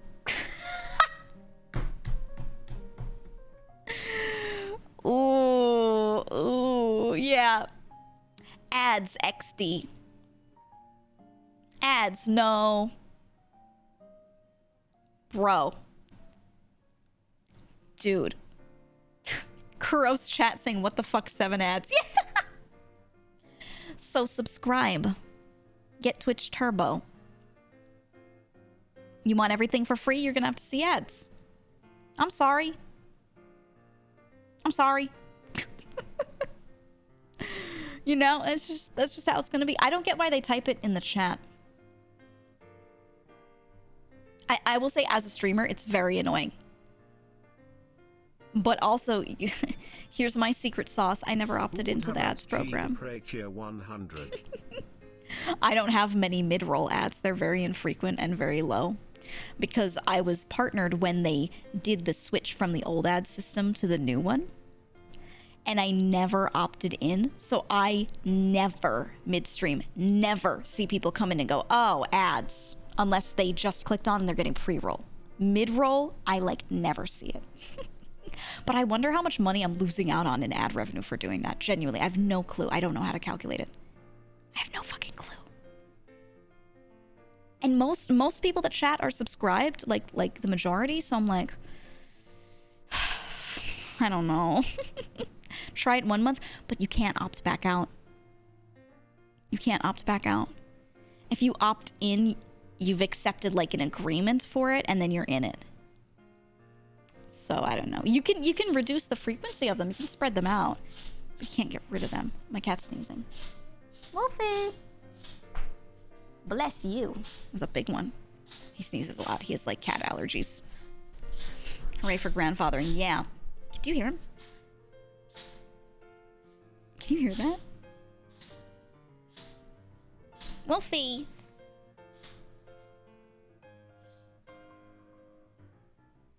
You almost got it. Okay. He did it. He's got like... He has constant congestion. Cat sneeze loud. It's not like the little achoo high-pitched cat sneeze. It's, yeah, those are sneezes. He does like that reverse sneezing thing, and it looks very scary when it happens. People always think he's about to fucking die, but it's... He gets a lot of congestion at the back of his nose where it meets like with his mouth.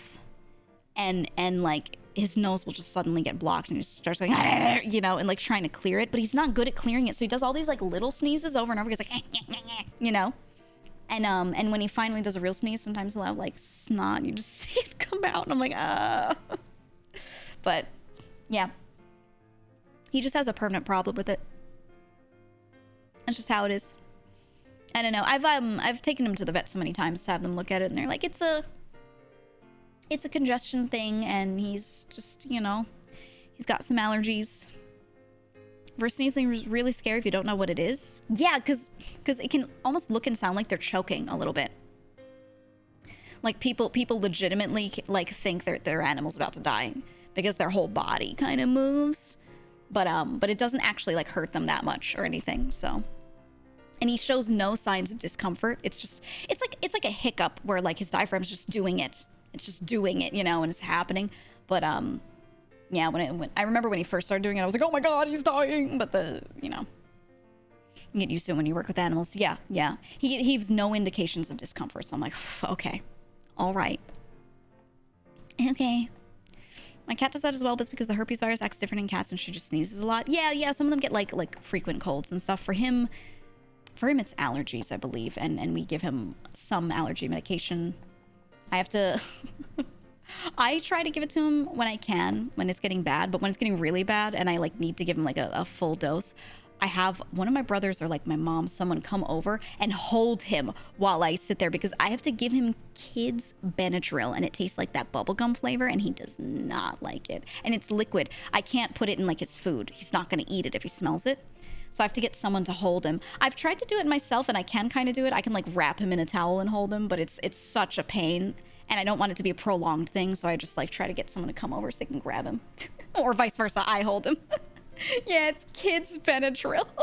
When the vet first was telling me that I should use kids Benadryl, I was like, really? And they were like, yeah, like a singular kids dose is like a cat dose. And I was like, what the fuck? Oh, but it works, so. It's interesting.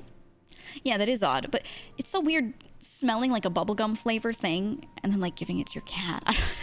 I don't know. Turn him into a burrito. Oh my god, when I was fostering these two cats a long time ago, one of them had a tapeworm. I identified that he had a tapeworm and I had to give him dewormer. And he was this little skinny guy. He was tiny because he had a tapeworm. Luckily, I knew how to spot if they have tapeworms. I know exactly what those are. So the moment I saw one of the little larvae, I was like, okay, this is tapeworms. Like, it's not even the larvae. They segment. It's gross. They pinch off bits of their bodies. And then if something else ingests that pinched off section of their body, it becomes a new tapeworm. But, so I saw it and I was like, oh, buddy's got worms. That's why he's so small compared to his brother, his litter mate, who was like a huge cat, like super tall, super big, a little fat, but not too fat. I was like, that's why, you know. Suspected it, finally saw larva and went, fuck, ew, okay. Got dewormer, which is like a liquid, you know, you put it in like a plastic cat syringe and you try to get into their mouth and feed them. And I had to wrap him. I had to do it alone, and this guy hated dewormer and like you like trying to put a thing in his mouth. It was just terrible. So I would wrap him very tightly in a towel and hold him. I'd sit down, I'd put his butt like on my lap and get the syringe in his mouth. I'd be like holding his little head. He would get burritoed and he'd sit there and just his cat head would be sticking out of the wrapped up towel and he would just be going and he'd just be growling like legitimately growling. And he was the sweetest cat ever. He loved attention. He would run over to me and he would climb on me and start licking my face. Like he would lick my face so hard I would feel like he was about to take skin off, you know? He would lick the same spot over and over and he wouldn't stop until I would literally use both hands and pull him off of me and be holding him out at arm's length and he'd still be like licking the air. He was really cute. I liked him a lot. But the only time he ever showed anything negative ever, I'm moving stuff, was when he got burritoed and I had to like force feed him medicine. He did not like it. He was cute as fuck though. He was cute. I liked that cat. I wish I could have kept him, but 2 cats is more than enough for me. If I had 3 or more, I don't think I would be able to give them proper attention because like when I'm streaming, when they come over here, I pet them and everything, but they just kind of chill out when I'm streaming. They play with each other a little bit. My out of stream time, I try to like play with them, enrich them, so to speak. I think if I had 3, I would not do right by them, you know? I wouldn't give them the right amount of time at all. That's why I don't have a dog. I love dogs. I used to have a dog. I always had a cat and a dog at all times, but I don't think I could do right by a dog right now as a streamer. I don't think I could do it.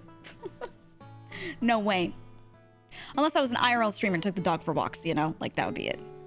What else? Like a VTuber? I don't know. I'm late, but I just heard you got something wicked from Ultra Kill to join Beach Jojo. Yeah. Yeah, it's actually yeah, we got Dave. You know Dave Oshry? Yeah. I said, Dave, I want to do an event. Can you join real quick? But like leave after. Hakita real? No. You'll see what it is later though. You'll see. Don't worry. Gianni is joining. You know, that's actually like one of those people where I'd be like, this is like a dream member. Okay. It's getting Gianni. Does he even know what VTubers are? He probably, I mean, I'm sure he does, but like, you know. I don't think he has any crossover. Not a bad idea, actually. That's what I'm saying. I think voice actors are like the end game VTubers. I know he does have a Gabriel model. I mean, like, he doesn't have crossover with individual VTubers. But yeah, he's got the model and everything. I particularly like his Funky Kong ASMR, actually. Or his Duke Nukem voiced videos. Real good. Johnny said he would blow up VShoja before. Oh, that's true! Wait, you're right. You're right. Was it when I joined or something else? Hold on. Hold on.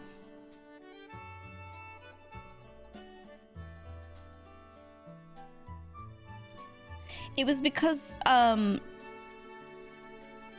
the smiley face in the concert teaser looked a little bit like one of his, like, logo-esque thingies, his like old profile picture, his current profile picture. He quote retweeted and said, "My bad, everyone. I thought they were announcing my war on the VTubers, but it's a concert. Guess we're revealing that at a later date."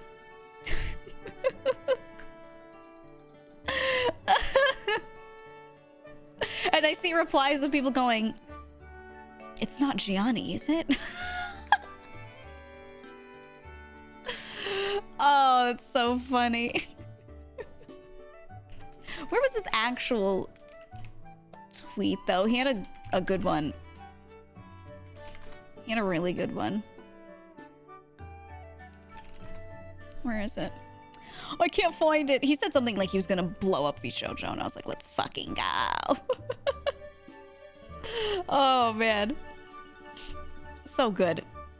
He did the streams running Gabriel as a VTuber. Yeah, that was him, because he's the Gabriel voice actor. The You Like Men video still kills me.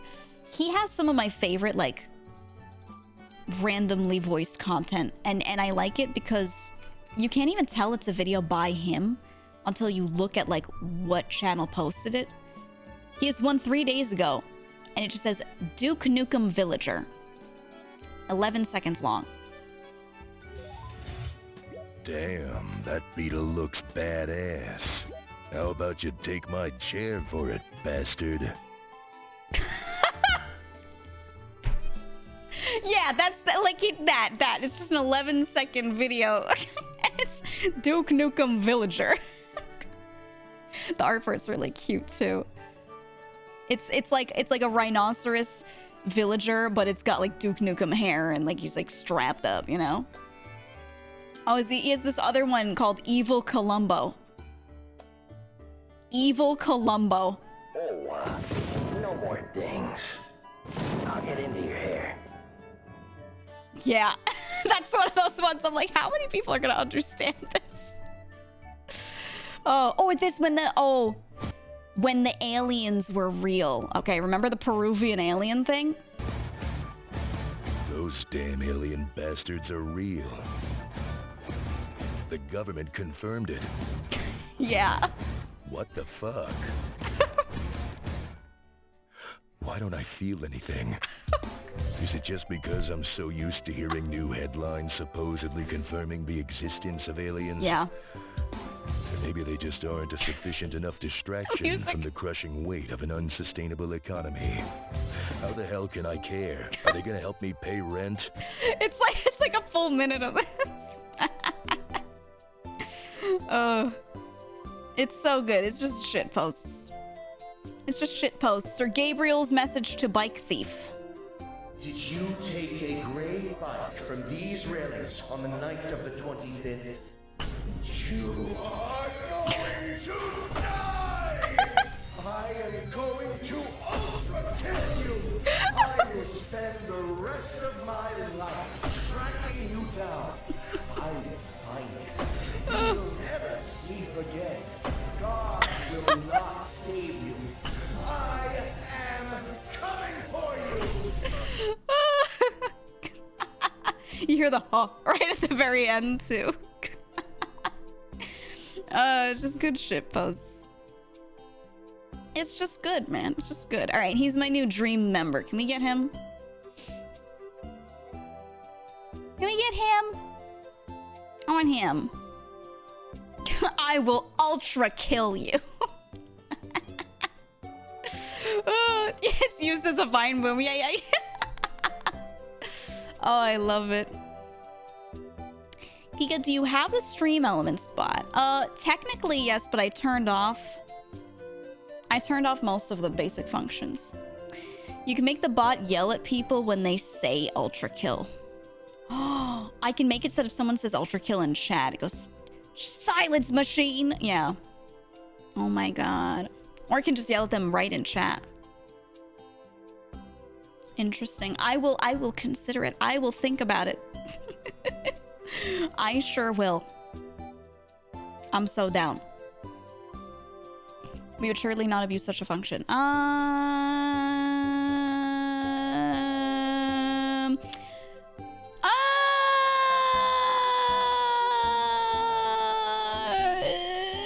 Maybe I could put a frequency on it. Perhaps I can give it a cooldown.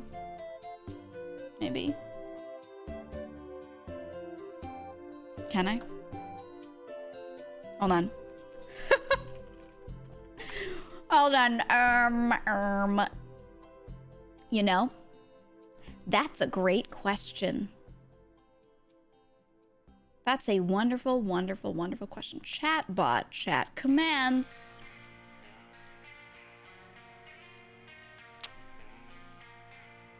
User cooldown, global cooldown. Okay. Okay. Good. I was gone for a while. Have we been chatting for 4 hours? Yeah. Yeah.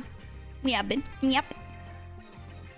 I've been doing the occasional stream where I just chat for like an hour and then go straight into games.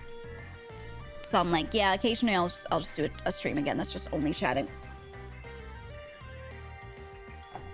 And balance it.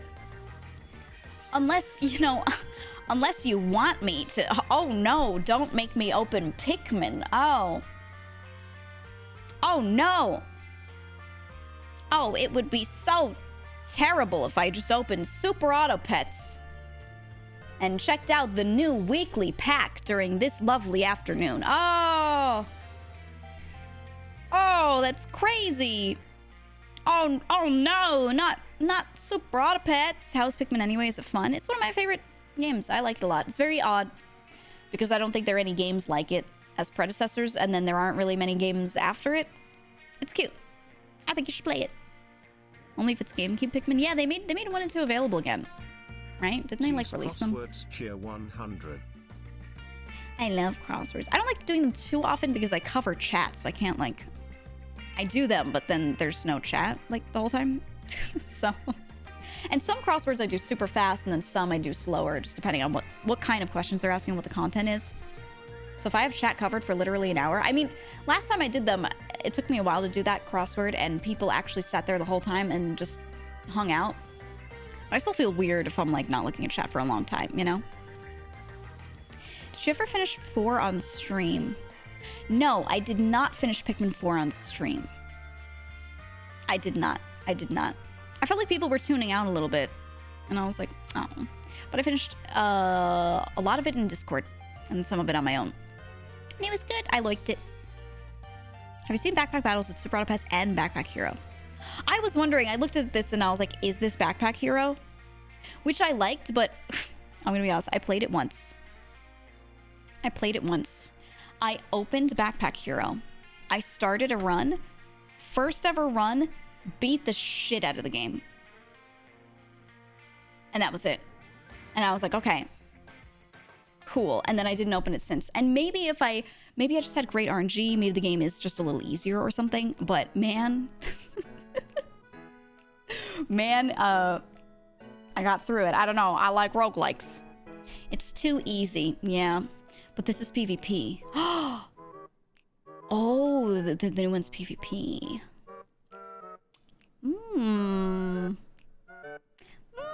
Interesting. That's what I like about Super Auto Pets, is that it's PvP. I find a lot of roguelikes and things tend to be PvE. It's hard to make multiplayer games, especially if they have to be, you know, synced in any way. But something like Super Auto Pets, it's an auto battler, so it's a lot easier to just grab a team from a bank of teams and like throw them against each other and make them auto battle. That's not hard from the same perspective. So yeah, I like that. If this one's just an auto battler. Interesting. It's Super Auto Pets, but with Backpack Hero builds. I'm gonna look into it. Let me look at it. Backpack battles. Backpack battles. It's not out yet, right? Oh yeah, it's announced, but it's not out yet. Oh my god, it is just Backpack Hero. Oh my god. It really is! Oh, that's cool though. So you do this and then it auto battles against others? Ooh, okay, okay. And it has the Super Auto Pets wins versus losses in health kind of system. You know what? Yeah. Yeah, maybe we'll do this when it comes out. It's early access demo. Okay. Hi, Hina. I will think about it, absolutely. What is this song? It's familiar. Puzzle Swap from Nintendo Street Pass. If you liked playing Street Pass games, it's Puzzle Swap. You know, I filled out a lot of those. I wish... We don't need Street Pass, but I liked Street Pass. It was fun. It was cool to go somewhere that you know will be packed and walk around and Street Pass people and like collect your little thingies. Oh, I loved it. You had it while you were in college. Ooh, yeah. Ooh. I like that. I like it. Hades is your favorite roguelike/light? I've been meaning to play more of it because I played through it and I've gotten to the end and I've beaten the guy at the end. But if I keep beating it, I will get more ending content, more little bits of lore. And I haven't done that. So I'm like, shit. I should do that. I should do that, I think. Probably. So maybe one day I'll just be like, all right, today we're doing Hades runs and trying to get to the end. And it's one of those things where I'll be able to like talk a lot over it and just chat over it because I know the builds pretty well.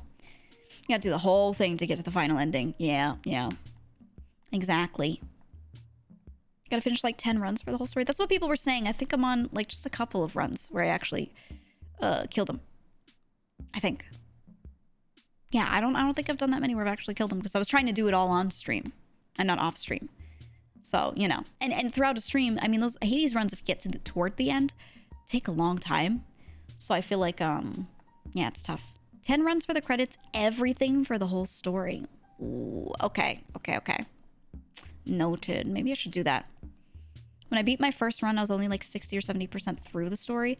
Yeah, I don't know what else I'm missing. People are still saying new things to me occasionally, so I'm like, And I haven't like friendshipped everyone, you know. So yeah, I don't know.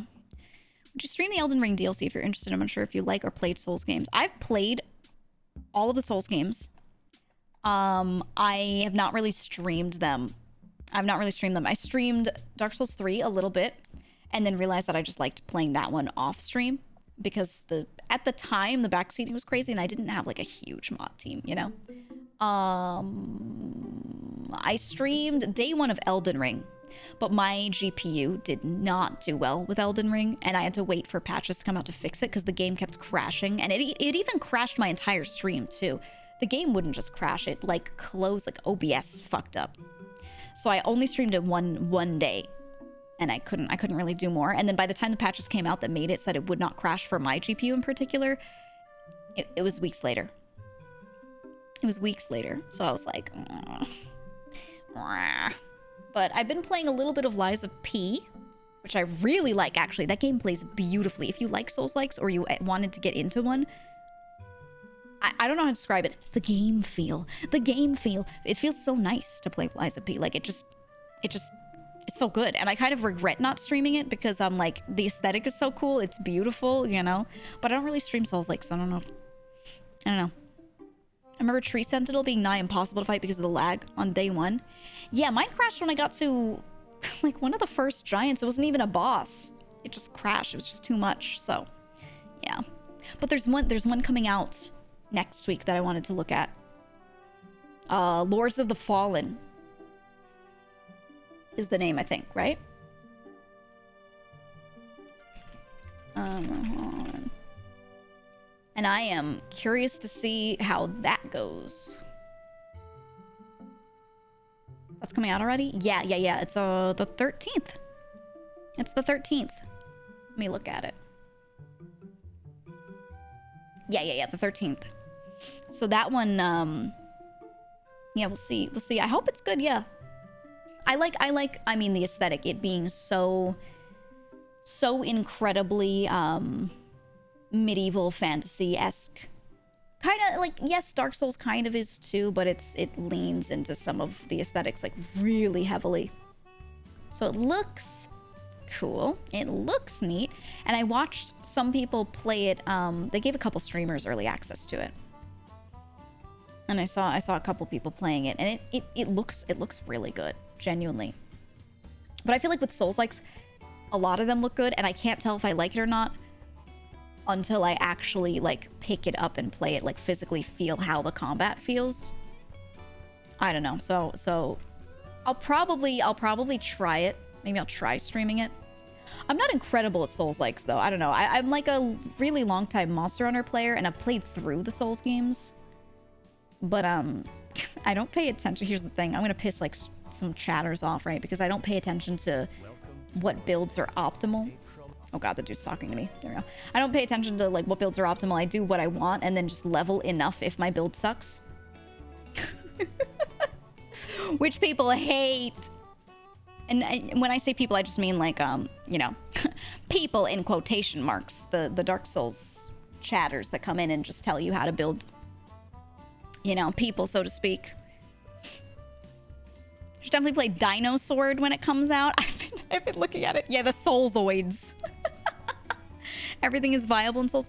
It is, and some things are optimal and some things aren't, and that's totally fine to like be how it is. But I don't know. Did you play Armored Core 6? Yeah. Armored Core is one of my most favorite franchises, and I just couldn't bring myself to play it on stream because I just wanted to sit there and zone out and play it. I was like, I when I stream it, I'm immersed in the game, but not as much as I would be if there were no one in the room, which technically there's no one in the room but me and my cats, but you know what I mean. If I were not streaming and I was just sitting there playing. So that one I was like, I'm just gonna leave it to myself, for myself, because I feel like every single game that comes out that I like, it's a franchise that I like or something, I've been playing it on stream, and I should just like let myself have that occasionally. So so that's what I did with it. That's what I did. If you have rhythm, I recommend Sekiro. Yeah, no, I played Sekiro. I did. Hot take, I liked and disliked Sekiro because I felt like it was just parry simulator, which was fun at times, but also I wish there was any other way to do anything. And it felt very like one note on that. I still enjoyed playing it, but I was like, man, I wish they expanded on this a little bit. It just felt like they didn't. So I was like, I don't know. It was awesome until you realize it's a rhythm game with just one note.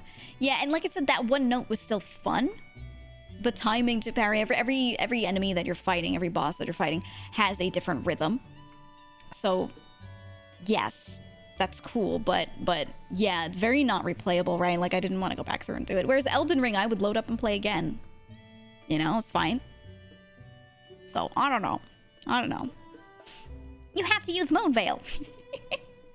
If you don't use Moonveil, I swear to God, I'm going to find your house and I'm going to come get you. You better be using that Moonveil. You don't use that Moonveil, I'm going to be very upset. Streamer, use Moonveil. Streamer. Is that a Dex build? Oh, Faith build? Streamer, I don't like that. Faith builds aren't for real Soulzoids. Soulzoids be like, is that a mid-roll? I'm out of here. Yeah.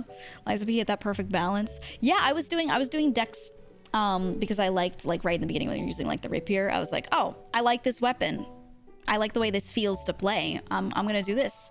And then I was watching, Flayon was playing it, and he went full strength build, and dude was chunking bosses down. It was fucking insane. He was walking in with a two-handed weapon, and just, he would fat roll something, and he'd just go, and do, like, the slowest hit on something, and take, like a quarter of its health off.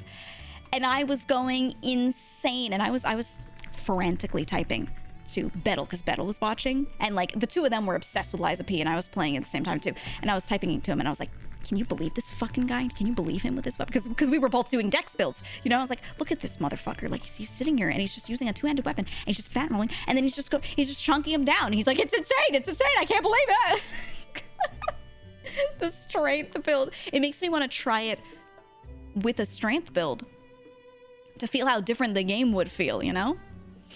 Motivity is kind of underpowered stuff. So yeah, fist weapons. Oh, I want more games to have fist weapons, but a lot of designers don't really take, like, that short of range into account. I don't know. Dex enjoyers. It was cool. I don't usually do Dex in other Souls-likes, but in Lies of P, the way it changed, like, your combos, it was really interesting. So I was like, okay. Dark Souls 2 fist only build. Yeah. Neo 2 with fists. That's one I haven't played. I played Neo, but I didn't play Neo 2. I didn't play 2. I watched my brother play it, and I was just like, okay, and I just peeped that, you know? Demon Souls has fist weapons. I think my most replayed Souls game was Demon Souls, actually. Because it came out, it was like the first of its kind, you know? So it came out and I was like, holy shit, this is incredible. Played through it again. A month later, played through it again. I loved Demon Souls so much. So much. Ultra Kill fist only. I wonder how much of the game I could play fist only. You can with all the parries you can do. Yeah. With, like, all of the parrying, I think you could do a lot of fights fist only. Are there any fights that you couldn't do fist only? I bet you could not kill V1 or V2 rather easily. I think like is it possible? Yes, but I think that'd be really fucking difficult. Miss Giga, what is your model? What does that mean? Specify. It's pixels. It's pixels, actually. My brother was obsessed with Demon Souls. I was too. I loved it. V2 fight. V2 fight, fist only. You know what? I'm gonna try it tonight. Now I'm trying to picture it, and I'm like, I guess if you have all the fists unlocked and you're doing the one that blows up, like, you could. I'm sure you could parry some of his stuff, but I've never really tried, like, learning how to parry everything he does. Can you parry everything? Some things you won't be able to. So, I don't know. I'll check. He gets pissed when you hit him with his own arm, though. Does he? It took 199 times. Wait, to kill V2 the first time? 199 tries? Ooh. Ooh, yikes. Ew. I'm asking what you're supposed to be, like how Lily is an orca and Zen is a cyber mommy. Hate that sentence. You could have taken off the last word, and that sentence I would have been totally fine with. Hate that sentence. I don't know. You could read maybe my Twitter bio or something. You know, you could go to the Vishoja website and you could read my character page. There's more information there than there's ever been anywhere on what I'm supposed to be. You know? Yeah. You say fists, but I want a game that includes open hand slaps in the combos. Final attack is a full-on pimp slap. Dude, I was talking to a friend about this and I was like, is there a game that like lets you like do that? Like, do we have this? Besides God Hand, yes. God Hand is one that I don't recommend to friends usually because it's like hard and they get frustrated. That game is genuinely so fucking difficult. You can slap people in Sifu. Do you remember when I played Sifu? Another game that I want to go back and play more. Sifu is so good. You when you're doing finishers on people, you can straight up like do a little movement, knock them down to the floor and put their head against the wall and then slap it as hard as you can, like crack their neck. It's so good. It is so good. Very, very, very satisfying. I would say, honestly, I think you should all play Sifu. That's another one of those games I'd recommend to anyone. It's a little hard. Sifu's so damn good, I got it when you were sponsored way back. I get so excited when companies sponsor me after I've already played their game. Like, and I really like it. I played Sifu when it came out, and it was just so fucking fun. I loved it. And it was like what I wanted out of... I don't play a lot of fighting games anymore, because I realize I just enjoy, like, 3D fighting more than 2D now. And, yeah, Sifu was just really fucking good, man. It was everything. It was the moment. And as you play through it, you're like, this is really hard. And then once you start to learn how the game works, you feel like you've fucking ascended. You feel like you've ascended. Oh, I love it. And the final fight, holy shit, is so hard. It's actually so difficult. But when you learn it, it is so satisfying. Beat 'em up genre. Yeah, I want more beat 'em ups. I want more 3D beat 'em ups. There's just not enough. Not enough at all. See if it looks really good. You should play. It's not just that you have to like the beat 'em up genre for it or anything like that. It's not just that the gameplay is good, but the art direction in it was really cool. And running through and playing the game feels like you are playing through an action film. A lot of the scenes and the way they open up, like cinematically, they show a boss in the background. It's like all of the angles and the colors and the lighting is very cinematic. It's just a cool experience from that too. Have you heard of Fight Night? Oh, I was championing Fight Night a while back. Yeah, no, I played it on stream a bit. I started playing it on one of the indie game gauntlets. During one of those, I picked up Fight Night for that. I was avoiding playing it because I wanted to use it for an indie game gauntlet, but I actually have been following the development of that game since Sorcerer started working on it and like announced it. I had been following his Twitter for forever, and I was like, please, please, please make this game. I want this game. It's so fun. I'm gonna do a full playthrough. Highly recommend it. I've been slowly going through it bit by bit. It's so good. God, I love Fight Night. You played their precursor, Absolver. Absolver is nothing compared to Sifu. Nothing. Absolver wishes it was Sifu. When they came back and did Sifu and like they learned how to make it good. Please play Sifu. Yeah, Absolver was still good. I still liked it, but Sifu is like crazy level. So much more of a full game. Right. Please. Please. If you liked Absolver or you thought it was like, okay, you're gonna love Sifu. You're gonna absolutely love it. You liked Fighting Force? Oh. Will you ever play Everhood again? I want to continue it. The game seems really good. It pisses me off, though. I believe Everhood is good and bad at the same time. And it's a preference thing. Everhood appears to be a rhythm game. It is not. It is not. The enemies throw things at you at a rhythm. Okay? They throw out attacks at a rhythm on the beat.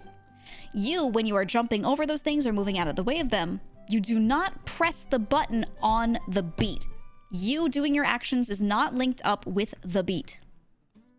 You're hearing music, it's very loud, and you've got a rhythm in your head, and you are playing off of it. No, it's not a half-step delay. It's not even half-step delays either. It's just a weird nebulous amount of delay, and it changes at times. And it's weird.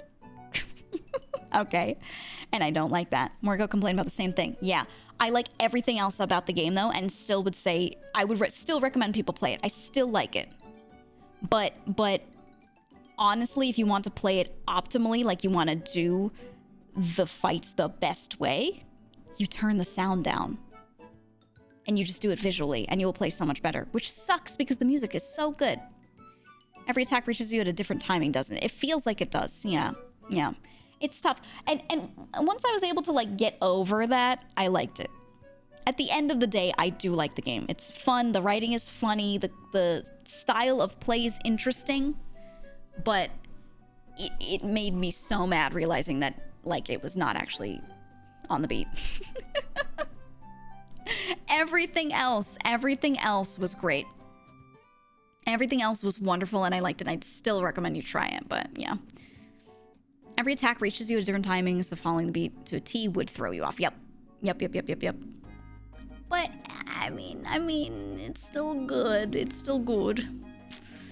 Ever play an indie game called Foodie? I have not played it. I have bought it. I bought it a long while ago, and I've been holding on to it to maybe do for an indie game showcase. You know what I really want to finish? It's not Rhythm. I really want to finish, I want to go back and play Solar Ash.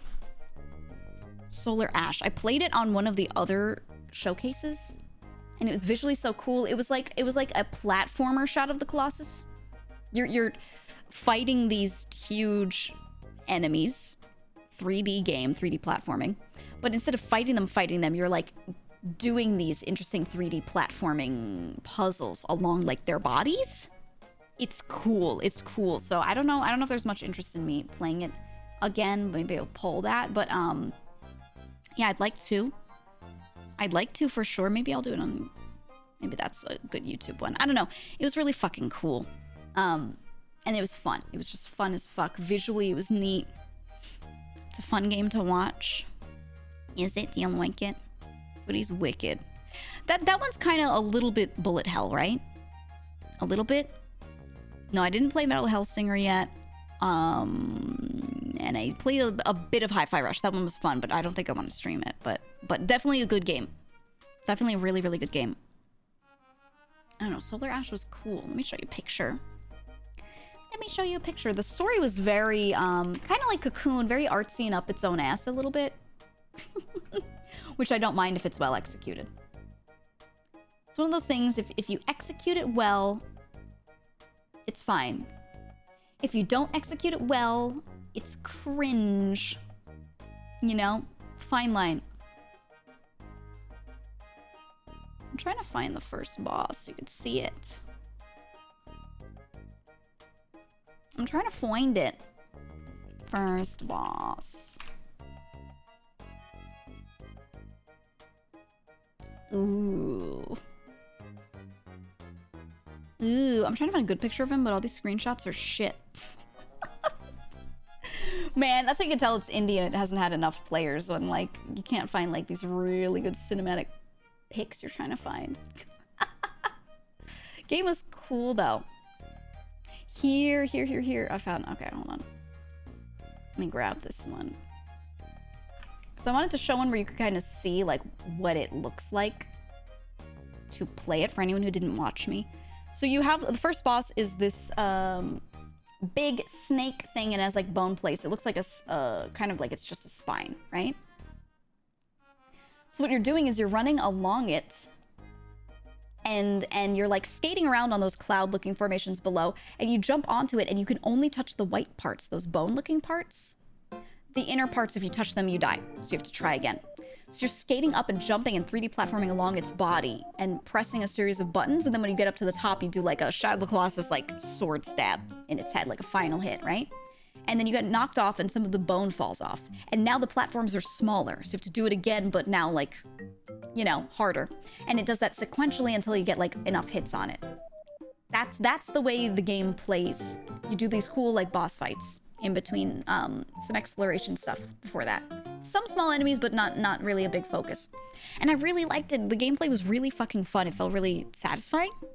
So I was like, you know what? Maybe I'll pick that one back up. I thought that one was really cool. If you like Doom, you'd like BPM. Oh yeah. I've seen BPM. I saved it. I have it wish listed. Any platformer games like the new Mario Wonderland Sonic Superstars on stream or not? I think I'll probably do Mario Wonderland. Mario Wonder? Super Mario Brothers Wonder? I think it's just Wonder, right? Yeah, I'll do that one. I don't think I'll do the new Sonic on stream. I'm not a big enough Sonic fan. People will come in and start saying things about Sonic and I'll be like, oh, cool. That's cool. And then I'll have to reveal to them that I've only played like Adventure Battle and Unleashed like more than the other games. Like early stuff I played, but literally once. So I'm gonna make the Sonic fans sad. So maybe I'll play Super Mario Brothers Wonder. The developer Heart Machine, for Solar Ash, yeah, was named after the founder having a heart condition. Yeah, I've seen some of their other games and things that are really fucking cool too. So that's why when I saw it, I was like, yeah, I want to try this one. I try to follow developers, follow their projects, because honestly, a lot of developers make a good thing, and then people, if they don't have the same exact publisher, or like they didn't build enough of a fandom around themselves rather than their game, people don't always go and look at their games that they make later and play through them. So I try to follow up where I can. Generations is pretty fun if you're not a Sonic fan. Never played Generations. I played a bit of Mania and I was like, ugh. What about Donkey Kong Country or Super Mario World? Were you there when I also engaged in the Super Mario World speedrun contest and realized that I am no longer good at 2D platformers? I have played Donkey Kong Country many times and I have no desire to play it again. I don't dislike it, I've just redone it so many times. I'm good. I'm good. Devolver did a very good job developing themselves as a brand. Yeah, absolutely. Now it's to the point where I get excited. I see Devolver is releasing a new thing and I'm like, oh shit, what's this? I have Devolver brand loyalty. You know, I trust them. Same with Annapurna. Annapurna Interactive has not led me astray. Get it? Because they did Stray. They did Cocoon. So, yeah, Annapurna Interactive has been pretty solid as well when I follow their stuff. So basically anything they're releasing, you can count on me playing a good number of those games. A lot of their stuff. Anything that you see them really heavily promoting. Yeah, they did Neon White, they did Stray, they did Cocoon, they did Solar Ash. Those are the games that they've published that I've played on stream or more visibly. They did Outer Wilds, of course. Good old Donut County. Yeah, they've done some really good ones. I think some of the games are too artsy-fartsy for me. A little bit. I don't know. Some of them are so narrative heavy, but they're this is too artistic. Forgive me, chat. Forgive me, Jesus Christ. How dare you only be tier 1? Thank you for the 6 months, Lee. Thank you. They also have those insane E3 presentations. Yeah, they do so well. Yeah. It's cool. I followed them because of how much I liked Cocoon. Yeah, Cocoon was cool. Cocoon was cool. Definitely up its own ass from the artistic side, but it was still a concept that I liked, so I didn't mind it. If it wasn't well executed, I would have been mad at it. Thankfully, the execution was fine. It was a little too vague for me. I like when games give you a little more specificity in what's going on, but that's, that's what they wanted. So for a game that had no dialogue, I think they did pretty well. They did pretty well. I understood the ending. When I got there, I kind of understood what was going on. As for what it meant, I don't know if they have a deep meaning for it, or if it's just this is what happened, now you can interpret it. If it's the latter, if they're showing this is what happened, how do you want to interpret it, then that's cool. If they wanted you to do a specific thing or think a specific thing, I don't know. I don't fucking know. I have no clue. What was that guy Bobby talking about? He's probably under 18. I should replay Journey. I've not played that in years. Journey would be good. That's one that I haven't played. Seen it, never played it. You liked the creative puzzles. Yeah, dude, I liked the puzzles in Cocoon. I liked him. I could tell that people, as I was getting into some of the deeper ones and I had to let my brain cook and I couldn't sit there and like narrate everything out perfectly. I just had to like stare at it for a second. I could see a lot of people in chat being like, what's going on in this puzzle? Like they were like losing track, you know? So it's definitely one of those things I think you should just solo play, but it was fun. And I liked it. I liked it. Any games you're looking forward to? Yes. Many. I'm trying to think of what's coming out. I feel like this month there's not too much. This month has been a little dry. Except for Cocoon, really. Let me see. It's been dry for stuff that I want to play on stream. There's been good stuff that I've played, but it's all stuff I don't want to play on stream. Like Disgaea. Yeah, Disgaea. I think that was the big one. There is the Metal Gear Solid Master Collection, Volume 1. That's going to be coming out, which is cool. Lords of the Fallen looks cool. Oh! Wizard with a Gun. I really want to do Wizard with a Gun. I'm going to try that out when it drops. I've been excited for it. I'm looking through. When I see a release schedule come out for something that I'm interested in, I put it on my Google Calendar. I place it as an all-day task, so no matter where I scroll, I can see, like, this day this comes out. What else? What else do I have marked? Dune Awakening. I have no idea if that's going to be good or not, but I'm looking. Little Nightmares 3 is going to come out, and that'll be co-op, so I'm excited. Snake Eater Remake. Oh, for next year, The Plucky Squire. There's a game called The Plucky Squire that's coming out next year that I'm really interested in. I've looked at whatever early footage I can of it, and that one is up my alley. There's also a Prince of Persia remake. Prince of Persia: The Sands of Time. Will I like it? I don't know. There's also Knights of the Old Republic is getting a remake, which is exciting. That's exciting. It's Space Marine 2. I think they said they wanted to do that this year, not next year.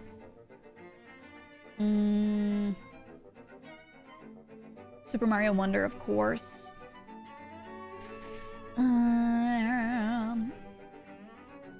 Oh yeah, there's a new WarioWare in November. And Turok 3 Shadow of Oblivion is coming out November. I like Turok games. I played Turok 2 on stream. Do you remember that? I think no one here was watching me at the time, probably. Maybe one of you. I played Turok 2 on stream. It was good. It was good. It gave me, I almost threw up, though. It gave me such bad motion sickness. I don't know why that game of all games, but it gave me such bad motion sickness that I almost threw up and passed out.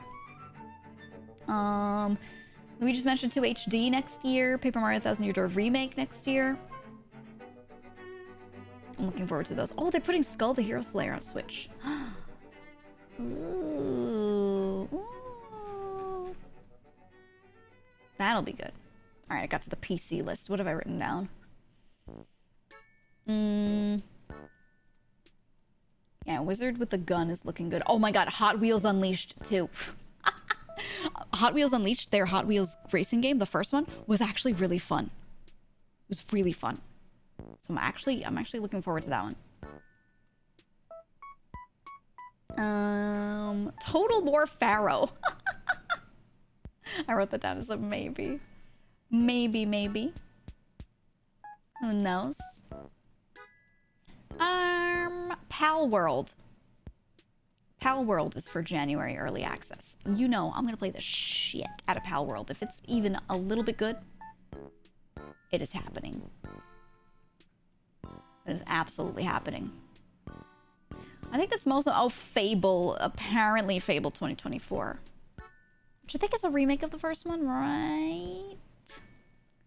Right? Something like that. Yeah, I've been waiting. I've been waiting for 100 years. Chicken Chaser. That's one that I want to replay. No, it's a new one. Is it? Is it? They already... I know they released a collection. Was it actually a Fable 1 and 2 remake or something? Or what? It is a new one? You inherently don't trust anything from Lion's Head. I know. I know. I liked the first game. I didn't like Fable 2. I didn't, so I'm gonna withhold my hope. We'll see what happens. I'm gonna hold it back a little bit. I'm not sure. Is the guy that always lied still doing Fable, or does he have nothing to do with this? I love it you remember him as the guy that always lied. Is that liar working on Fable? Oh my god. Peter.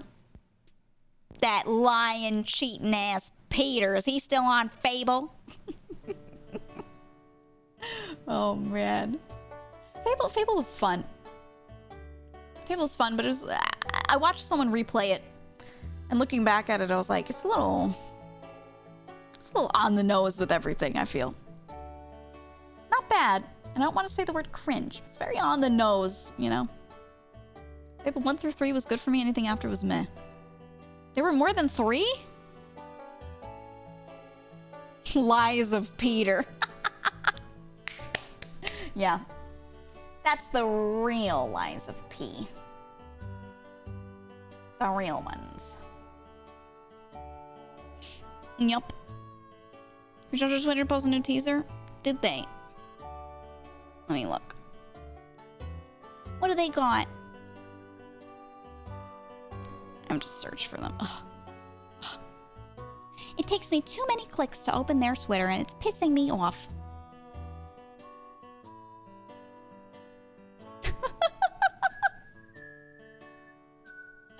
Yes! I'll show you the image. I'll show you the image. Hold on. I gotta screenshot it so I can show it to you.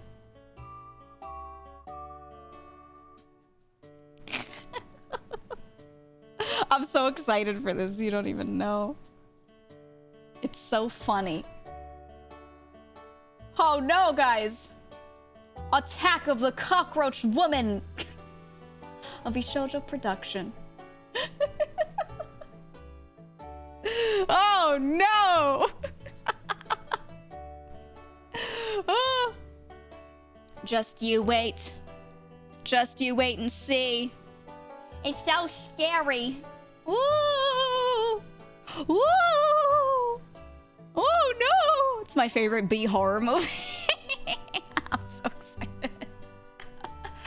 You're gonna love it.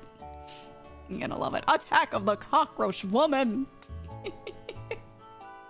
Oh no! Poor Fruit getting grabbed. Look at her.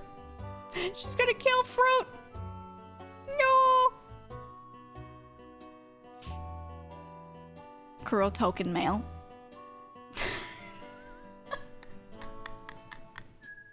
He's just sitting there. He's just sitting there. In his little hood and his little e-boy mask. I hope the audio quality is terrible and a boom mic accidentally drops into a scene. Yes, Cab, you're not right. It's gonna be great. You're gonna love it. Cab, you in particular are gonna love it. You're gonna like it. It's cute. I like how Mel is pointing and she almost looks like a Soy Jack meme. Can we stop talking about individual body parts of members? Have you not noticed that like 30 messages already got deleted?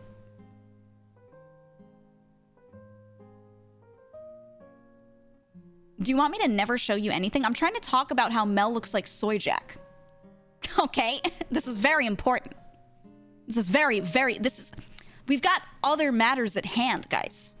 Okay? Let me take... now I taketh away. I taketh away. Here we go. Can't have nice things. Can't have nice things. Look at this.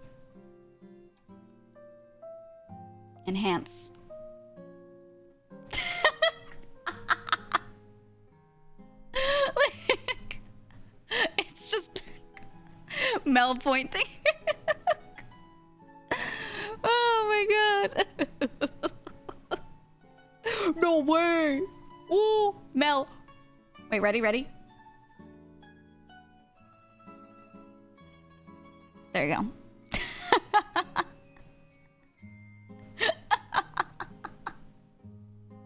Did you see it? Did you see it, guys? No way.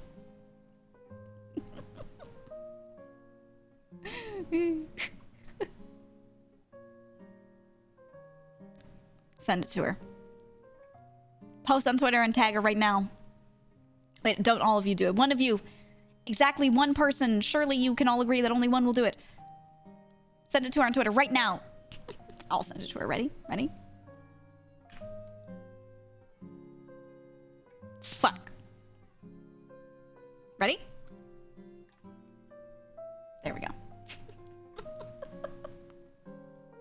My screenshot button didn't work the first time. Okay. Project Melody. Paste. You know, if she makes it into an emote, we should all have one, honestly. I think someone should just like get an artist to make these for all of us. Or I would love not even an emote. Do like a properly sized one like this that like takes up a quarter of the screen so that I can place it next to me while I'm streaming. Or maybe from the other side. So it's facing the other direction. So when I'm playing games and I'm on the bottom right, it could be her like on the left pointing at me. I want those for every single member. I would use the shit out of them. I'm gonna keep this in OBS right here. Mel point. There we go. There we go. It's pretty funny. Might do it for the lulz. Please do. Anyone willing, please do. Please do. Oh, I love it. Oh, I love it. Oh, Wolfie's here. Hi, Wolfie. I wish you could see my son. Hello. Hey. He's got his back feet on my chair. He's got his front feet on my desk. He's just like staring at me. Oh, hey. There we go. He wants me to feed him, but it's early. It's not time for him to eat yet, but he's been pacing. He's letting me know. In fact, it's very hard to ignore him because he keeps touching my ankles. He keeps oops, I brushed on your ankle. Oh, that's crazy. It's crazy that you're here at your desk. Whoa. I was just walking by and didn't see you there. He's doing that. Or he's going to his cat tree and he's scratching it very loudly to get me to look at him, but he's doing it once. Like he stands up on it and he goes with one paw and then turns his head and whips his head at me and looks at me. And we hold a stare and we're like unblinking. And then he just drops down and walks away. And then I turn my head back here and I'm talking. And then he goes up to again, he goes and I look and he goes trying to pretend he's not looking at me. He's like looking away and I'm like, what? And I look at what he's looking at and he's looking at the ceiling, the blank ceiling. There's nothing there. Yeah, Mom. I know it's not time yet, but feed me, Mom. Very much so. The cat was doing that too. Yeah. Is it just me or is it time for 1,000 snacks? Do cats get breakfast, lunch, and dinner? Yes. Yep. Yes, they do. They get breakfast and lunch and dinner. A lot of people feed their cats twice a day, but I split it into 3 because when I do, Wolfie doesn't like eat his whole meal. If I place like an entire can of food in front of him at one time, he'll eat half of it and then like just fuck off. He'll just go leave. But the other one does. So if Nucky eats all of his food. So if I put the food back down later for Wolfie to finish it so he gets the proper amount of food he's supposed to, because my cats are not fat. I feed them like just the amount that they need. He sits there eating and then Nucky's like, what the fuck, man? It comes over and tries to like eat it. And I'm like, man. So I feed them both in 3 portions. It's the same number of, calories, but I just split it into 3. So yeah. I do what I can. My mom's cat ruined it for the rest of them because he became a fat fuck. Yeah. Thankfully, they're able to be on the same feeding schedule, but I have to do it in 3 instead of 2 now. Yeah.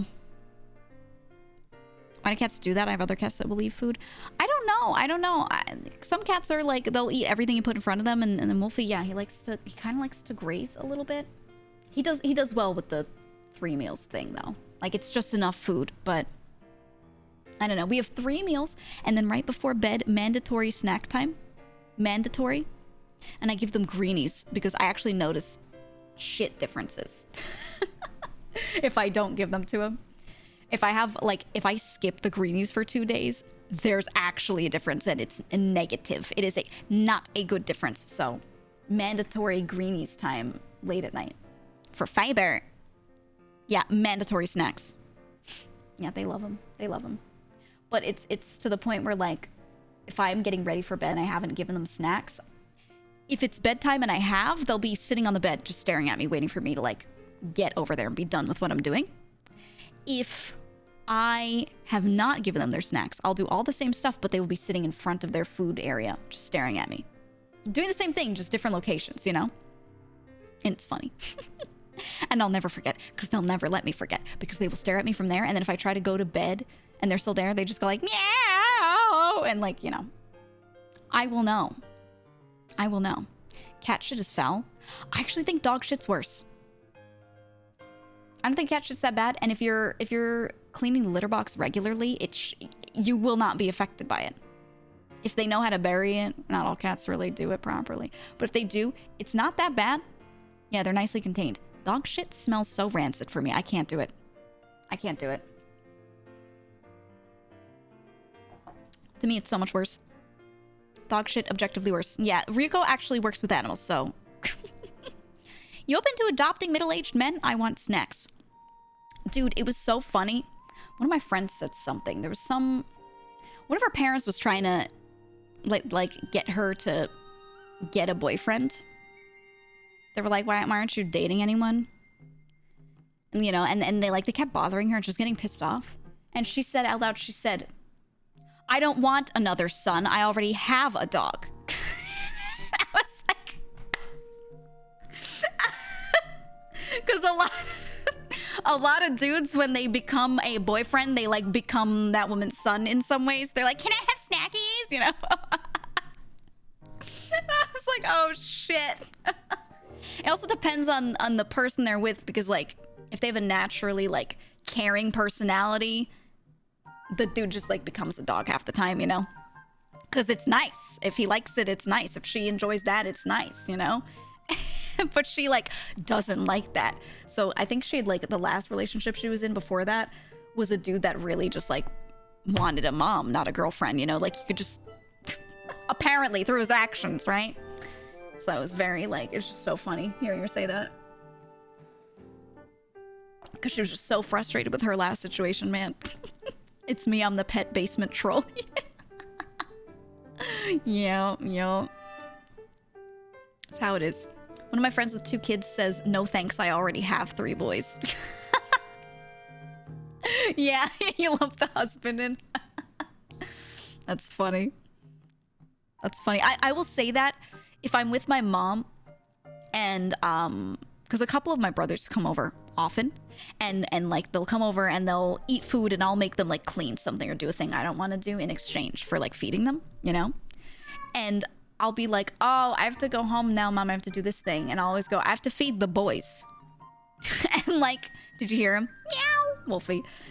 And I'm lumping like the boys in. It's my brothers and the cats. I have to go feed the boys. Every time. Meow. Wolfie. Where'd you go? Where are you? I don't even see. Oh. He's in this shadowy corner. And Nucky's right next to me, like, sniffing me.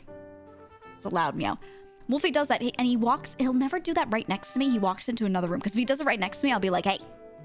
No begging, hey, you know? So he runs away. So instead, he's developed a habit of walking into the other room or into the hallway. And just going, meow!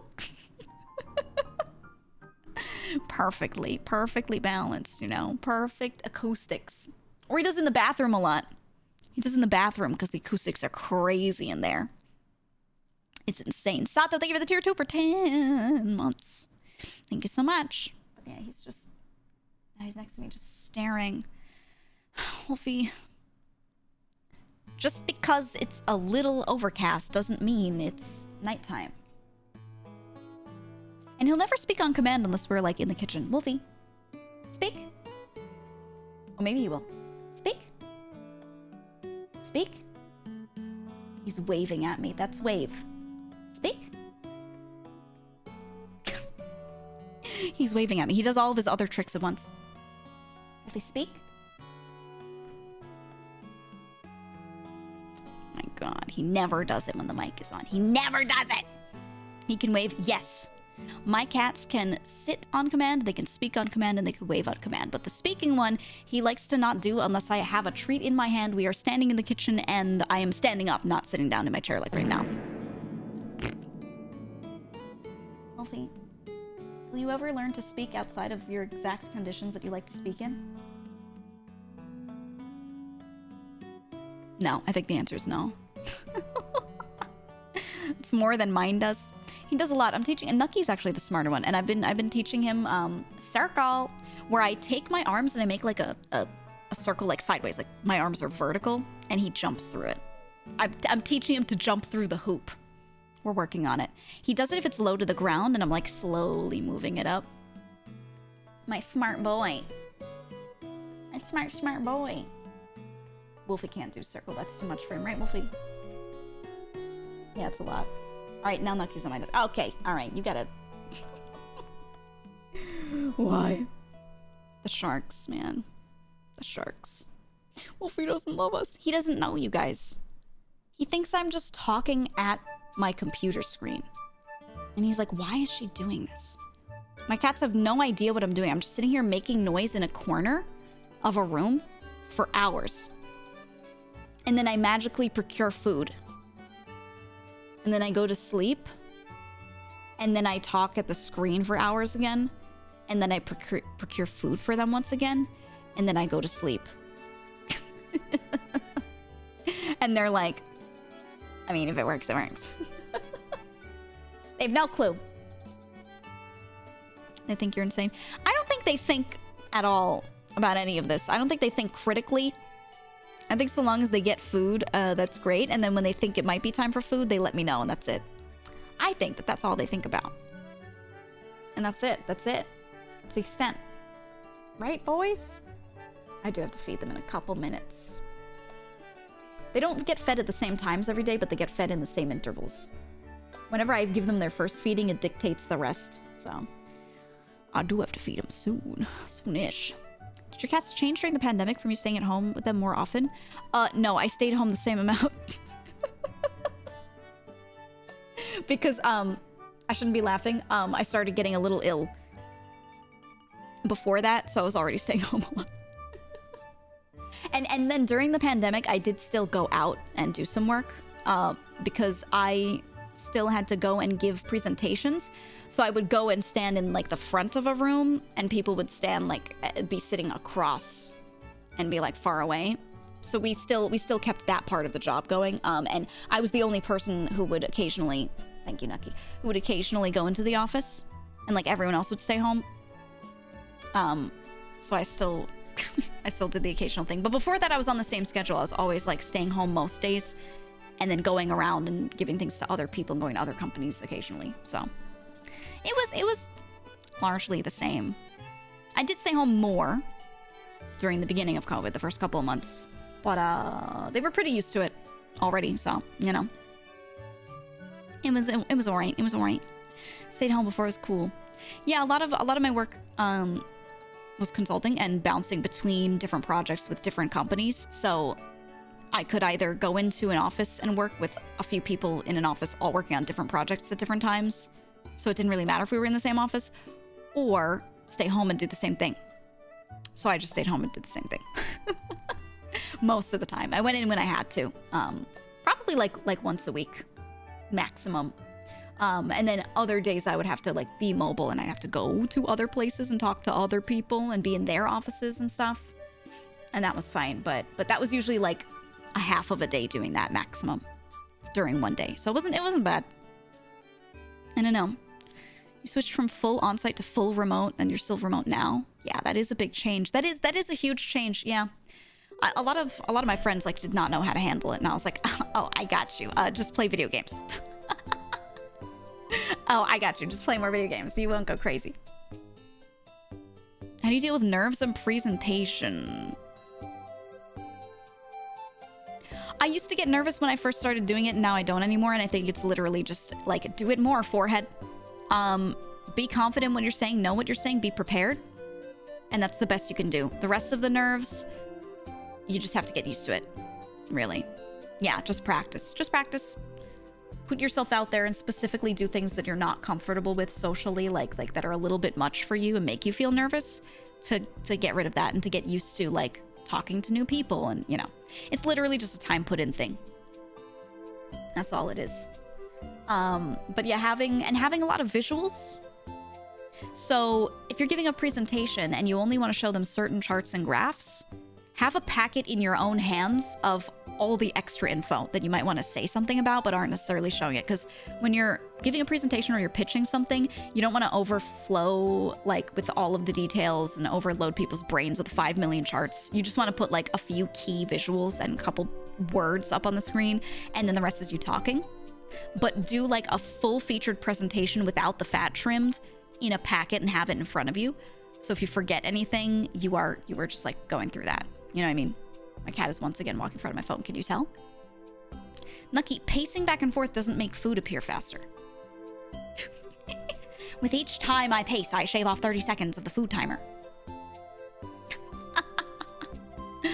Nice try. Can confirm, was anxious about calling the pizza guy, then forced to do one-on-one calls at work, and now that stuff is pretty easy for me. Yeah. I think social anxiety and all those things, I think everyone has it. It's not a special thing that only some people have because they are socially anxious. This is notwithstanding people with actual anxiety disorders and stuff. But, you know, social anxiety everyone has because it's anxiety over anything new. Humans are literally built to be anxious when doing something new so that they're extra alert and paying attention and absorbing information well. So what you do is you do it more. You know, or you do similar things more and you become less anxious. It just means that you're in the learning period, I guess, and it's not a bad thing. And no one who's good at that thing magically is good at it. It's that they've done that thing a lot, or if they haven't done that thing a lot, they've done something similar a lot that makes them not feel anxious when doing that. Like presentations, it might be that maybe they've done a lot of phone calls. Maybe they worked in a call center and now they're presenting in front of people and they're a little nervous because they see people, but they've talked to new people a lot. So like, you know, of course they're not going to be as anxious as somebody who hasn't done either. So, yeah, it's just grinding skills. That's all. Soft skills, I would say. Is it a hard skill? I don't know. Mix of both. Mix of both. What if it does make food arrive quicker with a relativity or something? It does piss me off over time, so maybe it does make me get frustrated, which means I'll throw the food at them faster. Maybe. You know what, Nucky? Maybe you're a little bit right. Maybe I do make the food appear faster sometimes. He's staring at me. Yeah, hard skill people make presenting their whole job. It's true, I did so much technical work. And then there would be times where I would do an entire 2 weeks of just presenting stuff. And I'd be like, can I just, like, do the technical shit again? But it's like that, yeah. It's like that at times. For sure. You're getting Pavloved by your cats?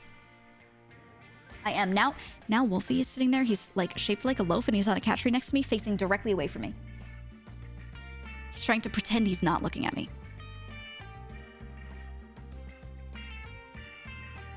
Yeah. Nice try.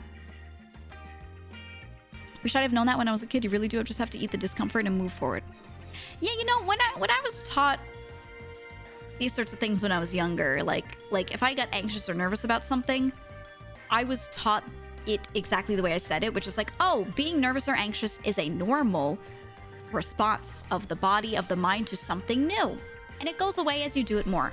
So do it, and you will feel better next time. Yay.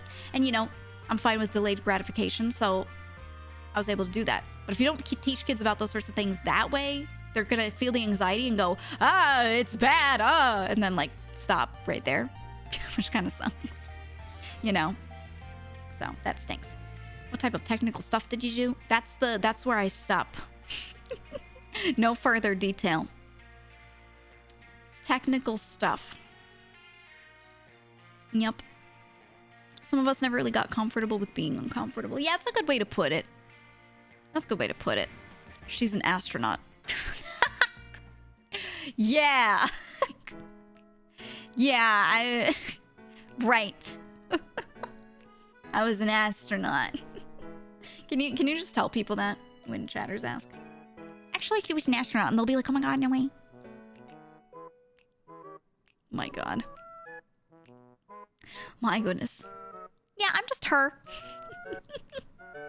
I'm just her. That's all. You know. That's just how it is. Oh, he's gonna pace in front of the camera again. Wait for it. Here we go. Thanks, Nucky. He's loafing on the left side now. He loves pacing. Checks out. When's the last time we went to the moon? Wow. Wow, I see how it is. You call me old? Huh?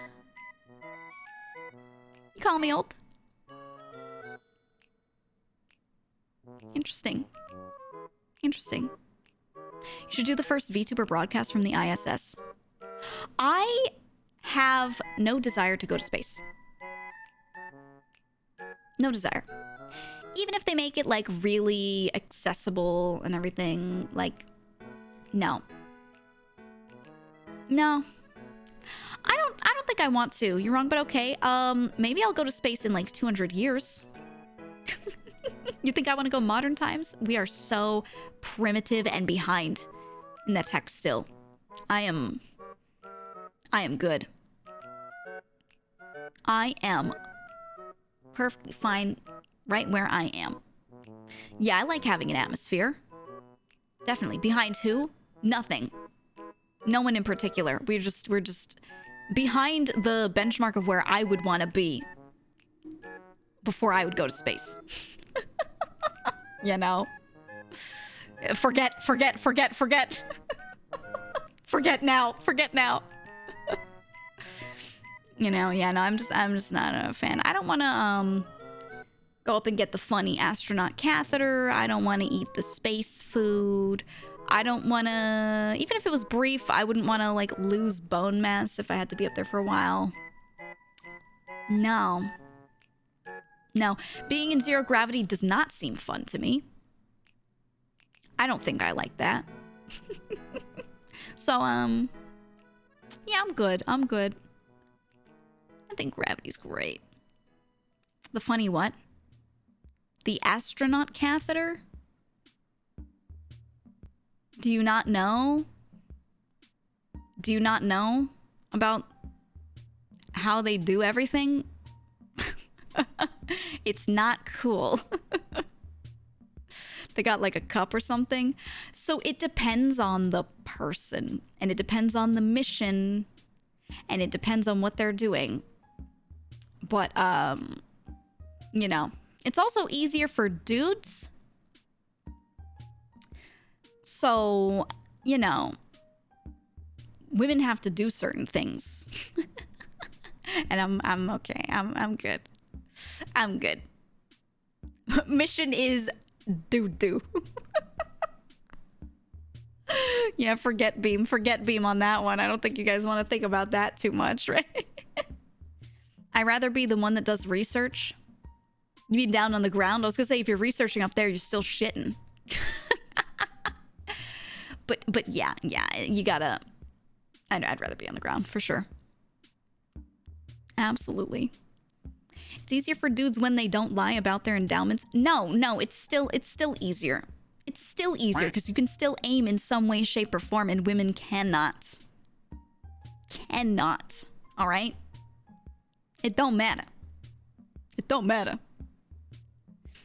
I didn't need to start imagining how bathroom trips work in space. Yeah, now you're picturing. Now you have imagery in your mind. You're trying to imagine people pissing in space.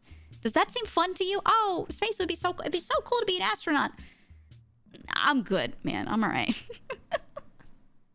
I've gone camping, and that's bad enough. The toilet makes a vacuum seal with your booty butt. Oh, yeah. Oh, yeah. Ooh. Maybe 0G makes it easier to aim. No. Having gravity makes it easier. No. You can't take a shower in space? Yeah, it's fucked. It's fucked. There are ways to clean yourself, but it's not like a proper shower.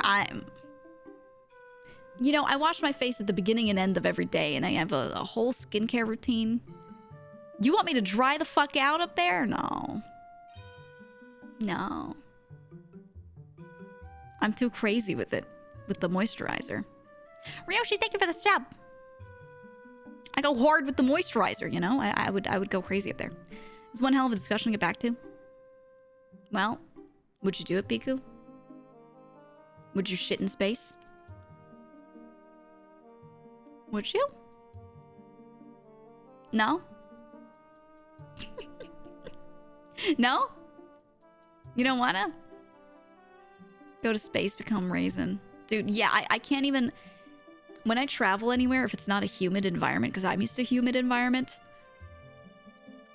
I shrivel. I shrivel. I hate it. I hate dry weather. I hate it. I don't like humid weather either when it's hot. But when it's not hot, it's so much better. Oh my god. The dry air. Ugh. Ugh. Some people are saying they would. Hell yeah, doo-doo all the way. Why? No! Shit now, Biku, shit now. Did you hear him? Alexa, turn on triple. Ooh, that time he jumped on the counter. Jumped on the counter. He got up on the counter and immediately went meow at the ceiling. And then stared at me. Oh, Nucky. He's pacing again. He's covering my mouth. Thanks, Nuck.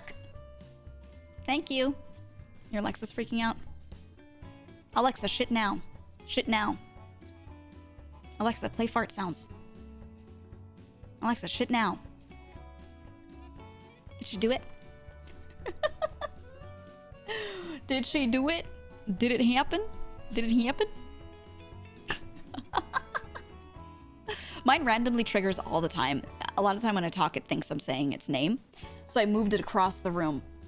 And it's very far across the room. It's like all the way at the other corner, so I have to yell to it.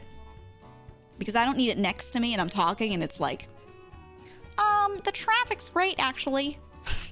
like she would just say shit and I was like, all right. Shut the hell up. Shut the hell up. But speaking of food, I'm hungry now. Now I'm hungry and I wanted to go before it's too late. Actually, no, it won't be too late for quite a while. Because I streamed earlier today. Oh my god, that's right. Alexa, but I want to go buy some stuff. Play it now. Play it right now. Hey Siri, shit now, cheer 100. Hey Siri, shit now. Oh, I don't have it turned on my iPhone here. Whoops. I forgot. Shit now. Okay. But yeah, I wanna get off in a second, in a minute. I'll find somebody to raid. We've chatted a lot. It's been real. But I specifically, I want to go and what am I trying to say? What am I trying to say? I want to go buy food because I wanted to cook something tonight because I was streaming a little earlier and I find I'm more inclined to cook something for myself if I stream earlier and I end stream earlier. Because I hate cooking after like 10 p.m. I just like don't have it in my body. But if it's early enough, it's what, 6:44 right now? Hell yeah. But I need to buy some stuff. So let's do that. Let's do the thing. Looking at who's on.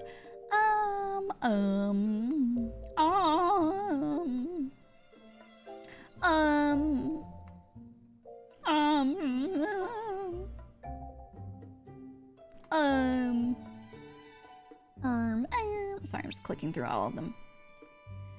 I'm checking the whole list. I'm checking the whole damn list. Sometimes I don't scroll down very far, but I wanna check the whole fucking list. my god, Wolfie. Please. Please. Okay. Oh, Zen started streaming. Huh? She said, it's another rare Wednesday stream, late night gaming. What? Part of me moving my Wednesday streams up a little bit was because she doesn't stream on Wednesdays. So I was like, oh, there's like no one streaming at that time? Might as well like move earlier, you know? Because there's no Zen. She's doing another Wednesday stream? And it's late? It's like we swapped. It's like we swapped, yeah. I don't mind at all. I don't know, because it doesn't matter to me too much when I stream, so long as I can do my streams, right? As I can get them in for the number of days that I want. So if someone likes to stream earlier, stream later, whatever, or someone else wants to shift their schedule, I'm like, yo, let me know, and I'll just like work off of it easy. Let's raid Zen. Here we go. Let's do it. Let's do it. Ta-da! Ta-da! Yay! Early Wednesday streams are also cool for people who do donut shift and have the day off anyway. Right. That's what I'm saying. There's a good number of people that are saying like, oh, if you do any weekday, Wednesday's easiest. So I'm like, okay. Works for me. But let's go visit Zen. Because it's so rare to see her on a damn Wednesday. And at night too. Oh, it's so cute. She's the chat gecko on her knee. Aww. She's a new gamer chair? Wow, fancy. Ooh. Ooh, so fancy. Let's go visit. I can finally watch a Zen stream. She keeps starting her stream slightly later and later. She used to start at my 12 and now she starts like my 1:30, sometimes even 2. So I like don't get to see as much of her stream because then I start a little bit after. So I like if she does a late night stream and I can catch it, or if she does them earlier because I'm like, wow, I can watch again. Isn't that a mood? Yeah. All right. Well, go to Zen stream. Don't be weird. Wash your ass. Call your mom. Clean your bathroom. When was the last time you cleaned your tub or your faucets? Clean them. They're crying. They're there and they're crying. I'll be back tomorrow. Okay. Bye-bye, everybody. Bye-bye.